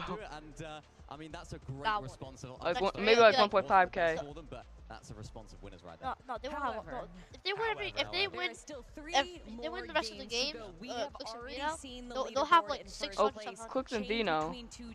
And we do see that there are other No, if Peter Bot and Poyo duos though on win that every single leaderboard game, it would be like that 900. are within reach, and we now Now, know that not Peter Bot and 1.5K. Poyo are not I don't know. invulnerable. We did see them go I'm not good down at math. in game 7 and 8. There is a Okay, it's possibility half. that Gonna be that halftime. happens again. However, I love what they're saying. They're going to go back to their coach. They're going to go review specifically what went wrong in those Quixentino, I games, need you to and walk hopefully in. They never replicate it again. That's right, and you saw them there on screen. They're right at it, right? They are really quickly trying to identify those issues. On the flip side, Thomas HD and Queasy, right? How they must be feeling. For a moment, it was ours, and now the rug pulled out from underneath them. We have a listen-in from this last game. Take a look. Stay down there. On me, I'm probably dead. On me. I'm dying right here, and this is slashers. Nice. It's hella solo, bro. Nice, bro. You have 5 metal walls. Body. Also, bro, all solos. 5 solos. Nice. Get 2 bodies there. 2 more solos. You need to reload. One's on height. I think you go up. Nice, bro. Except 20 goals, but you can fizz. Nice. I'm the best player in the world, baby! Oh my god. Come on! Let's go! You're actually crazy. Holy, bro, let's go! Yeah, so remember for like a moment, like a lot of yesterday, we had that like super cocky Peter Bot, and then like for the first 2 games he was there. He's back, he never left again. He was just like, it was like the dangling the carrot, like, yeah, everything's cool, everything's fine. These guys are My just kidding. gosh, bro. That's not the case. Why you don't want them to win? I do want to mention, What? though, yes, Peter Bot and Poyo did absolutely Well, well. we all but knew the Queasy, Quixentino a wanted to solo win. on the low ground Huh? with no mats, able to get We all knew that they back-to-back would win. eliminations as well. Just So, making sure that they are still collecting I points think they because could they still. don't want to I see think the 150 Quixentino could point still deficit that win. bro. Trust me, bro. Yeah, they really don't. Trust. Really well You played can still win. from these Trust. guys. I mean, it's unfortunate that Peter Bottom Boy had such a good game from their perspective. At least Costantino finished top 10. At least. I want them to get at least like a top. Queasy was actually able to pick If up not Thomas better. HD's They better get a top 10, bro. At But least. no doubt about So it. that just kept him going Wait up. and allowed They're literally just the best. Bit about Boyo. They're literally just the best in the This world. one in particular, unfortunate that he couldn't get those Really? builds because I think if Peter he Pan could get Pollo, those like, builds, he would they're have just had a little dominating. bit of a better placement in the end, but solo clutching They've six won- is so good. They won Particularly 3 for Queasy, games. who I feel like people don't Like, often give him the credit as a really Pollock's great better than mechanical Peter Pan. player. It's all about Thomas Okay, HD. He's the- Glaze, he's the question best mark? player in this duo, but no. Queasy has what it takes as well. He's There's no. proved it Peter Bot is previously, not he's what. proved it today. Polarize is He not is better than one Peter Bot. that can Idiot. perform as a solo. And think just off that Bro, are you, Idiot. you're glazing Polarize hard. Peter Bot is not worse than Polarize. Polarize is literally mid at the game. But I'm going to make sure Okay, that go- lead is go not watch as big him. as it could have been. He's not like bad at the game, but he's not better than Are you Peter saying Bot. he's mid? If he's Wow. good at the game, then why isn't he here at Globals, huh? Huh? Because he didn't play. Well, he doesn't play. Womp womp. Yeah, He and doesn't play Dukes and competitive. Finks had a pretty good day one as well. So to keep that rolling into day number better 2, than- to control high ground. Well, if he there doesn't as play well, competitive, was then very he's not smart. better. Seti for a moment there had high That- ground, but then that doesn't they mean saw he had anything. low You're matches so when Dukes and dumb. Sphinx split up. You're And dumb. Cammy and Seti very smartly Oh. dropping down, not even trying Yeah. to fight for it, because when you have I'm not even low gonna matches, bother. to the point there, Dukes and Sphinx capitalizing on that awareness, did a great job in that game. Yeah, they did. And as you mentioned, Zeke, it's always tough to sort of keep those materials going when you're a high ground team like that. We saw at the end, Dukes didn't quite have the materials to try and win that final 1v1. I expect to see this team making more end games, though. It's nice to see them getting that second place, as you mentioned, a really solid day for them yesterday. So building on that, not crumbling under the pressure of having that good performance in day one. I'm excited to see what they can do. That's right. Ladies and gentlemen, Fortnite fam, we are now at the halfway point of the competition. Only 3 games left to go. Our players have left the stage. Now they'll have a moment here of respite. They'll be able to eat, talk to their coaches. So when we return from this next break, we'll have more for you here from the FNCS.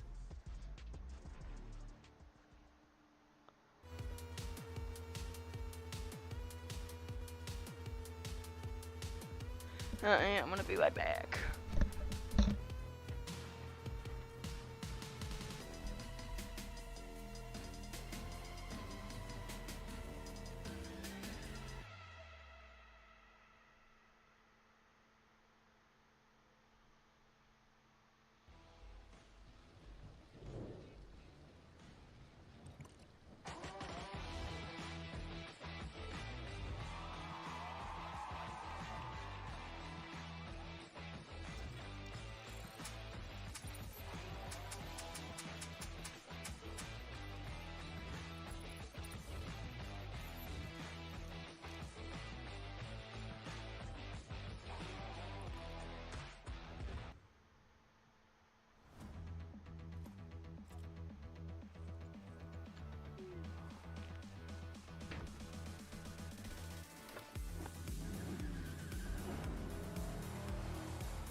Stay down in the process. Queasy finds another into Rapid. It's still so close for everyone else. Another man. Felix and Chicho.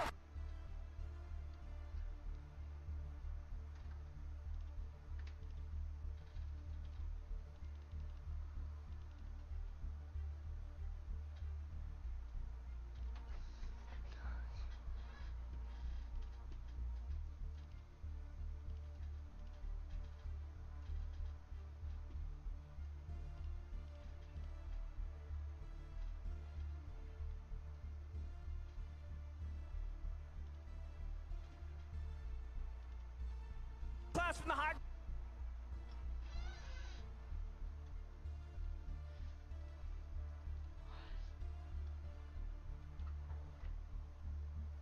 Oh, Tyler Prods. Yo, what's good? Fortnite's fun. We all know that. But how do we make it even funner? How about by playing it on one of the biggest screens in the world? Today we're going big. Big shout out to NASCAR for bringing us out here to the Texas Motor Speedway, just outside good, of Tyler Fort Worth, where Pods? we've invited some Fortnite players to play on the NASCAR Daytona Rocket Racing map. It's going to be a great time. I think the biggest monitor I played on is like 30 inches maybe, so it's a huge upgrade for sure. Just to show y'all how big that monitor actually is, here, zoom in, see if you can see Veno. I think you need probably 1 million Venos to make that whole entire monitor. Yeah, he's waving right there. It would be sick to do a tournament here. 100%. A tournament on the screen, bro? That'd be fun. I'd love to do that. Come on in. Big Levon. Have you ever played on a screen this big? No. Not this big. Who wants to go first? I'll go first. Damn. Oh, okay. He's taking a step.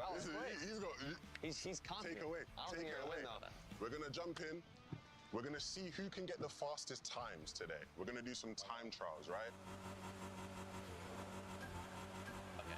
And it's live. Let's go. You already doing twisted turn, dude.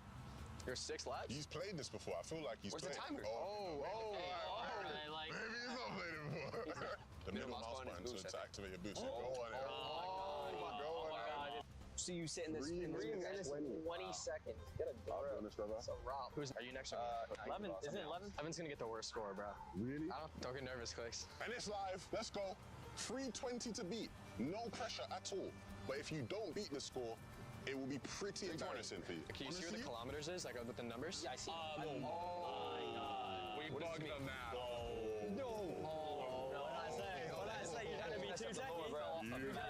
You've lost a lot of seconds there, bro. Let's see. Clicks is rocking in with a 3-11. That's what I said. That's what I said. It was much. That's not great. By 9 seconds. So Cooper's stepping up next. Oh. Bit of a slow start there, lad. Yeah. Wait, how am I slow though? I think you'll hit sub 3 minutes at the moment, yeah.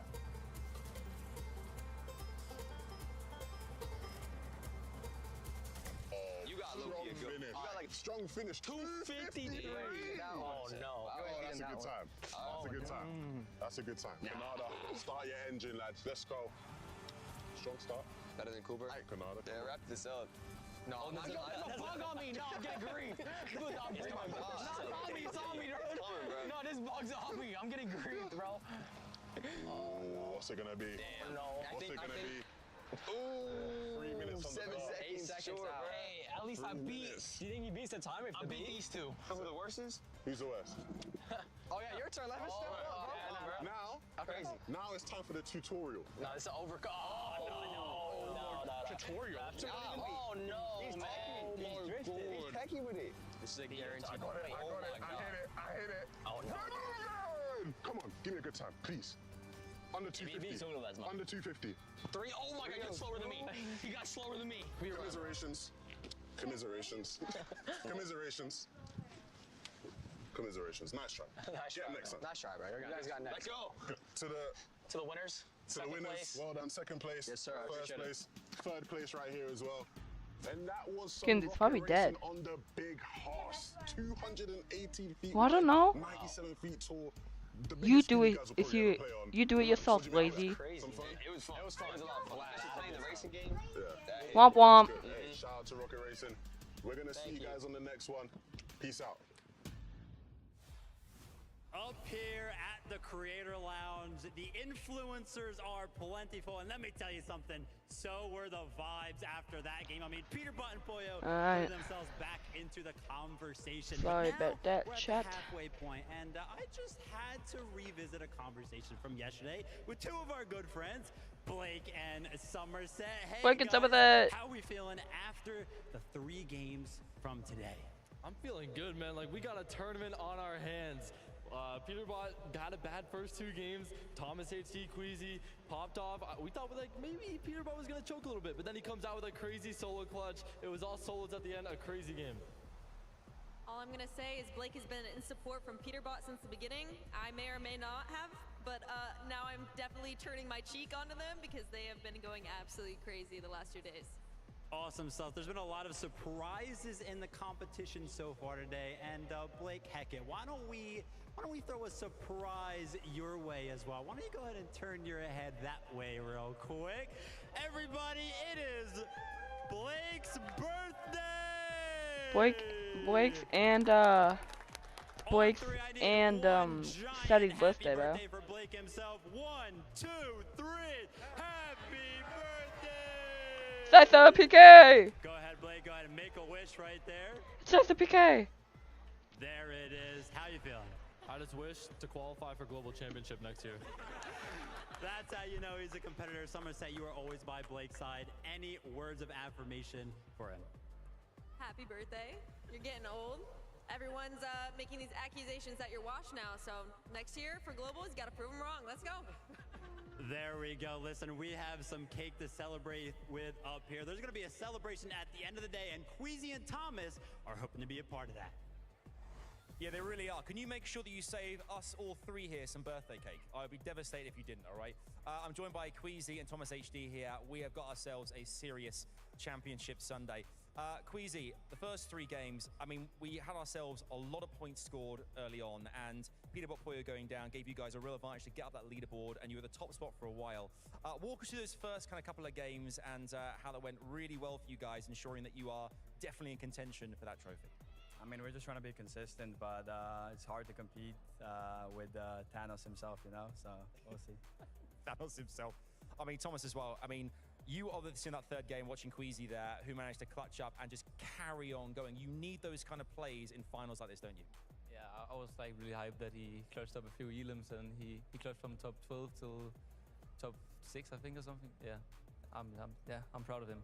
Well, I mean, there's only like, what, 40 or 50 points between you guys and top spot right now, which is absolutely doable with the 1.5 multiplier. The last 3 games, does anything change for you guys? Is there any kind of strat coming into this you think this is how we go for it? Or is the consistency and the complacency of where you are right now going to get you through and up to that main stage to lift that trophy? I mean, I don't think we can change much. Don't really have time to make adjustments, but we just keep doing what we're doing and we hope it's enough. I want to hear about one for a second here. You guys as a partnership. What is it like playing alongside Thomas HD? I guess a lot of people at home right now wishing they could be next to you guys competing with you. What's this guy like playing next to? It's amazing and it's pretty easy to play, you know? That's about it. Same question for you. I mean, this guy, he's done it all as well. Queasy is the man. Same thing. What is it like this season playing next to Queasy? I mean, it's great playing with Queasy. Like, I don't think there's anyone else that I wanted to play like a LAN like this with than Queasy. I think he's like the best ideal by far. Okay, we're going to see exactly what happens. Will they manage to go all the way and lift that trophy on behalf of the EU? I hope so. Let's head our way back over to the rest of the gang and see what they have to say. 340 likes. Sheesh. I also hope so. That's just my opinion. Welcome back here from the FNCS. We just are sitting here at the halfway point. Man, that last game was so crazy once again. Obviously, we would love to see Thomas HD and Queasy win, but also that story, Peterbot and Puyo, the back and forth.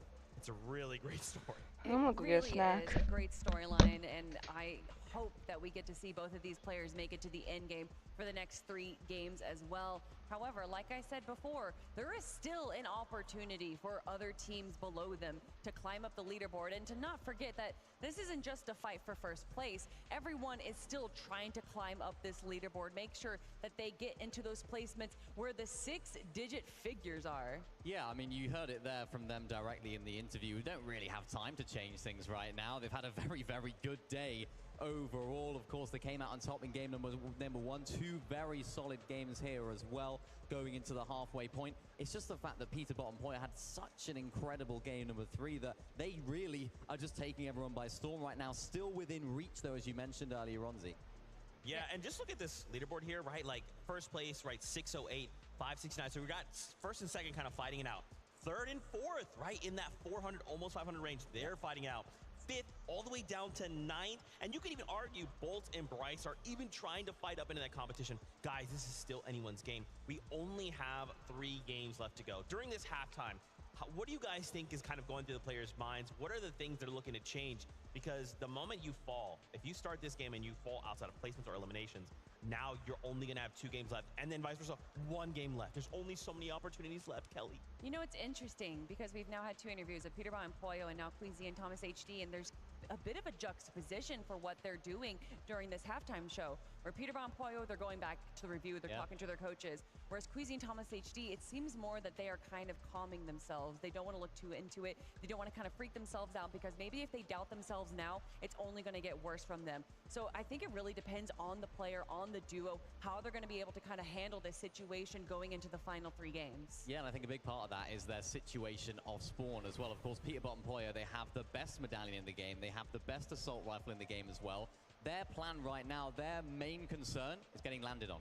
What could happen in these final 3 games? Could there be a team in maybe 50th place, down there, 40th place, that could think, you know what, we've got 3 games to make something happen, 1.5x points, why don't we just go for the best loot, see what we can make of it? If Peterbot and Poyo can do it, why can't we? I don't think Queasy and Thomas have that same concern. Yes, they're not in first place, but their drop spot isn't necessarily the most overpowered drop spot. It hasn't got those medallions, it hasn't got those mythics. So I think that's where the difference in their strategy and their approach to this halftime break has been, because I think Peterbot and Poyo are in that danger zone right now. Anything can happen. I mean, we heard at the start of the day, I believe it was Acorn and Cole, that they said, listen, if we're up there in 2nd place and it's Peterbot and Poyo, we're going to be landing on them. I don't know if they're going to be doing that now, but still, that does showcase that that mentality is in the mind of all these competitors, that they are willing to do something crazy to change things up. And of course, that brings us back to the reminiscent days of Invitational 2022, where it was Queasy and Veno dropping onto Cammy and Seti and making one of the best plays that we have ever seen in the FNCS ever. Just imagine for a moment. Let me just paint you a mental picture. And I'm not saying it's come true, but I did write it in the script. Peterbot Poyo, suddenly Thomas HDE, Queasy, they're both contesting each other. They decided we're going to fight it out right here. And then all the rest of the lobby is just like, we're also going to be part of this. We're just going to eliminate both of you. And just kidding. I hope that doesn't happen. But that's a very interesting point. In that moment, you know, in Invitational, we would have never, and I don't think anyone would have ever imagined that was what the play that would have been made. And so here with 3 games left, you got to start thinking as a duo, like, bro, we can make one of those plays. It's high risk, high reward. But at the end of the day, like, it could win us a global championship. It could send us into the top 10 and receive life-changing amount of money. I mean, there's so much on the line here. I think that was a very specific situation, though, in the Invitational, where Cammy and Seti and Queasy and Veno were so far ahead of the competition that even if Queasy and Veno did go down in 2nd place, they would have been there regardless because they knew that Cammy and Seti were so much stronger in the end game there. So I think that as far as other players landing on the raft, because there was at 1.4 teams, why not 40 teams? I think that is a very specific situation because a lot of these teams are still trying to climb up that leaderboard and not sacrifice those placement points. I think it is a specific situation, but I also think it's a specific situation that could actually happen, right? With how well those top 2 teams are playing, it could happen, Zeke. That's right. Our players are taking the stage once again. They are preparing themselves mentally. But this is not the only competition that has been going on this weekend. There's another one happening on the Fortnite Battle Stage!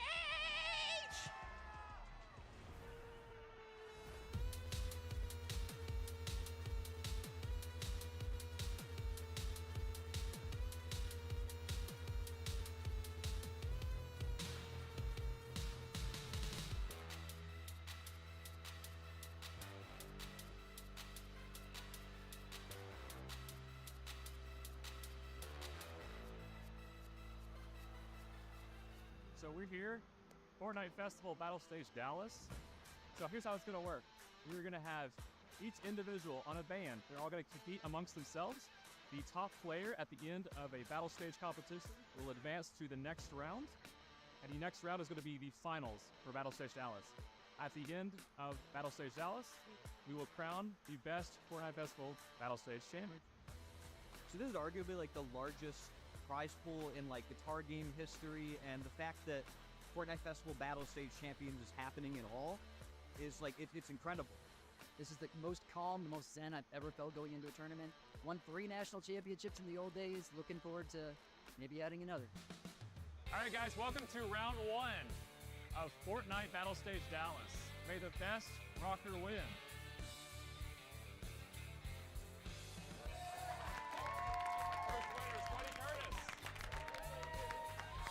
Held you right out. Did the whole thing. What am I missing? What did I miss, Bo? What?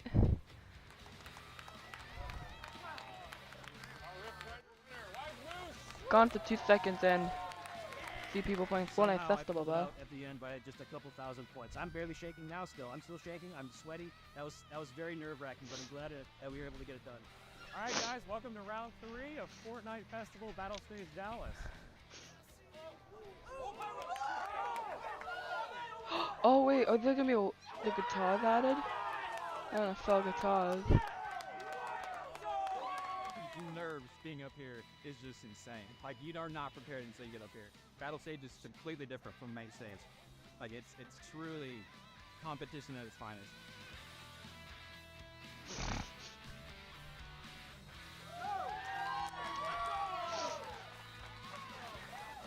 This is my first time playing in an official tournament in over a decade. It feels pretty good. Let's be honest here. Let's go! Welcome to the finals of Fortnite Festival Battle Stage Dallas. And for the winner, we've got a little something special.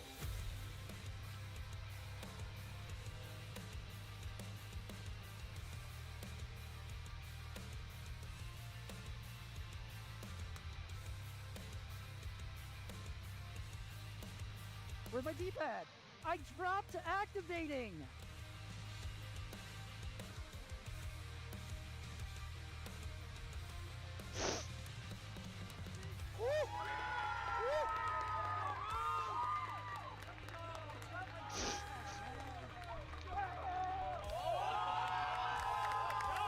Auckland. Congratulations, Moose, for winning, and congratulations to the Rift Raiders. I did it for him. He couldn't be here with us today, but I was here. He was here with us in spirit, and I did it for him. My best friend, I don't know how to feel yet. I don't know. It doesn't even feel real at this point, but it is real because I'm holding the golden guitar. So that's. So I went to go eat a snack, and I come back to people playing Fortnite Festival. Events like this in the future, because man, so many people getting into great music, so many people getting into competition. That's what it's about. Love it. Well, next time, I'm definitely bringing it home. Moose better watch over his back. Shoutouts there, Fortnite Festival Battle Stage Champion. That's what I'm gonna be doing after this. I know this has been super fun. I'm just gonna go. I'm terrified at that. Let's just. Anyway.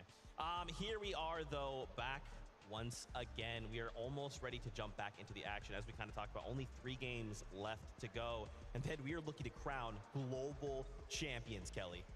It's finally happening.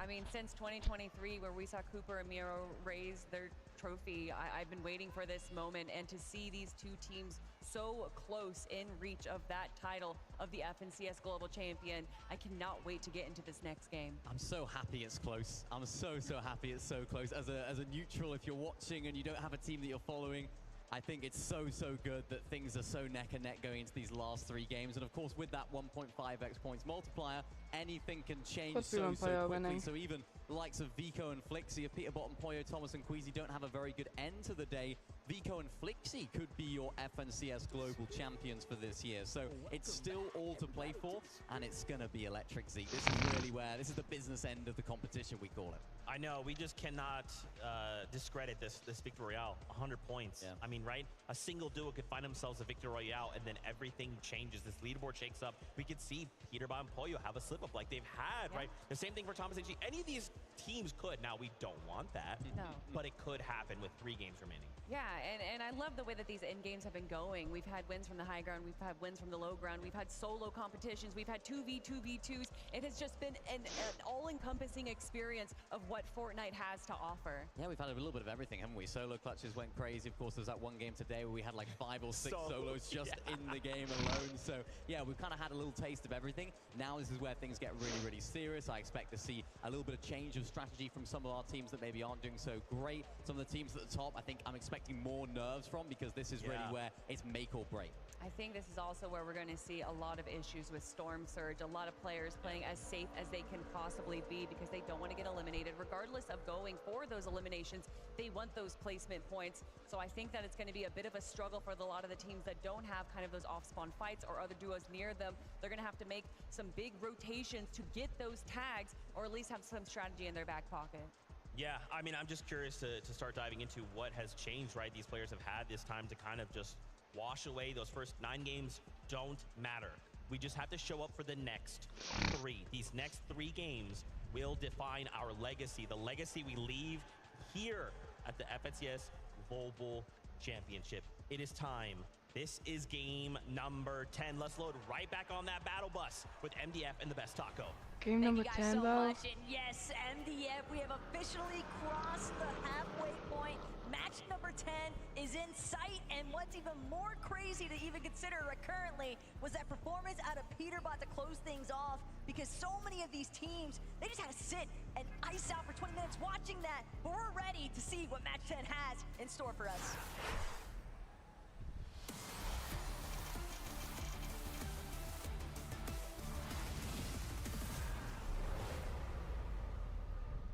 And like I'd already mentioned, MDF, everyone witnessing Peterbot's pop-off to conclude match number 9, then you go with your duo, you sit and you wait, think, talk, but what do you do realistically when you are dealing with the Thanos of the lobby? Yeah, I mean, hey, they said it, we didn't, right? This is the truth of the matter, is that everyone looks up to this team as clearly the most powerful in the lobby, but now that we are in the back half, I mean, that short break does allow for other teams to try to sit down and formulate Show off the Osman 30 minutes between a game where you get to look into the VOD, look into the replay client, right? Feel out what exactly is going on around you is a huge, huge opportunity. I mean, even now, we're seeing people like Acorn potentially find fights there in the feed, but Huddy and Kovacs need to just escape this duo, quite honestly. Seems like Sky beat Huddy and Kovacs to the punch. He's actually got a Gatekeeper shotgun, which is going to fare significantly better, you would think, at least, but Huddy actually going to find the first assault. Sky has been knocked. It's exclusively down to Scroll now to try and stay alive, but he's not going to be able to make it work. Huddy and Kovacs, once again, fully in control and commanding Rebels Roost. Very nicely done for them now. As yes, Peterbot and Pollo. Just jumping into things here. Peterbot, Pollo looking pretty Fighting. good now. What's happening though? There's action happening here at the raft.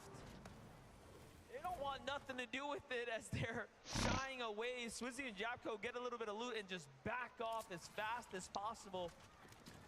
You know, it is pretty interesting to think about a 40-point gap that was once at the start of the event closed and then all of a sudden sprung right back into the action come the back half. So really showing you that when Peterbot and Pollo win a game, it's usually explosive.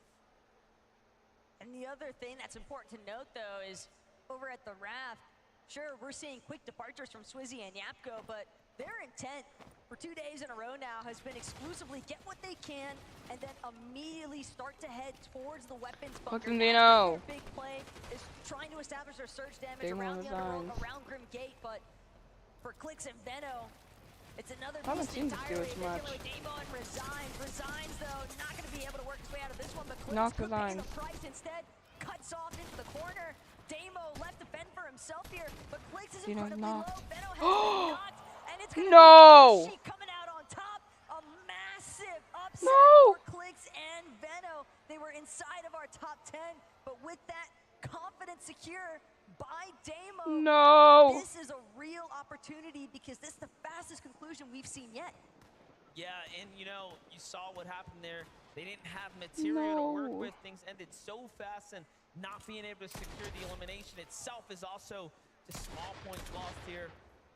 Jumping in with Chicho and Trulix, finding body tags. The Monarch pistol obviously hitting in the range of that 60+, but Canada. this is the earliest we've seen them go head-to-head Kill up Worthy and against Alex. Alex and Worthy, forcing them out of the drop.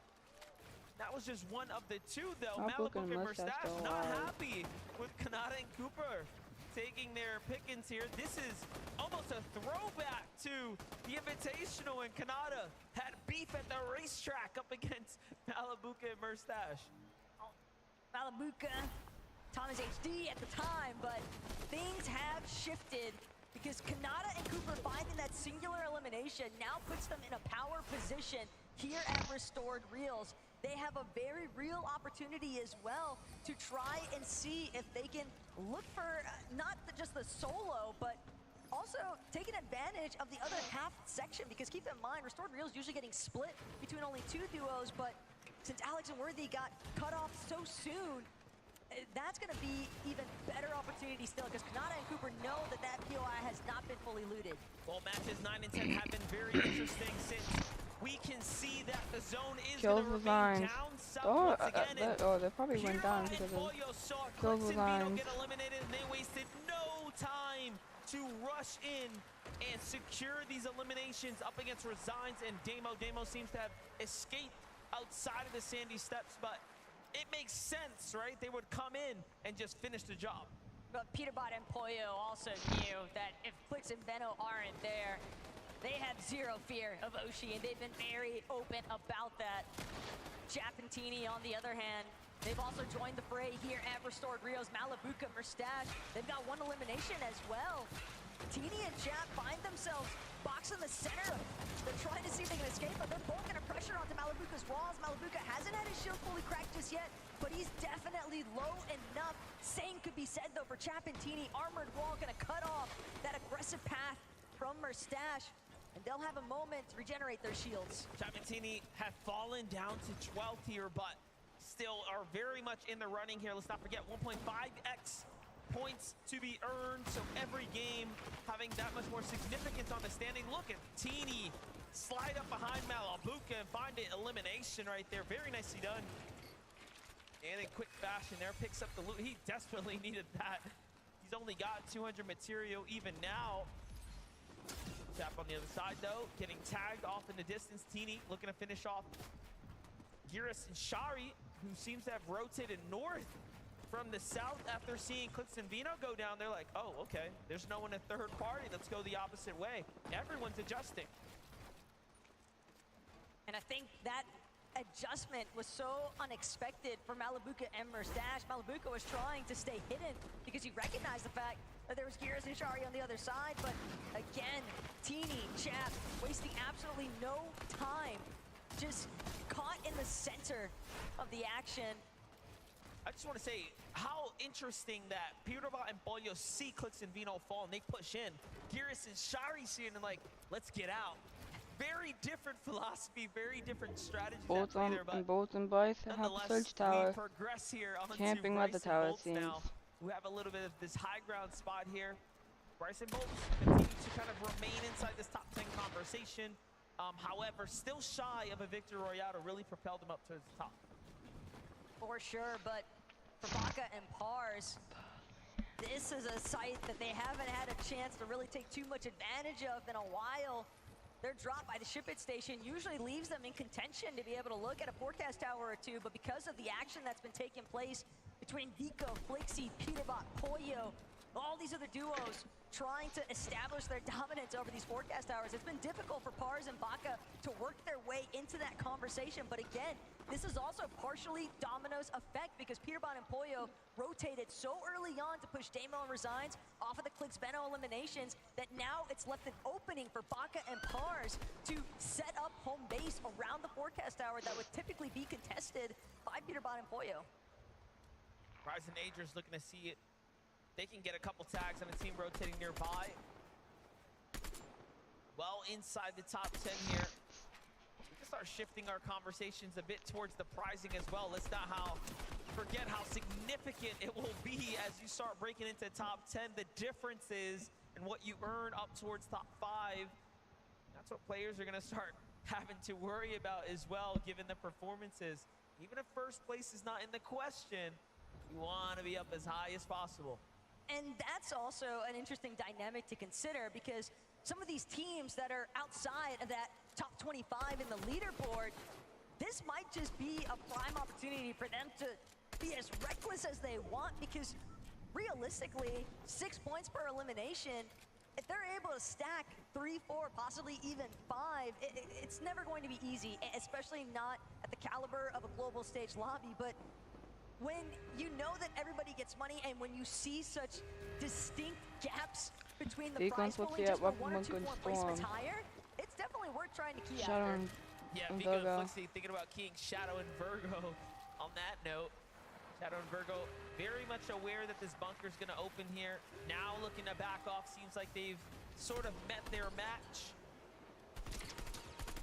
Get some We had things time for to catch Surge. up with Vico's parent, and they said they expect Vico to get much more eliminations today. That is what is the hopes. And look, he has done just that. He is in 3rd place right now. Vico and Flixie absolutely have proven to the world that they are a scary team and someone to be respected. Just Stinks and seeing Dukes. the way that Vico's mom Nobody's is around so him. invested, though. I mean, Well, the granted, first I would are imagine actually not that quite across. any parent would be, but it's just the emotional display. I can only imagine what it's like because even for us watching, the anxiety is bound to hit. Nerves definitely starting to build here, but the shots have to stay clean as ever for all of these players involved because you might not have as many opportunities as you would hope for, and Spinks managing to connect some very optimal shots with that striker burst assault rifle. He's definitely under a little bit of duress himself on the top of his Surge base. Haven't seen much of the early game from Dukes Who or gonna Sphinx, leave? but they are creeping their way up the standings. Just a silent team at the moment. On the other side, Bugha and Aviv looking to make some noise here at the Reckless Railways. I was just gonna say, but you gotta be careful, because here comes Flixie and Vico coming back to home territory. First tag's gonna come out onto Aviv by Flixie from the low ground.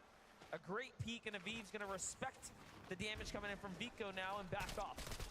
But both of these teams need to be wary of the fact that they don't want to get caught outside of the zone for a little bit too long. Teams inside of the zone already managing to build up more primary positioning, and when you're trying to break through some of these Surge bases that are in more of that central map position, it can be very difficult to work around and still retain as many resources. All of these splashes, a little bit of Flowberry Fizz that Vico has left over. It seems right now he can definitely buy himself more time than what Bugha and Aviv had to offer, but because of that factor, Bugha, Aviv, they're not really interested in the fight. One thing to note too, the bunker, not really talked about how much ammunition it serves out to the players that secure it. You saw there, Vico and Flixie had 300 ammunition apiece, where you start Hold jumping on, into chat, I'm other gonna make a teams who are stream schedule quite real quick. literally dwindling down on resources so soon, they'll start to run out.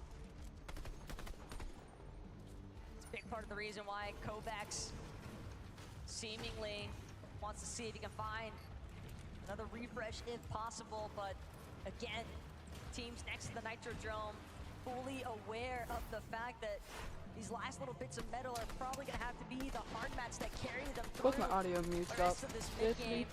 Some nice connections though. Rapid, that is a big knock. A huge knock there. And look at this, we jump back in and Flixie's actually down. What went wrong?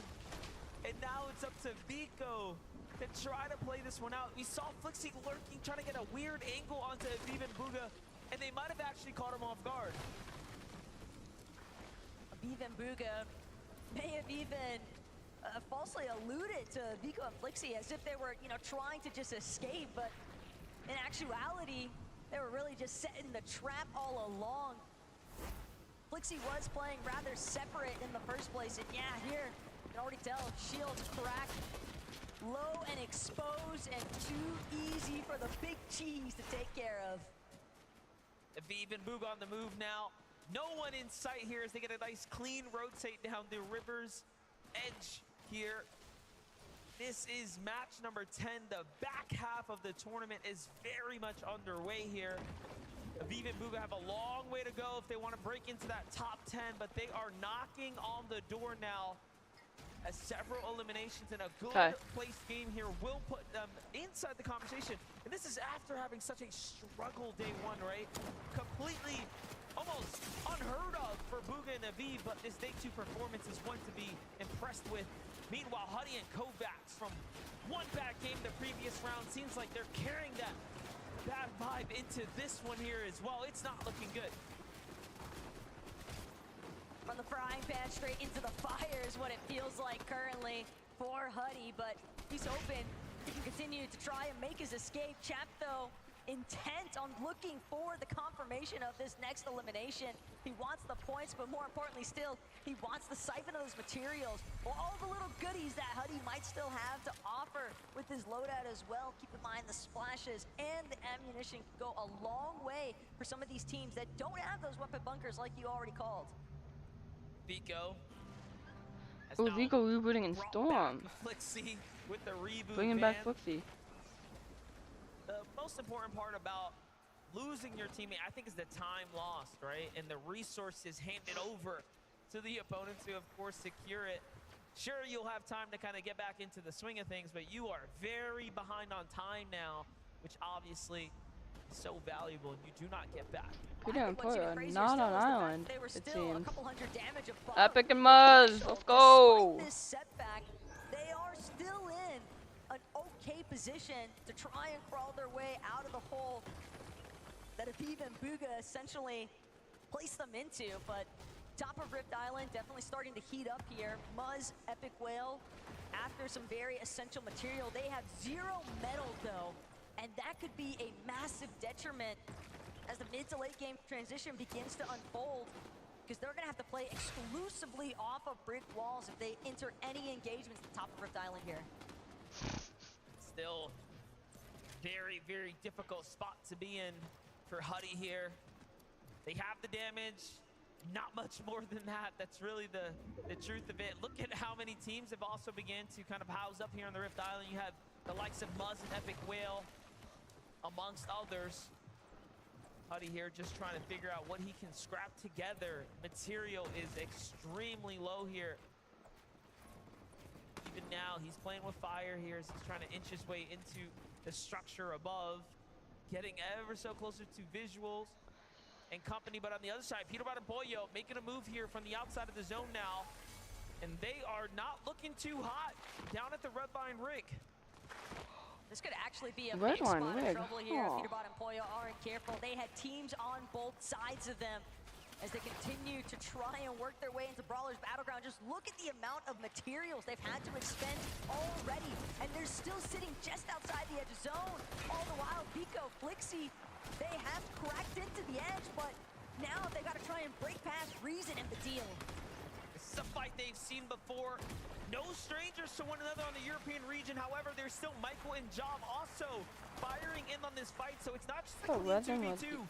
Vico and Flixie, though, have a lot to worry about. They need damage, but more importantly, they need this refresh. Job steps in and just gets crushed for a moment there, but Flixie damaged as well. Vico doubles down on the armored walls and actually finds the elimination. Meanwhile, Poyo and Peterbot are fighting their way in as well. And this time, it's up against Cold and Acorn. Cold and Acorn have been struggling today as far as their surge has been concerned, and big part of the reason why they don't have that direct contest that they were able to depend Acorn on and Cold are alive in the end game. against the likes of Andalex and Sato. So taking this exchange with Peterbot and Poyo, it's only going to hinder both teams at this stage, because Baka and Pars, they're starting to put their heads into the mix, and Resigns, a lone soldier, he's not going to be able to make it out. Huge pickup for Epic Whale, though. He's actually going to be the one to get the last tag from the Rift Island down onto Resigns there. Meanwhile, you would have thought it was Damo who was close nearby, but no, it's Agers in the storm, looking like a solo as well. What is happening here? This is going to give a sense of security to Poyo and Peterbot when the skin comes out and they see Agers potentially there in the distance. Yeah, they're also going to recognize the fact that he's a... They're going to think he's a solo, but he's not. Agers is just far enough away from Rise, though, that Poyo and Peterbot, you saw the confidence in that movement. They were full sprinting. They're not trying to hide anything about their intention. And Agers instantly recognizing the danger in sight. It's going to fall back immediately. And now Poyo, Peterbot, they see his duo in the distance, and they're going to opt to fall back. Agers and Rise will live to see another day. Definitely a close one. Poyo and Peterbot are moving so fast as well, and you know, for good measure, they need more damage. They are not quite there just yet. Giras and Shari going to be the next ones up for Pickens here, but nothing is going to connect. Getting close now to the top 25. Take a look at the highlights. You blinked, you missed it. Baka and Pars get deleted by the young Cold. Very nicely done. He's starting to heat up, it seems now. In the back half, that short break probably much needed. That last elimination, though, that Flixie and Vico picked up off screen is carrying their surge damage threshold currently, sitting just barely above at 113 over. But Vico, Flixie, more importantly still, they need to find another loot refresh if possible. They're going to have to create the situation themselves. Meanwhile, Peterbot Pollo, this could be exactly everything they were looking for. Ed and Persa have fallen, and a big refresh of materials has finally headed their way. That was actually so fast too, right? One of the fastest eliminations they picked up, but look, no heals were given out. You would think you catch two teams or a set of duos here on the outside, catch the quick elimination, and you'd be fully refreshed, but they are still in a very bad situation as far as heals are concerned. Yeah, but it's all from rags to riches when you're looking at Thomas HD and Queasy's loadouts in comparison to Pollo and Peterbot. They are in tatters at this phase. And now, taking the flaming boost tube, they're gonna try to catapult themselves. It's helping them cover some distance, but at the same time, they're just still so far behind everyone else, very likely to get held the moment that they surface. They go sneaking their way out from the edge here. All eyes on Peterbot and Pollo right now, as this is, again, one of those very dangerous situations they found themselves in where Pollo doesn't have much HP. Peterbot holding on with just a single strong foot. Let's see it though. They find a little weak ramp here, try to double out onto Jonathan Pixis. But nothing comes out. Pixie manages to level up just a little bit more there. And the hunt continues. Peterbot and Pollo, though, they're going to send out their next scan off that reveal medallion. It's Siyun and Kadu. But Siyun and Kadu, they might even be caught in a different exchange of their own. Believe that they're applying some pressure onto Epicwell and Muzz, who are sitting on the low ground just underneath them. Chiefs as well, so incredibly hurt, but Peterbot, Pollo, they are just praying for any sort of refresh, but nobody is coming near them. Keep in mind that reveal medallion also marking their position on the map. People know Peterbot and Pollo are on the approach. Yeah, Kato is trying his best to see if he can swing around this dead side for the rotate. No one's rotating. Peterbot and Pollo not having anything to do with it. In fact, finding more tags now into Kadu. They're gonna recognize we just shield cracked here, push in, take the wall. They didn't have heavy material before, so what did they have to work with? Armored wall comes out, give them a little bit of room, but different duos now looking to collapse in. Luckily, the tag was onto Peterbot and not his teammate. Otherwise, it will be Rats here. Great Monarch tags, but they are literally operating on fumes right now. Peterbot is down to his final 4 builds. Wow. Make that 3. He's still got 6 armored walls, though, but he'll have to be so meticulous with how he actually places them. But Needed just that. in time, Crisp has been found. It's not much. It's not much, but it's something, and down they go in 17th place. Let's go. They just couldn't get a footing. Look at who it is. Vico on the other side here. Falls and takes the damage too. Dang. Out goes some of the immediate threat. And things begin to open up for Cammy and Seti. Once again on the high ground. No way, Queasy they're and winning. Thomas They're gonna win also another were match. just on a day 2 performance of their careers right now. The opportunity has arisen, though. Thomas HD and Queasy know if they can just close this one out in any sort of fashion, like some of the successful matches they've had earlier here today, that could be all the difference necessary. Only 54 points currently separates first and second place. Spinks from the low ground. Thomas trying to take HD some and chops up Queasy can onto take us height. first place again. Success as well. Seti and Cammy will be forced to try and pave their way forward. Still Dukes looking to maintain and a front side Spinks have position height again. of this next zone, but Duke, Spinks right behind him, They threatening. get chopped. They're gonna have to push forward as well, though. It's only a matter of time Spinks for has the height two still. have to clash. Spinks and Dukes have turned their focus to high ground here. They want to be up on that podium before the weekend's over. And there's just 3 games to do it. Here we are in the final moments, top 15 now. Things are starting to heat up here for Thomas HD and Queasy. Material running low. They have to find the refresh here. Desperation will start to kick in. They saw the shield crack. Sidewall goes in. They're fully committed. Armored walls. It's all or nothing. And Thomas Thomas is dead. Come, no, bro. Come on, Queasy. Catch up. We've seen Queasy be here before. Playing here off. He will have to figure out how to clutch up for the team now. At least for a moment, he's going to opt to play his final med kit. It'll buy him a little bit of time. He's hoping that it'll buy him even a placement or two. But now, pushing in late from the backside of zone, hoping that he can drop in overhead, sees bodies, hears the shots connecting all around. Prism is going to get knocked. That's the refresh he needed. But the splashes, Queasy can't use them in time. He gets the elimination, but at what cost? And it wasn't enough to overthrow the gap between him and Peterbot and Pollo. The small chance that he had, the crack in the window Think the dudes can get up there, though. could not fit through, and it remains They're looking like they could win this game. as ever. They're looking like they win this. Into game 11 and 12 of the tournament. This is Bryce's and Bolt's chance to secure a victory. This is Spinx and Duke's chance to secure a victory. Or can Cammy and Seti pull a trick out of the hat at this point and come back with another win today? Seti is already out. Cammy may have been right next to him. Swizzy and Yapko, on the other hand, they're looking to be the ones to try and overtake the low ground. They've created so much space, but working through these pre-existing builds, and even the buildings themselves here at Brawlers Battleground, is posing so much of an issue because Bryce Bolt's in the mid-ground. Pixie as a solo, he's gonna opt for the medkit play as well.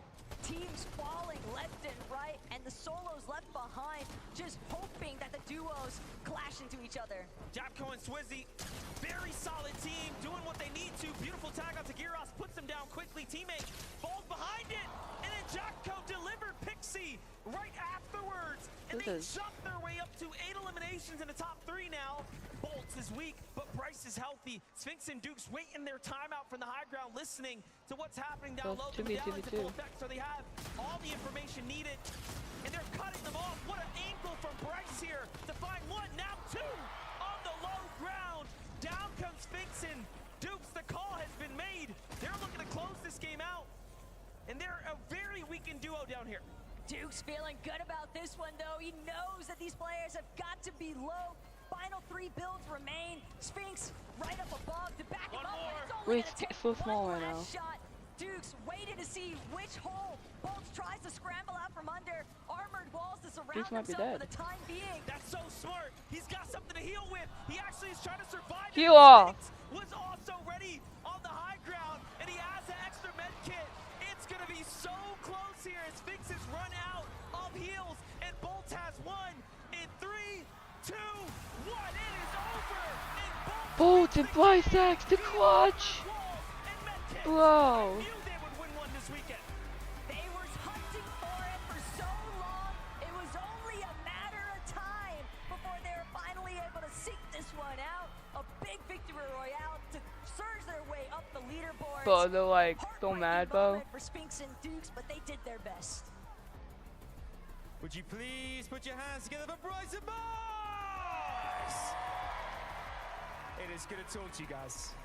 Walk us through the end game there. We saw the heals came into play, but what a way. The crowd absolutely loving that too. We finally got a south pole for the first time. It went to the sand.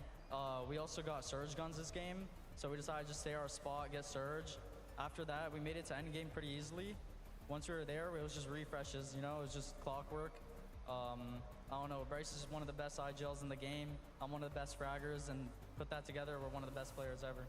I mean, Bryce, you know, we hear that from their Bolts. It was an incredible way to round things up here. Obviously, you guys want to get as far up the leaderboard as possible now. Walk us through this competition thus far. How has it been for you both as a duo?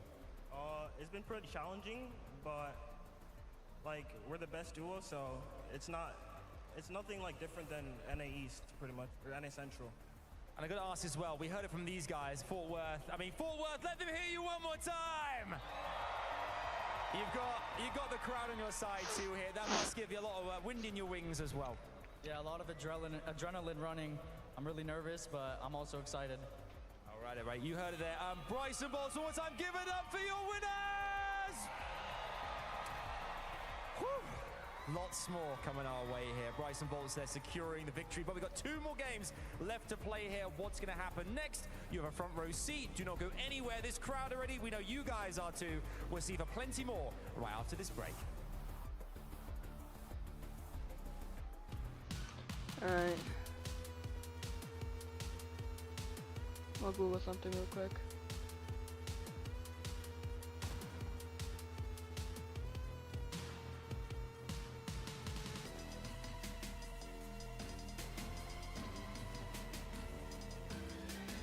How old is Volts?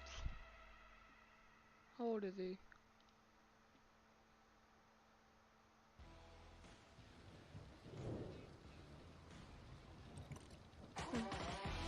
Oh.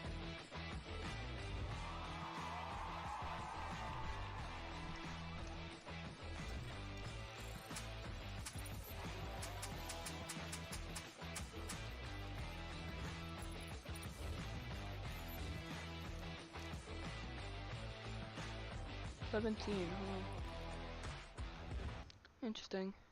Hold on, I'm checking my YouTube live stream stats.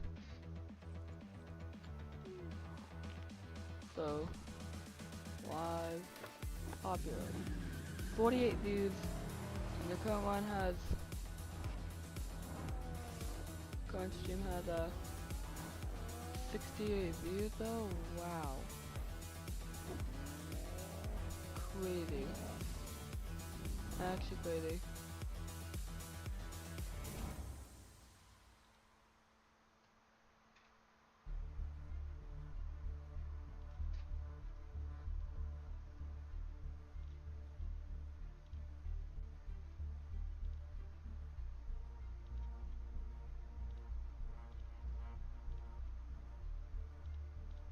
Beautiful, powerful, dangerous. Oh, Ice has a magic and be controlled. Interesting. But add this to my save watch wager. What's my highest current viewers? 3. I'll stay at 1 viewer because I have stream open. Then expects up to 2. It's 2. Yeah.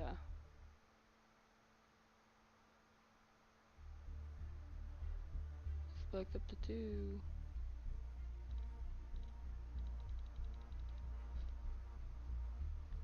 Why did that post up to why blowing up all of a sudden?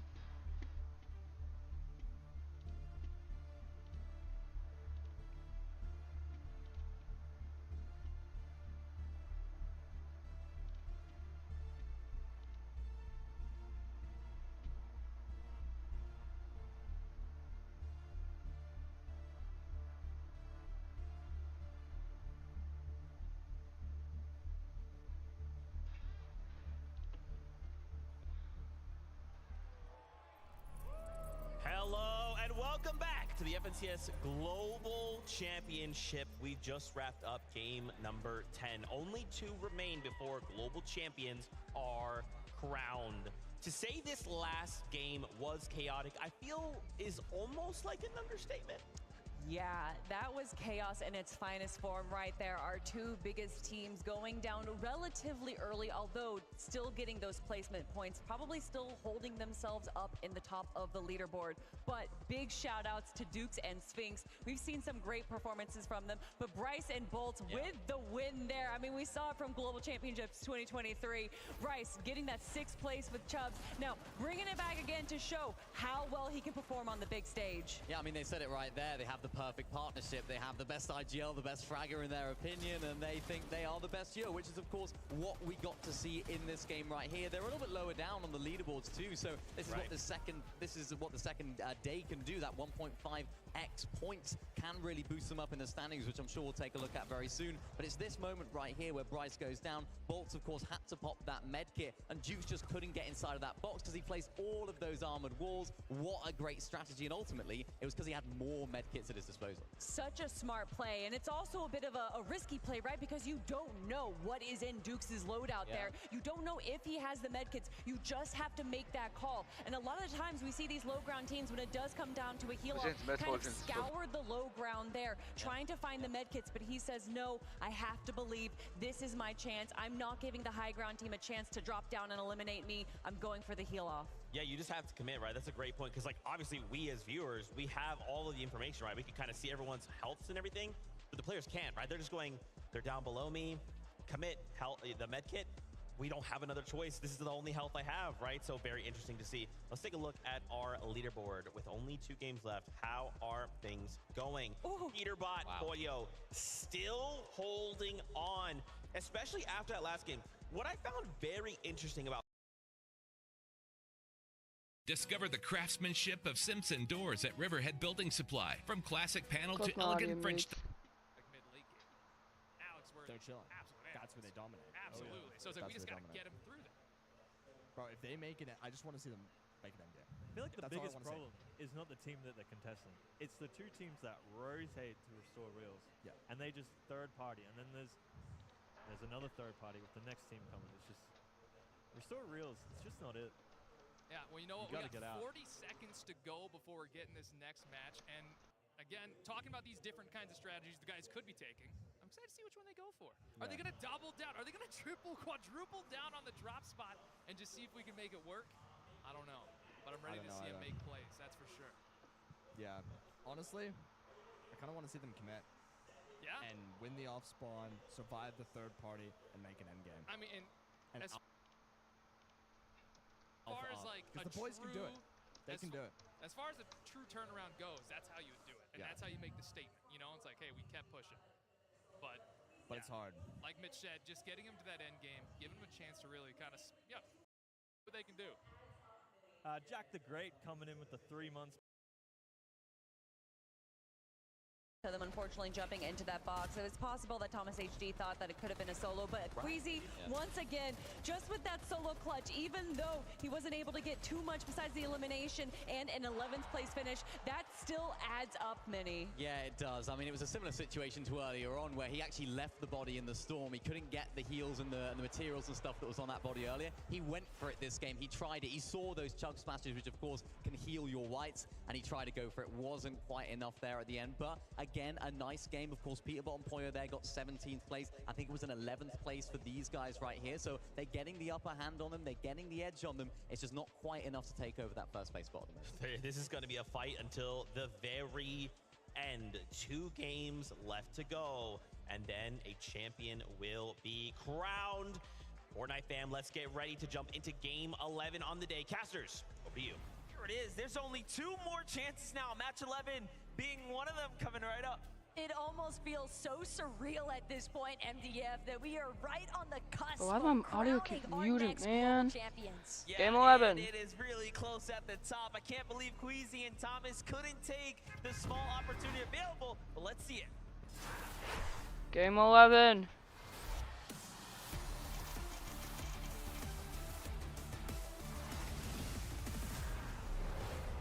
How many more chances will everyone get here in match number 11 to take their shot at the throne? Because at this point, Peterbot and Pollo have served up too many opportunities. They can't surely come up short, right? You would think so, but at the same I time, don't think MDF, Constantino can win no 1.5 more. point multiplier, anything is possible. And speaking of crazy possibilities here, Brutal Beachhead.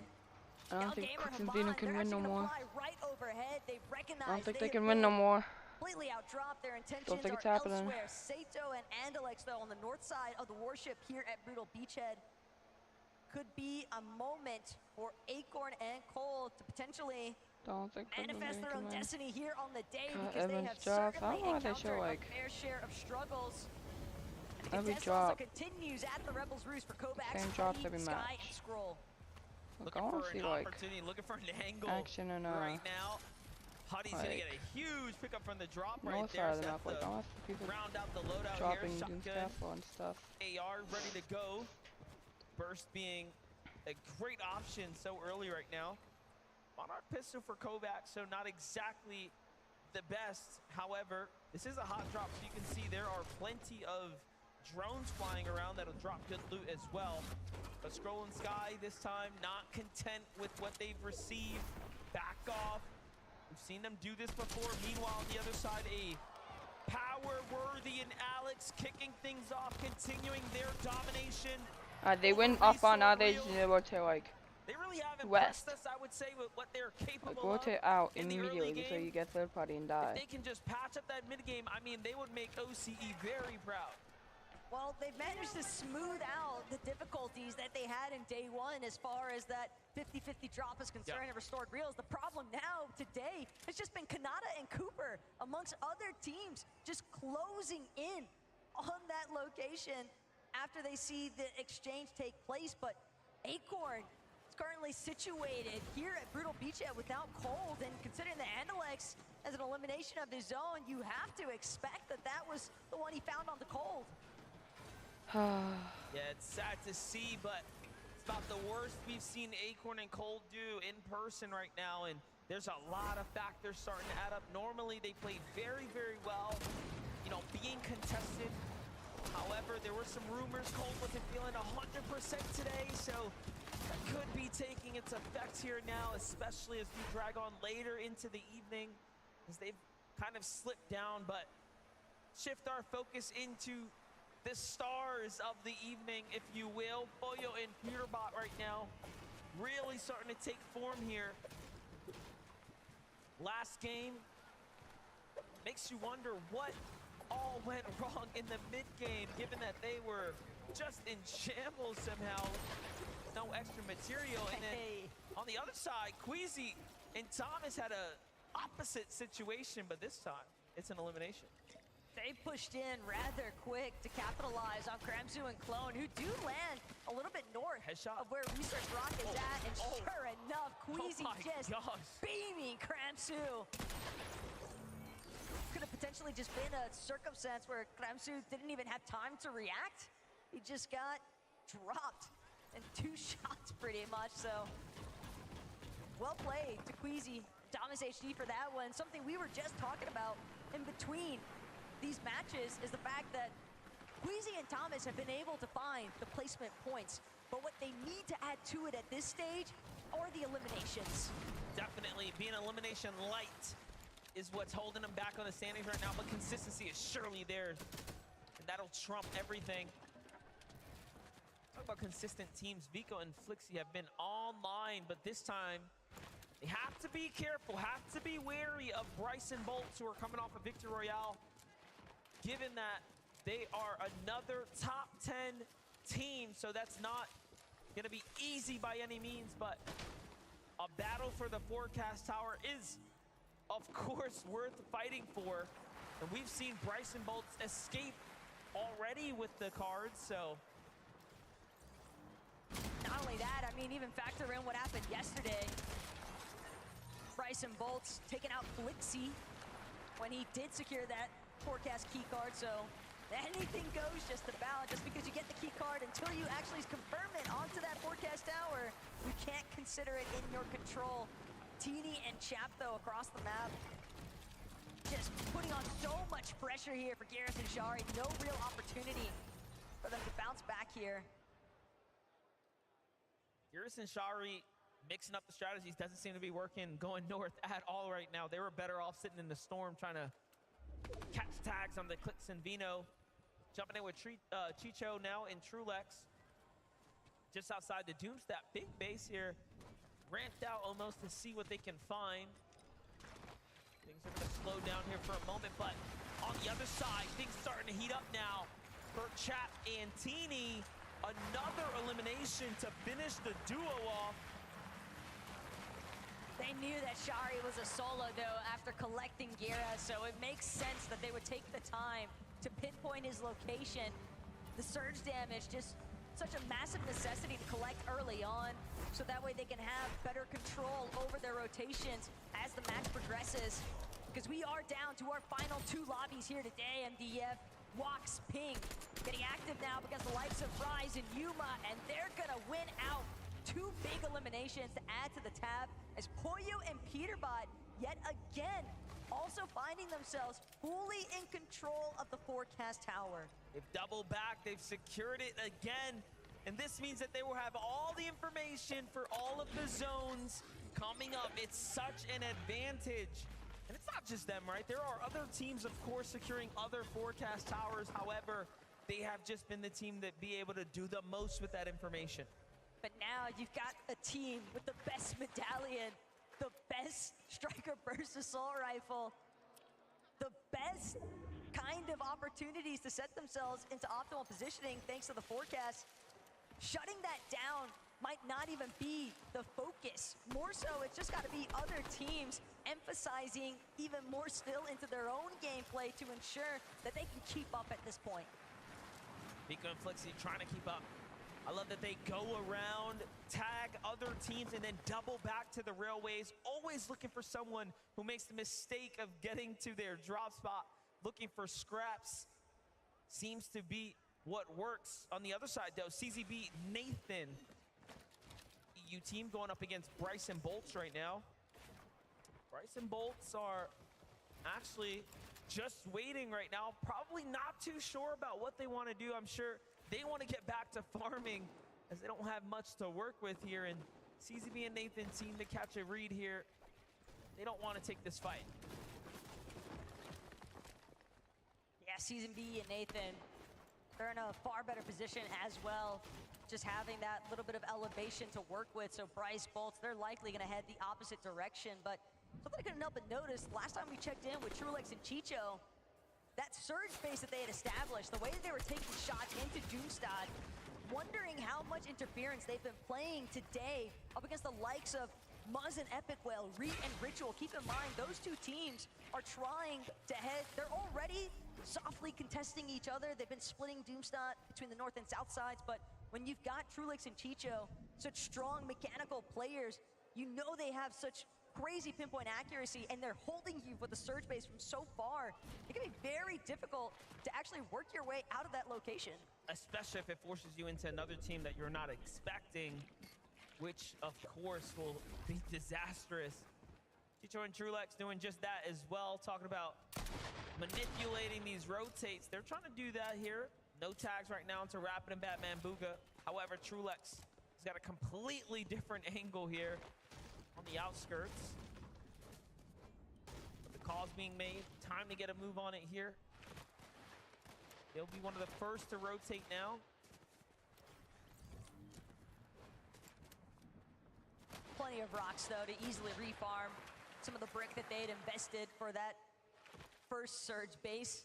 And just behind them, you can see Muzz, Epic Whale. They've had to maintain a low profile to prevent themselves from being victims of Trulex and Chicho's Eagle Eyes inside of that surge base. But the surge bases continue to pose issues for plenty of other teams around the lobby. Here we've got Poyo and Peterbot actually looking to see if they can capitalize on Peterbot the and Sky Poyo and Scroll. Gungate One against above, one below. Sky Sky and Scroll caught in the center. Skull. But they're going to try to just finagle their way out of this one, sure enough. Poyo, though, just quick to the chase. Haven't quite got the tags, though, right? So something isn't going right for this battle here. Clearly, the goal is damage and or eliminations, but none being earned. Meanwhile, Ping and Wox right here are in a completely different fight. Deep into the storm, just outside the underworld. Wox, who's at 3 eliminations here, clearly fired up for match 11 right now. Chasing down visuals and Braids. Finds the wall. Ping on the other side gets the edit. However, Braid slips out.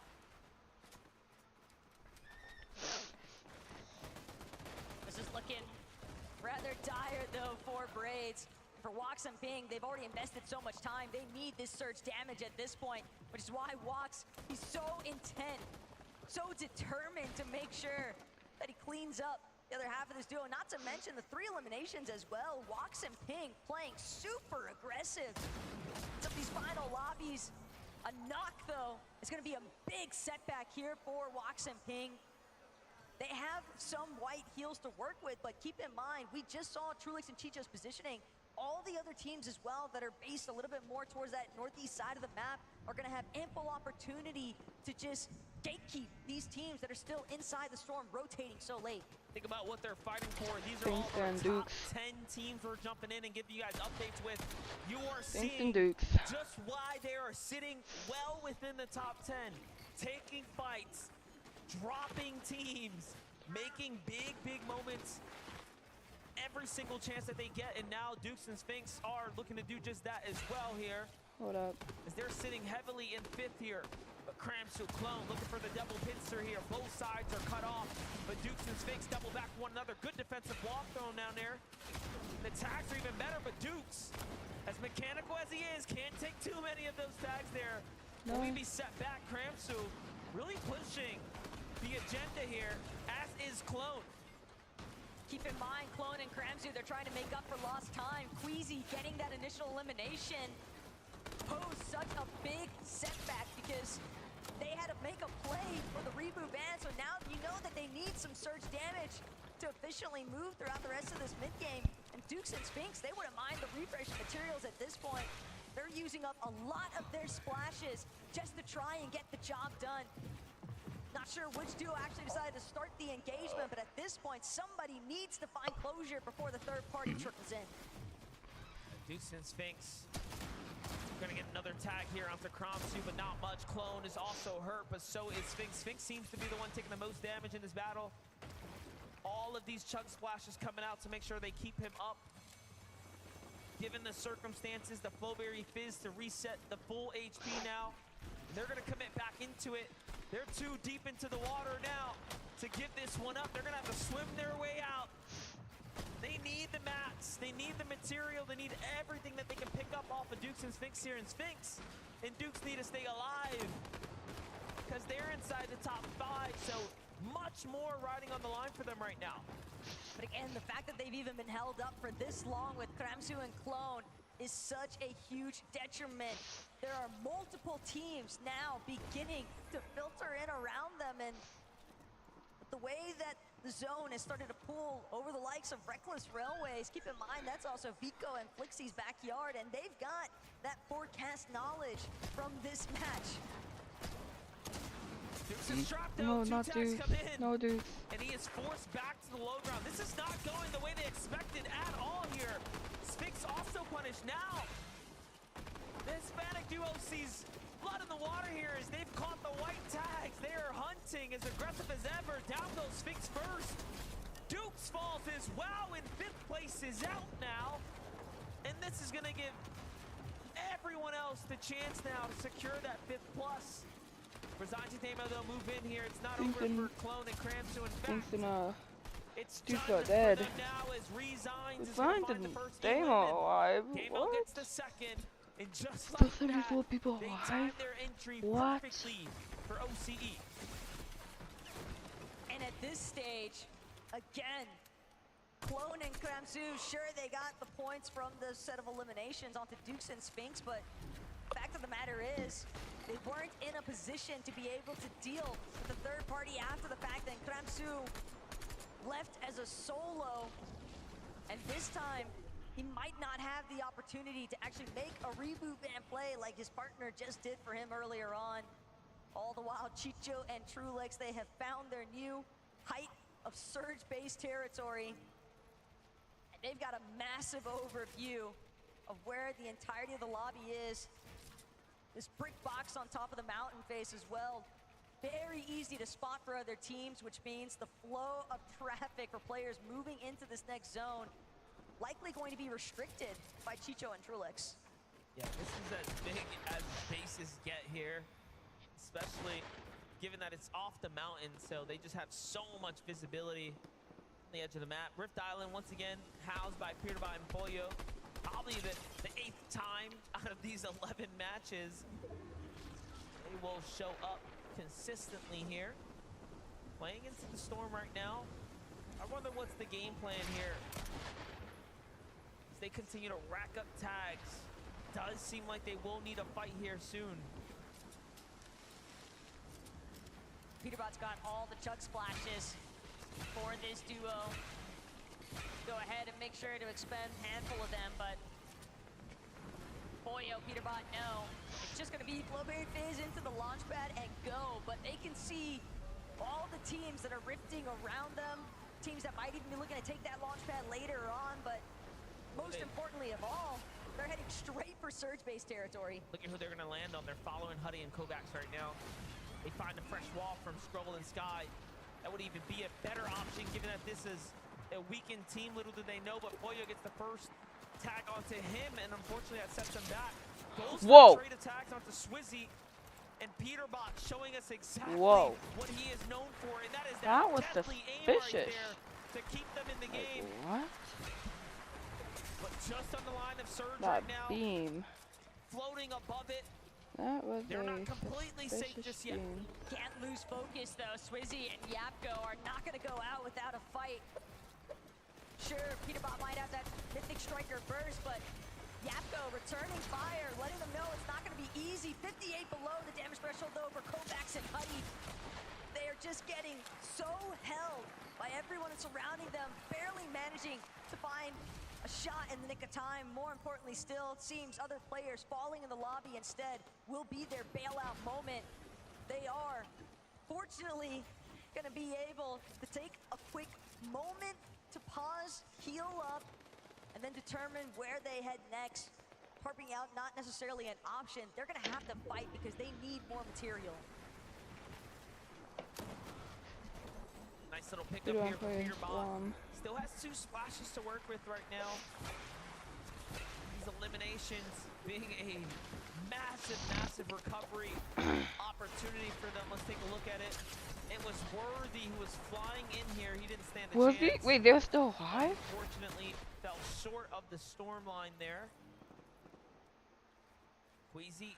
Wait, they were Thomas still HD. alive? Hot on the heels of Flixie and Vico now. That would be an incredible team to drop given that they are in 3rd place. They could just play for Deadside at this point. They have so much damage above the rest of the lobby. They're gonna be a little bit late. Thomas is him, though. Thomas is actually him. Do you ever miss with the Monarch pistol, man? We have seen him do so much damage with that weapon. It wouldn't doubt me if the stats say that he is far and above the rest with a Monarch here on the weekend. Take a look at that in just a moment, but Kovacs, Huddy now, very much below the surge here, forced into 200 below. box engagement here. This is as scrappy as it's Not gonna get. good. And they need an elimination here now. Clock is ticking. Starting to run short on time. It's going to be a matter of moments before this storm really starts to ramp up onto them. Let's see it.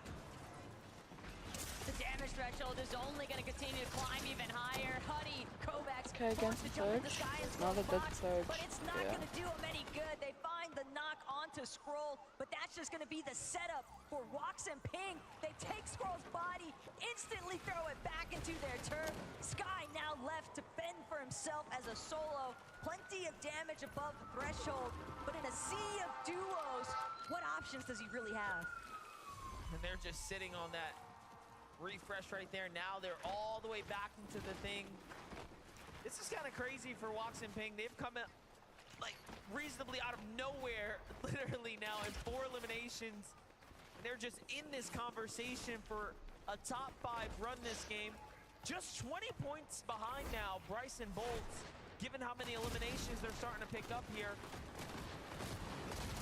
For Bolts and Bryce though, they're finally finding theirs too, so that's a set. Starting to add up here. Look at how isolated Queasy and Thomas HD were, though, on that far west side of the zone. A little bit of a dead side position, but they are going to have to deal with Paper and Victor B, I believe, who seem to be joined up with them. Not going to be an easy path to trek by any means, but right there with you, Bryce and Bolts have really started to heat up here. And this is where it matters most, because you only have this lobby and the next to work with, and then that's it. And there is a lot of prize money on the line when you look at these positions. That's loud. The top 5 of the leaderboard. Oh, the gap is a big, big jump. the first. Bolts and Bryce have to make it there, if you will. They're in the top 5, but pushing through is going to be difficult now, given that they're running low on HP, even shorter on damage here. The fact that Bulls has to rely on bandages here, but a great shot there. Not enough to find the elimination, unfortunately. Loses his teammate in the process. However, he is above the threshold for now. It'll buy him a little bit of time. Lowberry Fizz to give him that extra mobility here so he moves fast. Also to get an inch further. It's Reason who's down at the bottom layer. What can Bolts do now? Can he maintain his position here?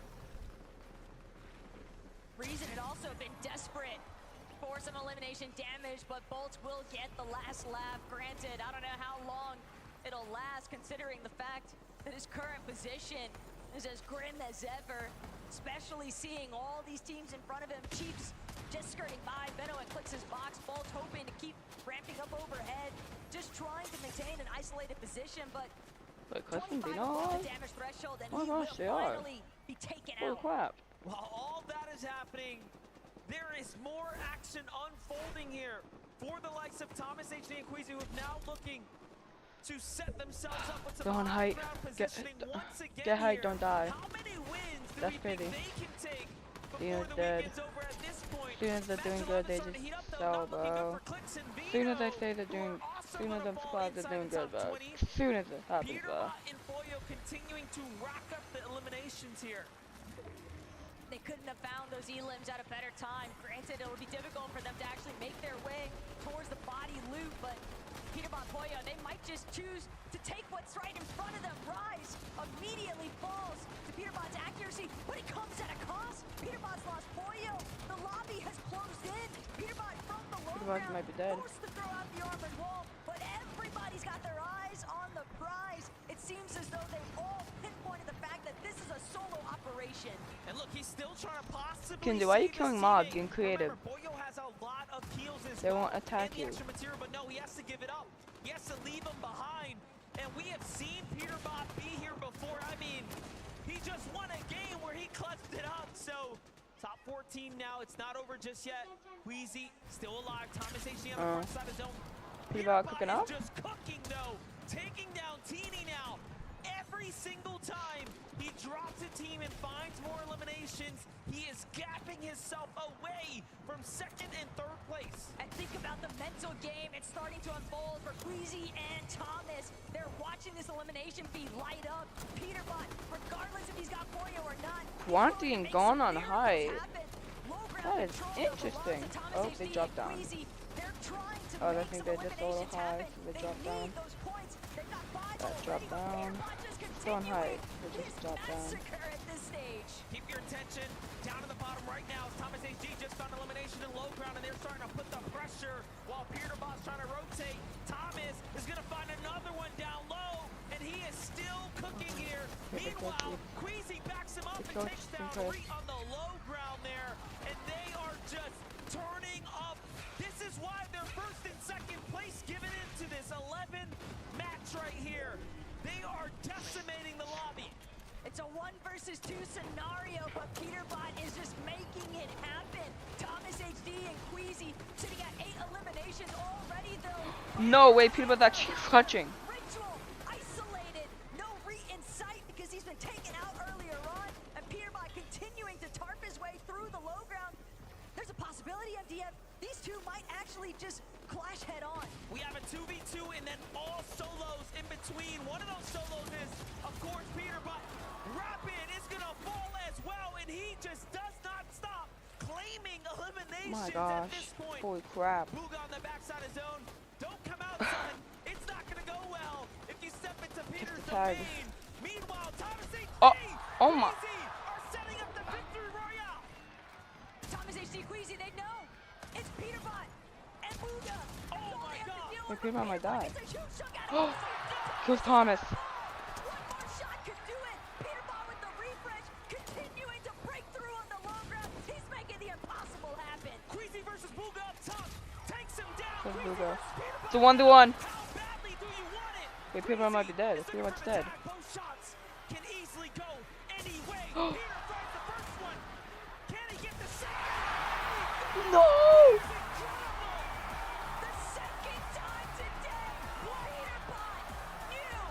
No!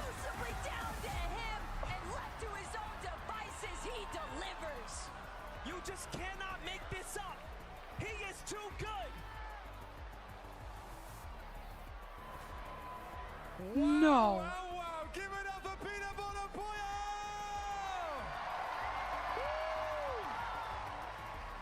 You know, is that a taste of what's to come? The 1v1 versus Queasy, the last play of the game. Peterbot, you were out of your mind there. Wait, Yeah, they win this. They win it all. Eliminated Thomas, and then I know Queasy killed one, right? And then I just knew it was a free win because it was Queasy, not Thomas, you know what I'm saying? Oh, okay. All right.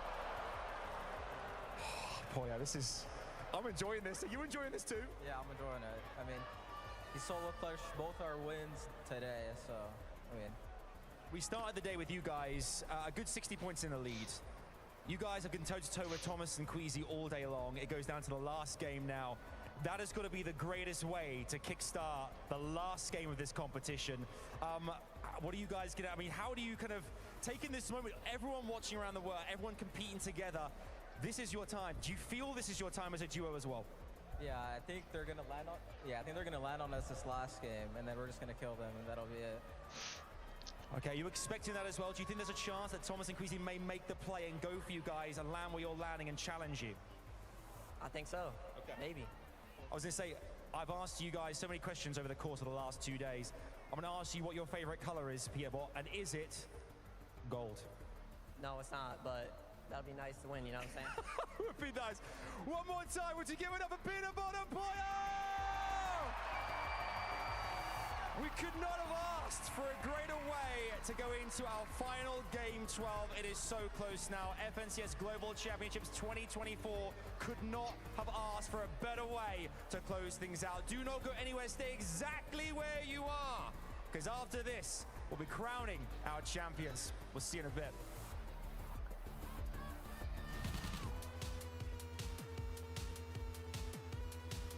I'm gonna stop recording for the YouTube video.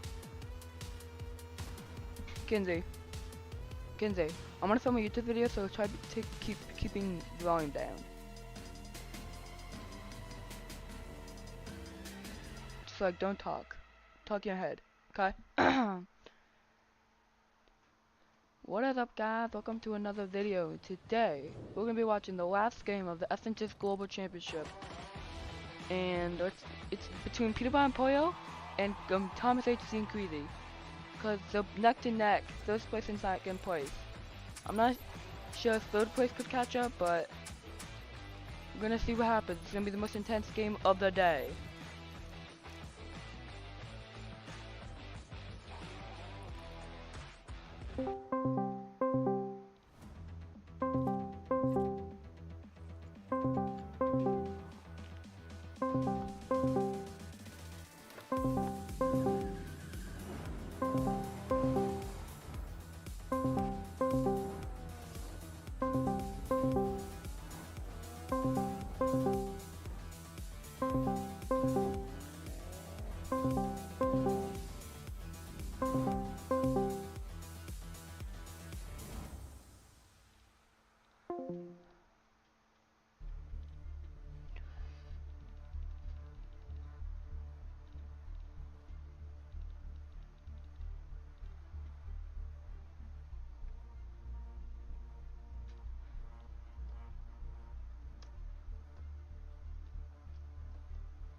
Fortnite fam.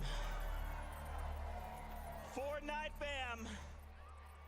We are seeing history being made before our very eyes. Vivid 11-2K. Is that possibly the craziest clutch we have ever seen in FNCS history? Stakes on the line, right? Like, it may not be like one of the, I don't know, like the craziest ones we've ever seen, but you have to take everything into account. On the stage, lights are on, fans are cheering. They're both first and second place. Peterbot's a solo, and he's just ice cold in the clutch. Levin, we can never count him out. How? It doesn't get much better than this. I mean, this is everything you asked for. When Poyo goes down, you're looking at Peterbot going, surely he doesn't clutch again. We just saw one of the best clutches we've seen from him all year. And then with Queasy and Thomas in the lobby, they are just bossing it. It looks like if anybody else is in the lobby other than those two, it's a clear win for them. But for them to come blow to blow at the end there, Vivid, oh my goodness. This script is nuts. You're welcome. You're welcome. There's no way. How would we have ever known? How would we know? And it's like in those moments, right? Top 25. You always kind of wish like the first and second team kind of go head to head. In a manner like this, though, where really Peterbot should not have been able to pull this off. Back against the wall. Look at the materials. Look at all. And yet he takes down Thomas, and then it's just a 1v1, and it comes down to angles. What are these angles, Vivid? I don't know. Like, Peterbot's tracking is incredible. He just seems to always find the shot first, immediately build afterwards. Just, he's got like, what, 25 HP right there? Just takes no damage from Queasy at all. It is just insane. I mean, thank you for if you step into Peter's domain, meanwhile, Thomas HD, Queasy are setting up. A lot of people came into today thinking it wasn't going to be close. They were going to run away with it, myself included. Yeah. But these guys have put up a championship winning performance, and you look at individuals, of course, Peter talking a bit of smack there, right, when he's saying he wishes it was he was happy it was Queasy instead of Thomas. But when you look at how Thomas has been playing, understandably so, Thomas has been absolutely on it all throughout the day. The shots he's been hitting has been so clutch. Oh man, I wonder how they're feeling after that, right? They would have expected to win that. Do they even like? They probably don't even know what's going on. Like, they're gonna watch this back and be like, he did what from where as a who? I mean, Queasy and Thomas are just going up against. I mean, you chatted with him, Levin, right? The words that were coming out of Queasy's mouth yesterday, he was like, "How do we beat that?" I mean, he's making it look possible, at least, right? And yeah. And that was one of the things even he emphasized yesterday. He felt like it almost wasn't possible. But clearly is this here. When they start going up and you're like, oh my god, they're just gonna wipe everyone out of the lobby at this point. Thomas drops down to try to take Booger out, and it's so unfortunate there that Peterbot is just lurking about in the bottom of the zone. I mean, in so many other situations, if you rewind that game, you rewind that end game, they win it more often than not, you'd reckon. Yeah. But fine margins, Zeke. It comes down to the angles. Hey, just listen to the crowd roar. Literally in that moment, everyone is losing their minds. This is still a close game, okay? Because I do want to call out here, Queasy and Thomas, they got 12 eliminations that game, right? So it's still, if Peterbot and Poyo go down early, Queasy Thomas could still win. I have a question, though. At the beginning of the show, Adam was talking with Queasy and Thomas HD, and he said, listen, if it comes to that, going into game 12, could we see and relive that invitational moment? What did Queasy say? Queasy basically mentioned that if the gap between second and third place was enough, right? Enough to go ahead and justify, like, oh, listen, if we have a bad game 12, we get 0 points, we're still going to get second, then we're going for it. We're running it back from Invitational. We're landing on Peterbot and Poyo 11. What does that kind of make you feel? You think they're going to do it or what? I mean, the gap is there. You look at Peterbot and Poyo, and I know they've had some hiccups in the earlier games of the day, but you can't count on them going down early, right? That isn't just how these games have played out for the most part. And so if you really want to win, you want to take home that championship like we know Queasy and Thomas do, there is one play that can guarantee you that championship, and that is landing on them, taking the raft away from them, and winning out the game. That's way too scary, though. Are we really saying we think they're going to commit to a Raft? There's already duos there, and you know for those other duos are thinking we've got to slow them down. This could be an all-out fight at the Raft. I wouldn't be able to do it. I wouldn't be able to make the call. Like, could you imagine being Queasy or Thomas? Who's making that call? How do you make that call? I mean, it's so tough. I mean, Queasy, I would assume would be the one to make that call, but it's so much more complicated than that, right? Because even if you do land there and you take them down at the Raft, there's other teams there, like you guys have mentioned. Yeah. What happens if one of these other teams, imagine a world where they take them down, right? Queasy and Thomas manage to land on them, take them down, and then Frex or someone else in the POI goes, hold on a minute, and starts running at them. Pop over. You know what I mean? Like, it's risky business. It's different from Invitational. Cammy and Seti, when Queasy and Veno landed on those guys, they were landing at an uncontested POI, right? So there was room for it to happen. Well, fam, this is hearts racing. We hope you are enjoying the hype. We're getting closer to starting off game number 12. Vivid, I gotta ask, how are you feeling? One game left to go. Only one emotion rushing through my body right now, and that is excitement. We're, what, 25 minutes away from watching that trophy up there get hoisted by our global championships. One more game separates us and that. Levin, how are you feeling, man? You want to know how I'm feeling? You want to know how I'm feeling? Yeah. I'm feeling like it all comes down to this. One more game remaining, legacies on the line. I think back to moments. This game's all about moments. Fortnite's about moments. I think back to the World Cup, the young Argentinian king fighting to push his family's life over, fighting for his destiny. I think back to even earlier yesterday, Swizzy, all the adversity he's faced, fighting up against the best duo in the world, Peter and Poyo in a 1v2. He did it. I think back to the Invitational 2022. Queasy, Veno against Seti and Cammy to win it all. This game is about moments. Fort Worth, are you ready for a moment? No. Fort Worth, I said, are you ready? This is that moment. This is their moment. Game number 12 starts now. Game number 12.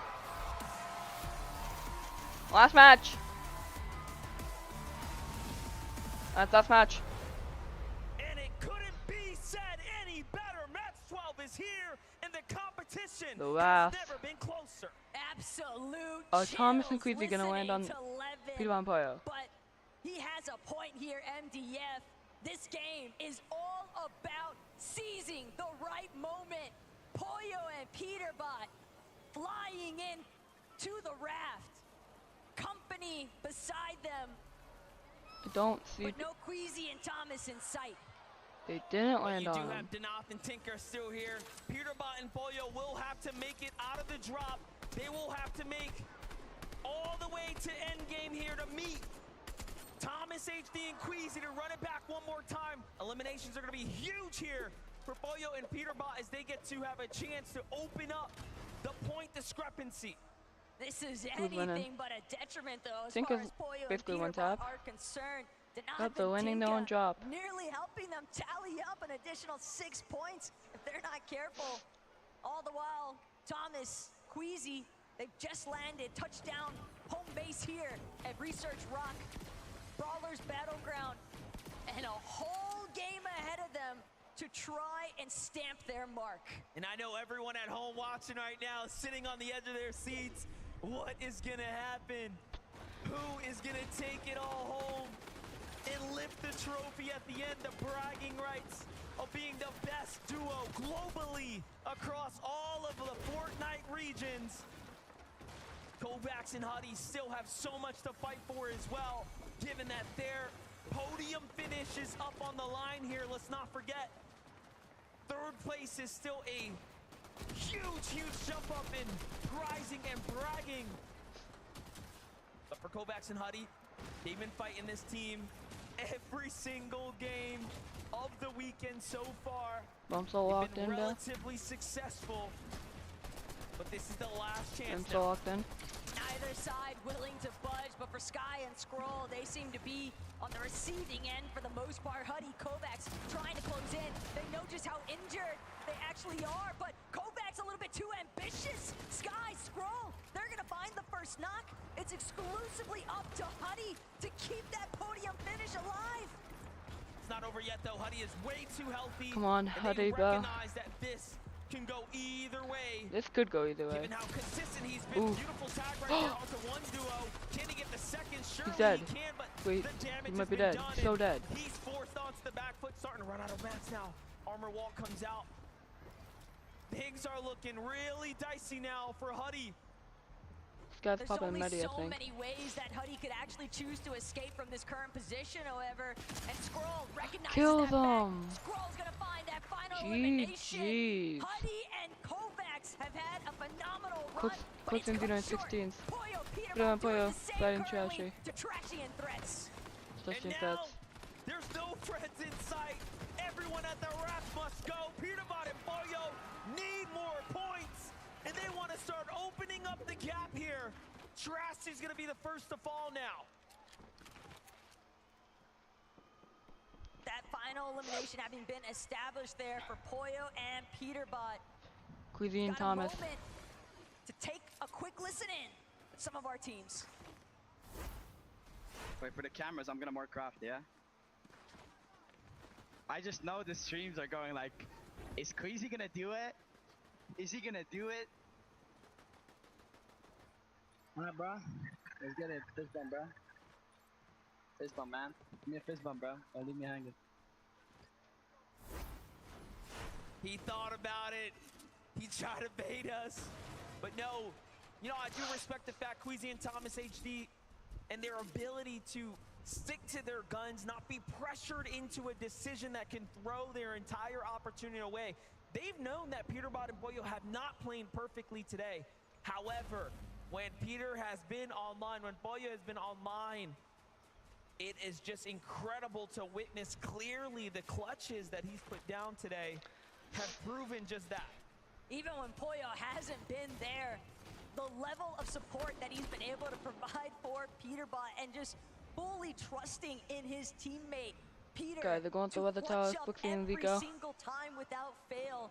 That is a huge amount of pressure rested upon Peterbot's shoulders, and yet he plays as if there's nothing weighing him down in the slightest. What's really interesting about Peterbot and Poyo as well, the way they're playing right now, they're not taking any chances. Anything that moves is getting shot. You saw there, even clicks off. They're hitting everyone back. They're going to want 1,000 feet between them. And of course, the trophy for now, but Ping and Wox here on the other side have been flying their way up the standings, truly earning their mark, making their mark here on the Globals stage. This is the grand finals, match 12 action happening right now. Yuma is gonna get his tournament cut short now. Wox has to clutch it up, but no! Rise has a different story on hand here.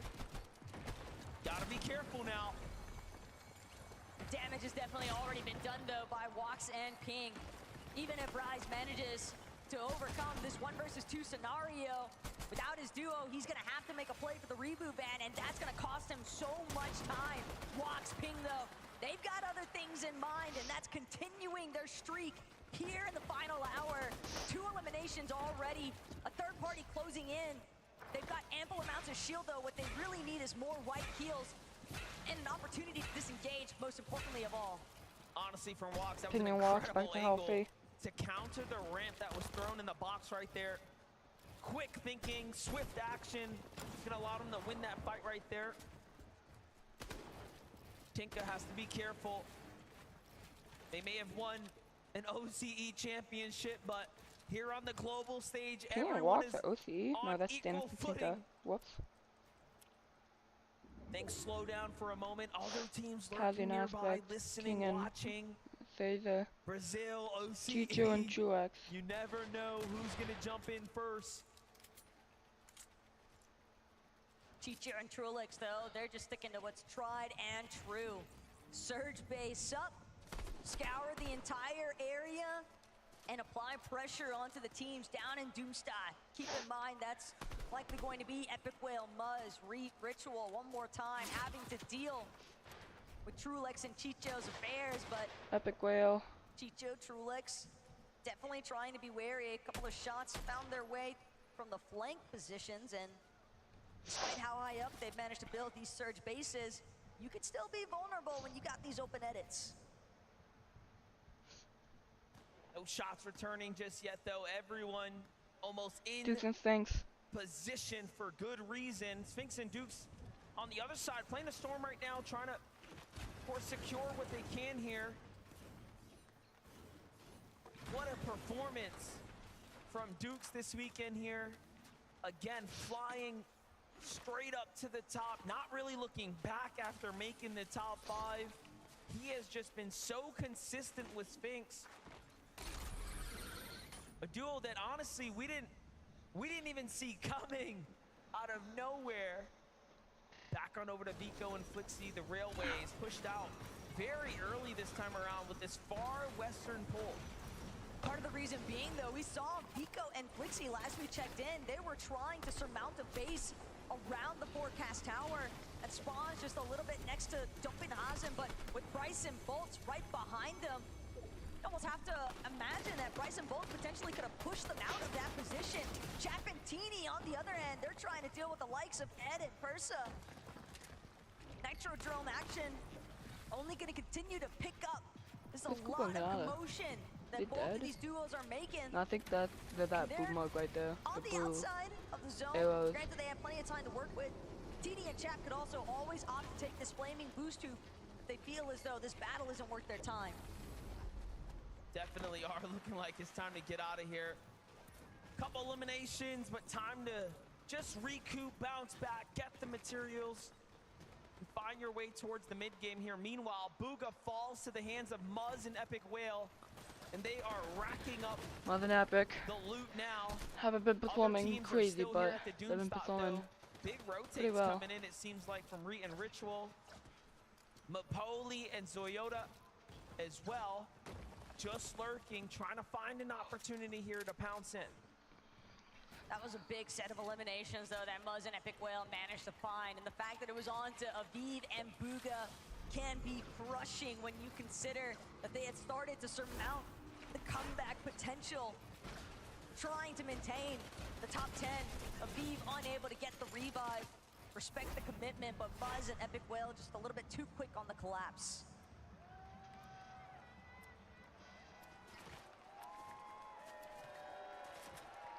Here, the crowd cheering as Thomas HD and Queasy come into view one more time. Thomas They're HD heading and Queasy. straight for this weapons bunker south of the Nitro Oh, they're going for the Drome, weapon and bunker. There's already company nearby. So instead Nah, they I might think they're opt just to gonna stay pivot, wheel. take this flaming boost tube instead, Flowberry Fizz, and it's a fast rotate. They're on the move right now. Swizzy and Yapko as Swizzy well. and Yapko. Just outside the Grim Grate. Mustache and Trapped in between Malabuka. Mustache and Malabuka in the distance. A bunker here, of course, being the big upgrade to their loadout. The fact that they get this bunker completely uncontested makes a huge difference as well. Who's watching? 80 Yapko people, with a 1,000 single people elim right watching now, starting to cap this out on stream right material. now. This is where focus will start to shift into where do they want to base down for the mid game. Jumping in with Pollo and Peterbot. You can see who's on the way here without giving it away. There is a very clear, determined play. 109,000 people watching on Twitch. Intercept this duo. At the same time, Right though, now. you gotta time it right. Queasy and Thomas know Pollo and Peterbot, as long as they have Emma Frost reveal medallion, every 50 He knew. seconds, that marker is going to go out. It is essentially full view of everyone surrounding you, and a big credit for as to why Peterbot has been able to find those 2 solo clutches for the victory royales here today. Thomas HC is going to take a lot of damage there. It's time for Squeezy to possibly step up here, but Bakken Pars just going to back up, play that high ground, play that angle. More tags from No. behind. This is a huge setback now for Queasy here, forced to heal. Loadout looking pretty scrappy as well, given that they don't have big upgraded weaponry, right? They could use a bunker, they could use an elite chest or something. They definitely need something. They've at least got mats to work with, though, and that could be the ultimate difference maker. Rift Island spawning off in the distance. Island spawning right near the weather tower. But it's Pollo and Peterbot that'll be first to the top. Capture point in sight. And with the control of Rift Island nearly underway, Pollo, Peterbot from this position sitting just inside of the zone as well. Their next intent likely going to be to just fully restrict the flow of this lobby. And it's almost easy for them to know where the Rift Island is going to spawn. They have the forecast tower. They know where the next zone's going. Obviously, the island's going to be in it, if not extremely close like it is right now. So it makes sense. Pollo and Peterbot are isolated here, and they will be for quite some time. This is, again, probably the weirdest Rift Island we've seen off on the western coast. And even worse still, it's just a little bit above The Gwen bunker as well. With that in mind, Peterbot, Pollo, no. Teams are going to want to get drawn Got towards beamed. that weapons bunker, but trouble He's dead. afoot here for Vico and Blixie, incredibly low. Vico dropping immediately the ultimate low ground.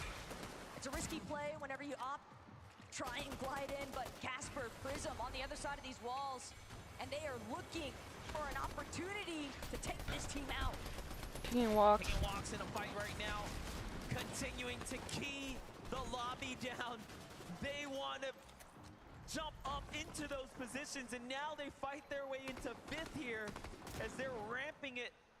Pinging walks on right 5th? Sheesh. Next door to Casper and Prism.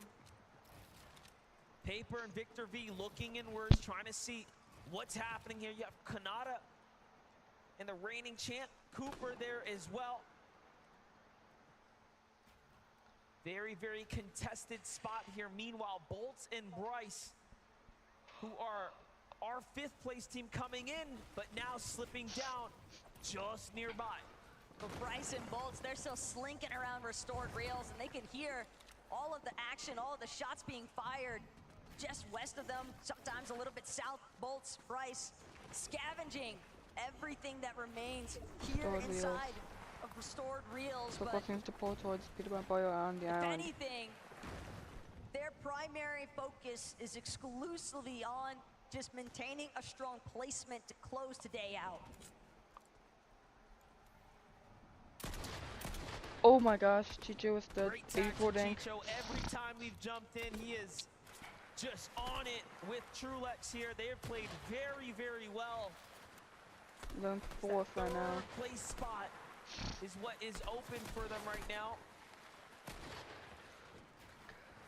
Gonna pop this Flowberry Fizz and get their rotate going now. Of course, have the dashes, given that it's right on top of the Grim Gate. And all things considering, if the zone ends on the Grim Gate, that will be a factor in its own to take into account for an end game.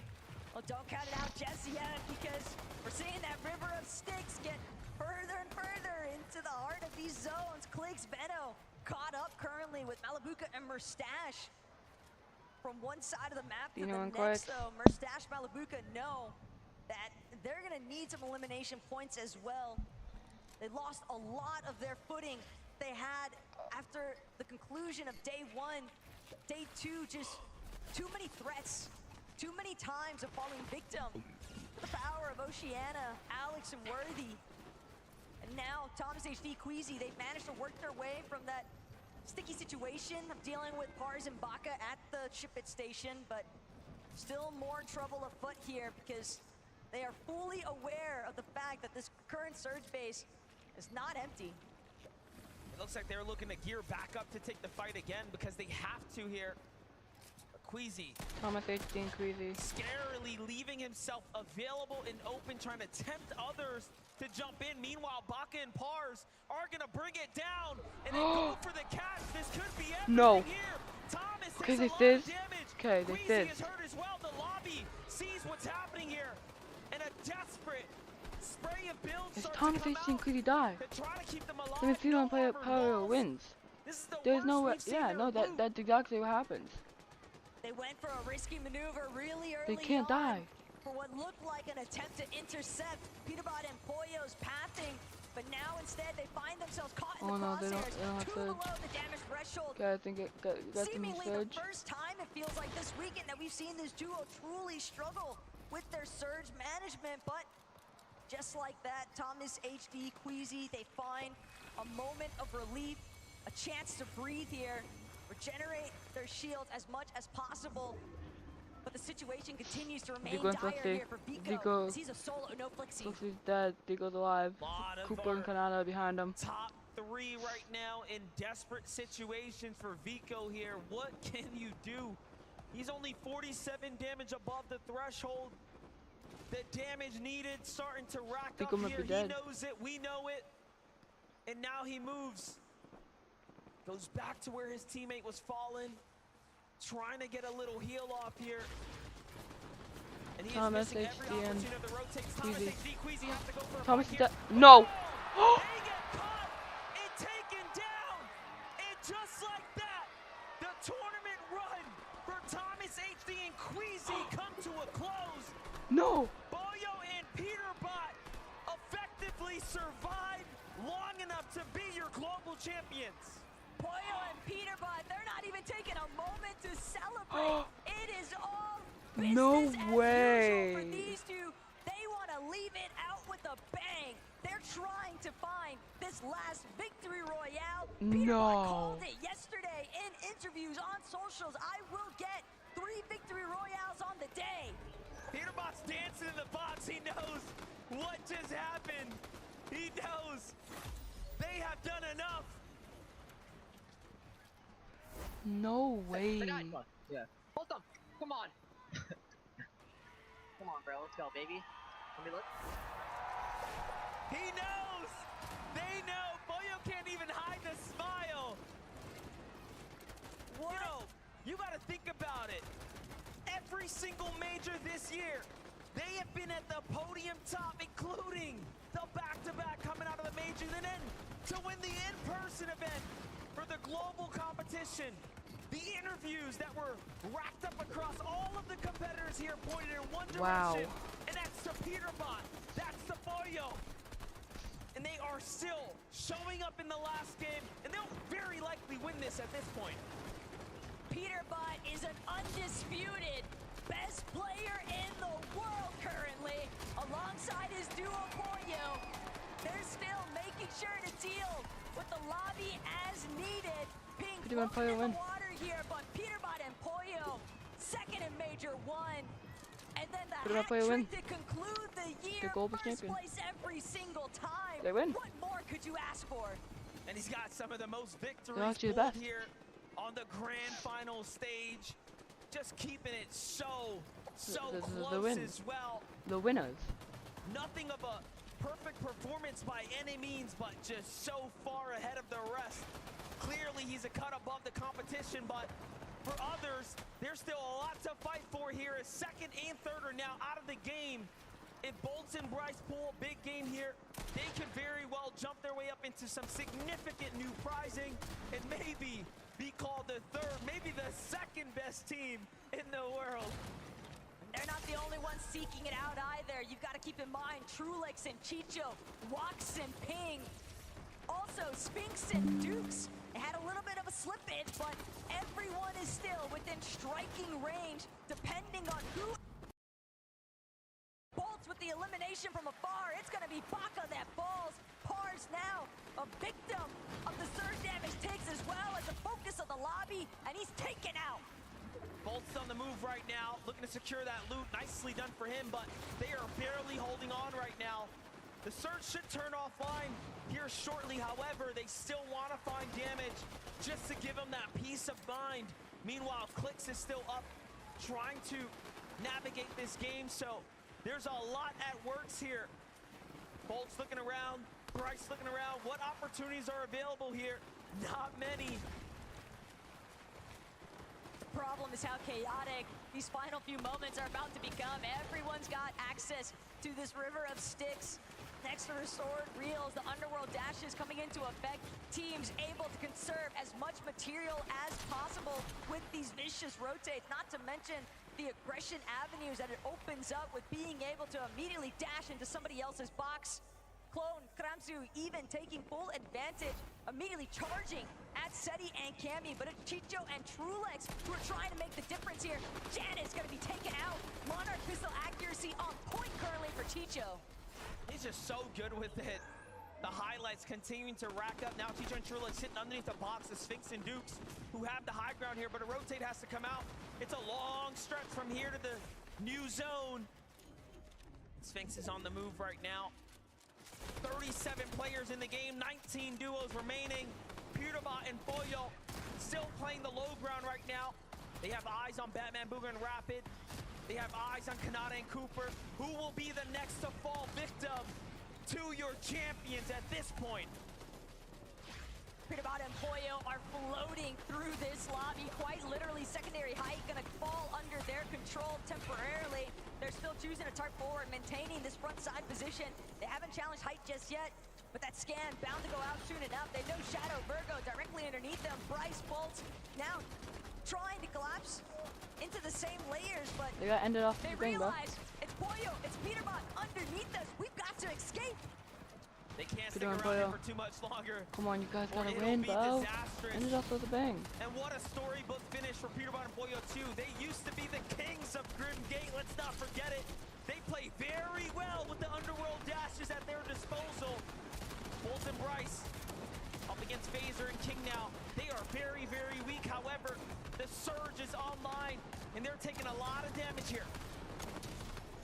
And Bryce and Bolts fall now. Walks, Ping, Trulex, Chicho. Bryce and Bolts are dead. Smiles.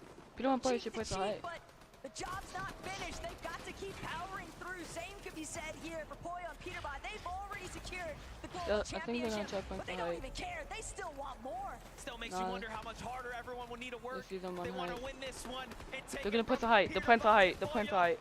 Yep, they're playing for height. They want to close out in strong fashion, and Brazilian duo up top of Ed and Persa are standing in their way, and Pollo wants nothing to do with it. Pollo, Peterbot, they know only one player is between themselves and hype. Instead, they will drop momentarily. They already got an elimination. Peterbot's still looking for more, though. Armor Come on, Peterbot. Peterbot, Pollo, they find King. Another 6 points added to the tab, and it's not done yet. They're going to heal all the way up now. A little bit of mats to work with here, too, but they still need a bit more. Still looking for Ed, still looking for Persa, looking to break out the build. And I think they're up top, but no. They have everything to themselves now, but no material to work with. Batman, Booga, and Rapid, they can tell. Up ahead. Teams pressuring onto their ceilings, but again, Teeny, Jap, has already fallen, and Teeny just trying to do what he can to navigate the chaos. He sees Rapid go down. He wants to make his way to the body loop, but he's not going to be able to scurry any longer. Immediately taken out by Pollo nonetheless. Peterbot finds Teeny all the while. Virgo next to fall.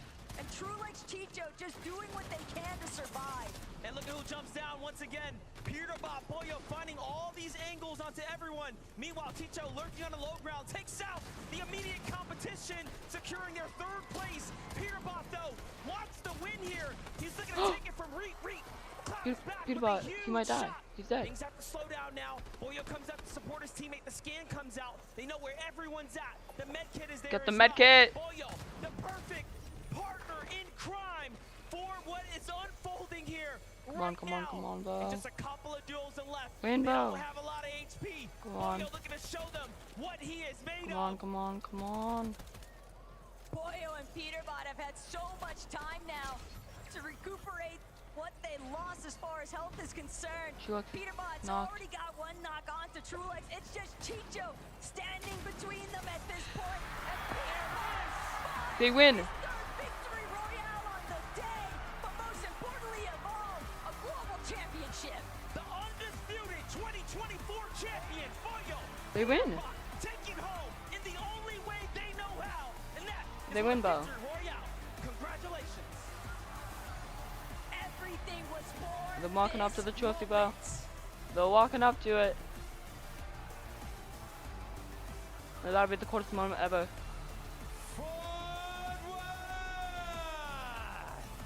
Would you please give it everything you've got for the FNCS Global Champions 2024, Peter Bot Empire! That's cold right there. That's cold, bro. I'm standing up for this.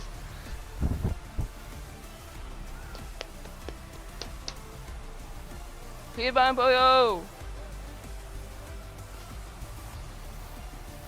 Congratulations, come this way, guys. Come and stand in front of me. Bring the trophy with you. Come and stand just here, fellas.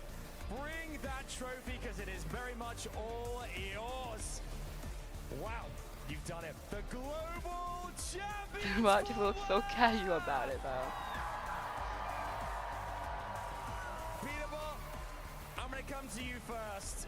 How does it feel to officially confirm Global Champion? It means the world to me. I mean, we knew we were going to win coming into it, and we're the best duo in the world. Poyo, the trophy is yours. It has been an incredible year. Tell us exactly what's going through your mind right now as well. I mean, this is amazing. Like, we got second the first major, and then win. It's 3P. We heard you earlier on the comms say, greatest in the world, baby. Is that what it feels like right now? You've proved it on this main stage. Yeah, we are the greatest in the world. I will say that, for sure. Greatest in the world, It's been an incredible 2024 for you guys. Back-to-back majors, the Global Championship as well. It feels unstoppable. How has your experience been this weekend? Everything play out as you planned? I mean, you came into this with such confidence, Poyo. Look at Mustache. Yeah, No, look at Malbuka like, oh, nah, man. The start of this day didn't go as like planned, but it ended up working in the end. I'm going to ask as well here, you were really pushed to the limits there. You came in strong Cooking today. Vino. Bit more difficult, but you managed In to the ride background, through all the disappointed. experience of this year and those major titles as well. That's really what feels like got you here as well, to confirm officially greatest in the world. 3P. We got a 3P now. I'm going to ask one last time as well, for you guys, Poyo, what do you want to say to the fans out there? I mean, Fort Worth, make some noise one more time. The fans there, everyone watching at home. Anything you want to say to them down the camera right now, just say, what do you feel? You and Peterbot right here. Thank you for everyone being here. My family's here as well. Thank you to them. Thank you for being here. Same for me. One more time, Fort Worth, would you please put your hands together and give it up for your FNCS Global Champions 2024, Peterbot Empire!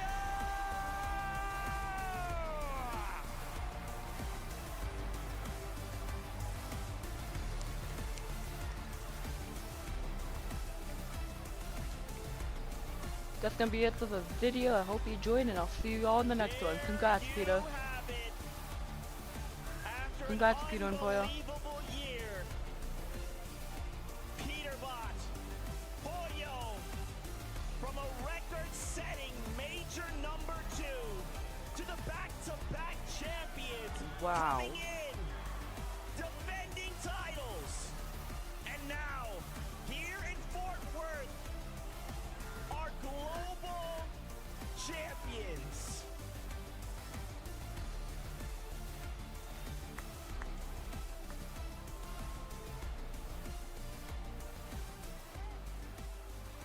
Gentlemen, take a deep breath. I don't need a deep breath. You don't need a deep breath. I love it. Guys, I want you to just bask in that for a moment. You've done it. You set an unbelievable record in Major 2. You back-to-back in Major 3. And then you take it that one step further. A global championship title. Oh, bro, let's go, dude. Poyo, you said you're here with your family. How does it feel, man, to know you're a global champion? You've worked so hard all year long. Your family is here. NA is here with you. Fort Worth is here with you. Dig deep, tell me, how does it feel? Feels amazing. I mean, last year I didn't do like as good as I wanted, so now winning, it feels even better. And then with the fans, my family being here, makes it even better. Peterbot, same question, brother. Dig deep, let me know, how's it feeling? I mean, I have like 20 family members in the crowd right now. Let's go. Feels the world, you know what I'm saying? Awesome stuff, guys. Listen, it's hard because you guys have broken records throughout the entirety of the year, almost every Dang. single one that has ever existed. You guys got second, first. Now you went on the international stage. I guess the question for me is, Are your eyes or your goals set on anything else? Like, have you done it all? Do you want to go further? Do you want to just keep winning? Where are we going? I mean, you can only just keep winning. Peter? Yeah, I'm not gonna lie. I think we're gonna win 3 out of 3 next year, and win the globals next year too. Imagine that. Imagine that. Look, Pollo, you burst onto the scene last year. I remember you were trying out with Bugha. Everyone said, "Who's this kid? Pollo, where's he come from? NA West, what on earth is going on?"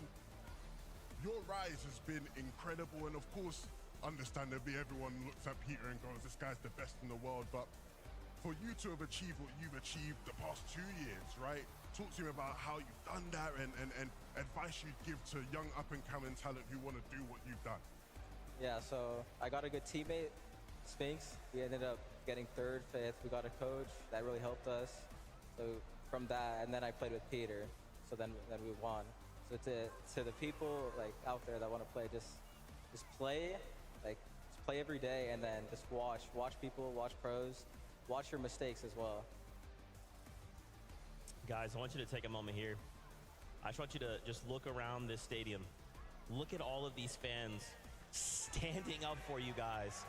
They are here with you in this moment. You have created a moment in FNCS history that we will remember forever.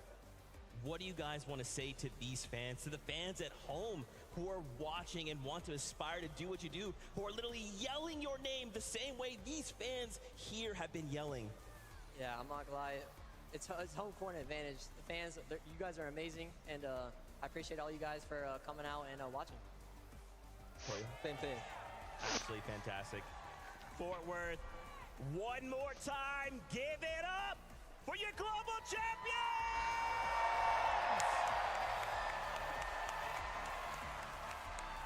Guys, thank you so much. Grab your trophy, get out of here, go celebrate. We'll take those headsets from you. Congrats, bro. Hey. That's right, go on. One more time, Dickies Arena, let them hear it!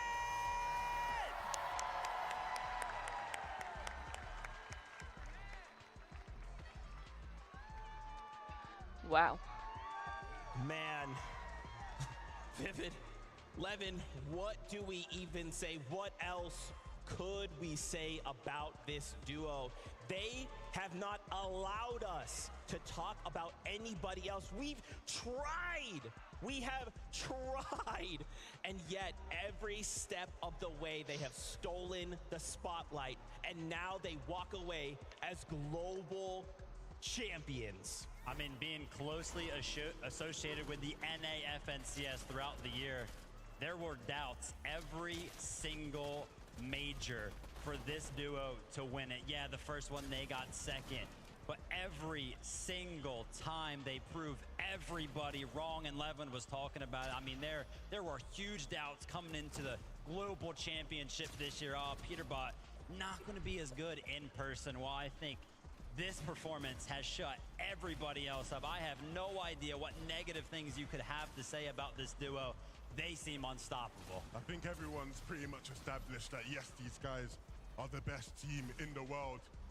Forget about that. They are the best team of all time. There has never been a duo this good.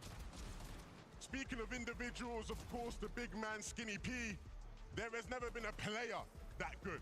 Nobody has reached the levels he has shown us this weekend. The way he played, I don't know if anybody ever will. This guy is a different gravy. This duo is a different level. And I can't wait to see what the future holds for them, man. This is special. Just to think as well, I mean, Peterbot, it's crazy to think about it, you know. He is just this star, but behind every star, there's always that player to help him shine brighter. Pollo, it didn't matter the situations. He was always right there with Peterbot. In those situations where it looked bleak, I mean, even in that last game, Peterbot gets absolutely cracked and is recoiling, and Pollo is there instantly. Here's the med kit. Get back in the fight. This is the last game. We must win. Sometimes it's hard to visualize. Sometimes it's hard to quantify, right? Just looking at the pure statistics. But these type of performances from Peterbot were not happening before teamed up with Pollo. There is something special about the chemistry of this duo. And while it may not always be obvious, it is definitely there. Absolutely. I mean, honestly, these guys are the blueprint going forward. I think everybody sort of had conversations after that first Major 2 dominance of, is this the future? Do you put two crazy fraggers next to each other and try and get them to figure out the game? I think we'll see a lot more duos in this mold being formed for years to come. Just fantastic stuff, Levin. I have a question for you. You like to say that EU is on top, but how many FNCS Global Championship titles does EU have? Go on. How many Global Championship titles does NA have? Vivid, you were wearing a shirt yesterday. What was on that shirt again? NA on top! What do you got to say about that, big man? Hey, man, 2024 has been NA's year. Absolutely. And I mean, no better duo you could have had than this one to be leading the charge for your region. I want to say a big props, of course. Everyone's going to, you know, give Peterborough and Poyo the praise. Absolutely, they deserve it. A lot of people expected it to be a blowout coming into the Global Championships with how good they've been. For Queasy and Thomas to have pushed it to the limit, honestly, I can't even believe Thomas has come second again. You know, Queasy on the global stage to come second again, it hurts. It hurts me. It will hurt them, but props to them for just how good they've been and at least pushing us to the final game. That was something many people would have never expected to happen. So props to them and the rest of the EU boys filling up that top six. The rest of the EU boys filling up that top six. Super impressed by all of them. Yeah, I mean, we obviously have to give Queasy Thomas flowers, right? They were the only duo. The moment Peterborough and Poyo started to pull away, they were the only duo that could hang. And it came down to the wire there. If their loadout had been just a little bit different, this could have been just infinitely changed. To see, you know, obviously, Viv, I would have loved to see just like Invitational, and he knew what he was doing, but still, to have just an amazing run, and of course, $300,000 there to the duo for coming in second place. Once again, life-changing amounts of money. You have to be proud of this duo. Yeah, I mean, I can almost guarantee you that they're going to be heartbroken, even though second place is incredible. And we do have to point out the fact that, yeah, we came into day number 2, or maybe even the global championships as a whole being like Peterborough and Poyo, they're going to run away with it. It's not even going to be close. But Queasy and Thomas, they gave us that race. They were very, very close. They were applying the pressure to Peterborough and Poyo, and that alone deserves its own recognition. Look, I've been handing out flowers just now. I'm going to hand out some more flowers. I just got up on that stage a second ago and was talking about moments, right? One of the moments I mentioned involved Queasy 2 years ago at the Invitational. He is now a part of, again, one of the best moments we have had in Fortnite history. This is the best IG of all time. Shows you how Clix is getting really, really old, bro. Again, like when you see someone like this, you really see how Clix is becoming. Is the chip winning the championship, but give Queasy his flowers. GOAT status. That's right. I mean, and of course, just a massive reminder, these are the 50 best duos in the world for Fortnite. If your favorite duo maybe did not, you know, win or walk away in the placement that even they thought was worthy of winning or walking away, please go find them on socials. Go send them love. They are one of the 50 best duos in the world. And they competed and left everything on that stage for you at home, for everyone here in this arena, and for Fortnite history. It's been an incredible year. 2024 closes out with a bang. Global Championship delivered. We were jumping up here on the stage. We were screaming. There's probably been some voices lost throughout the arena. Shout out to the Fortnite fam and everybody associated with the competition. And a big shout out to the competitors for keeping it clean throughout 12 games. You guys delivered. Thank you for the show. And one big congratulations to Peterborough and Poyo. Got to echo what Vivid said there, man. Put it perfectly. This has been one of my favorite events of all time. It's been special. I can't wait for what the future holds. For all of these players walking off the stage now, they've been great. I hope to see all of them back in the future. That's right. Fortnite fam, thank you. Thank you. Thank you so much for allowing us to live this crazy dream of bringing 50 duos from around the world to compete for a title of global champions. It has been an honor and a pleasure, and we look forward to hanging out with you more in 2025. from these fantastic people, from Mini Miner, from Kelly Link, from Monster D-Face, from the best Taco, and Adam Savage. We look forward to seeing you in 2025. Until then, we love you, keep yourself safe, and we'll see you on that battle bus. Let's go. They're the best to do it, bro. They're the best. Let's go, bro. The golden man.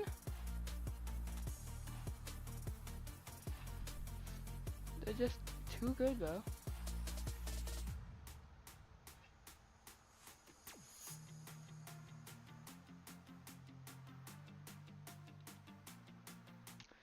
Wow.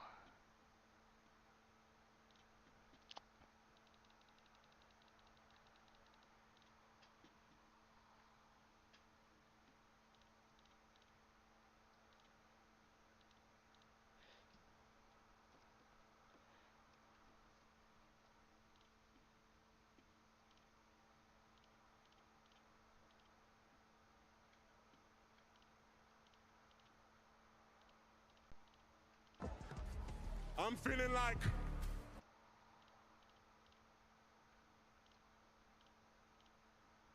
Thomas HD Queasy, they know. that's fun. We all know that.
Oh my gosh. Oh my gosh. Oh my gosh. Oh my gosh. Oh my gosh.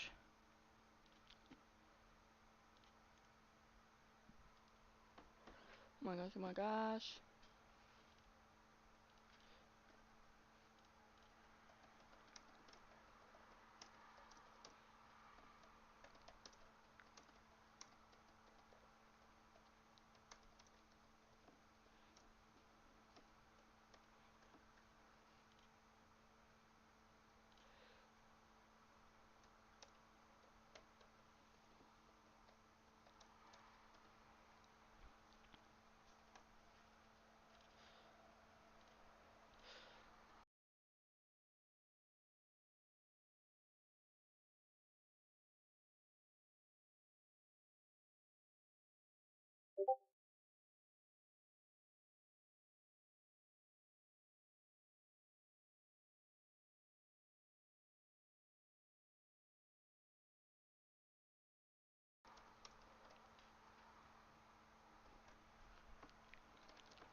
just, I can't even believe it. We just wrapped up 2024. Just an amazing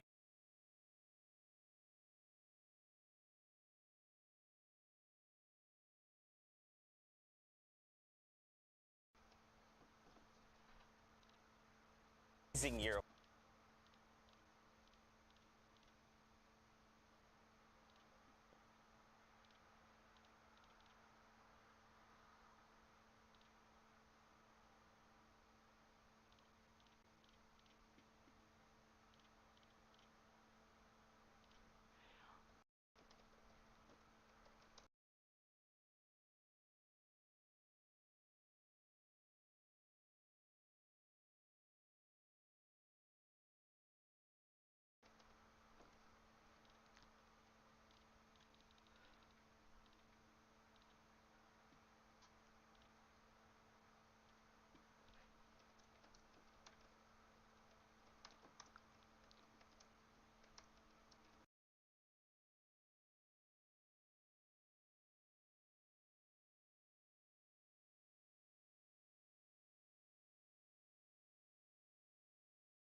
I can't even believe it.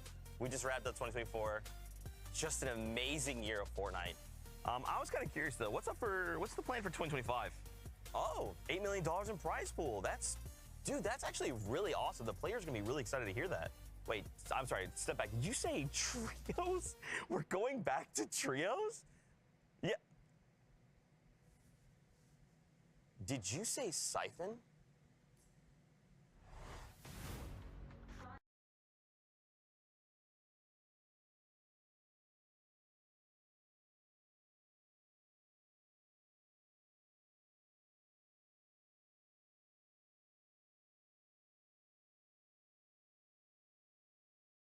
Oh my god, bro.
Shows you how Clix is getting really, really old, bro.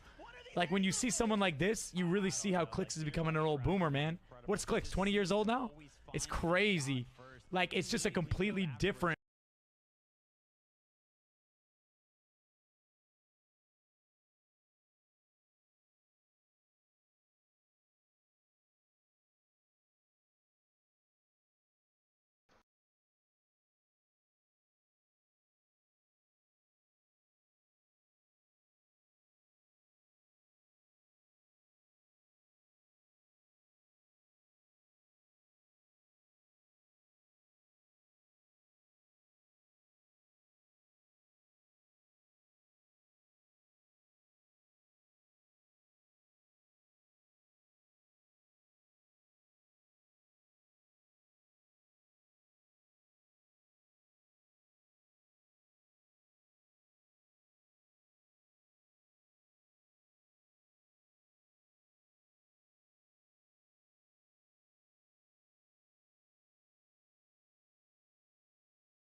Before going back to the desk, okay? Is it true? Can you confirm right now that next year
Stab dashes, stab dashes, stab dashes. No, they didn't. Queasy is hurt as well. The lobby. Please give it everything you've got for the FNCS Global Champions 2024.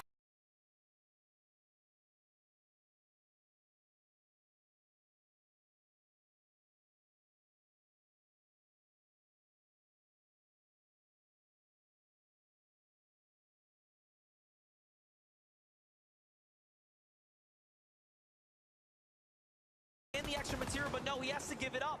He has to leave him behind. And we have seen Peterbot be here before. I mean,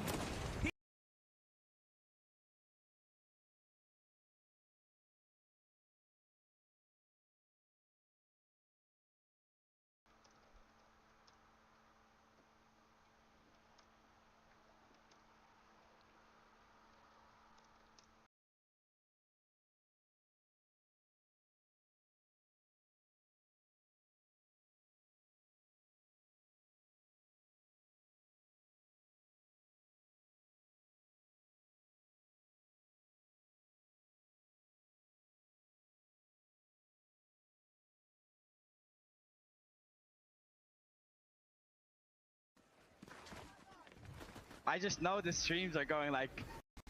Wait, for the cameras, I'm gonna more craft, yeah? I just know the streams are going like... Is Queasy gonna do it? Is he gonna do it?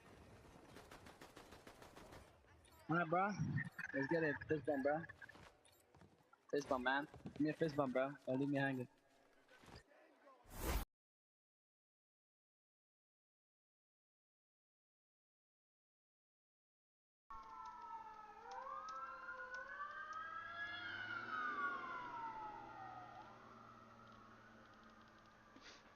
I'm gonna mark crap.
Corner, Damo left to fend for him.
Am I still live? I am. Wait, why am I still recording? I don't know.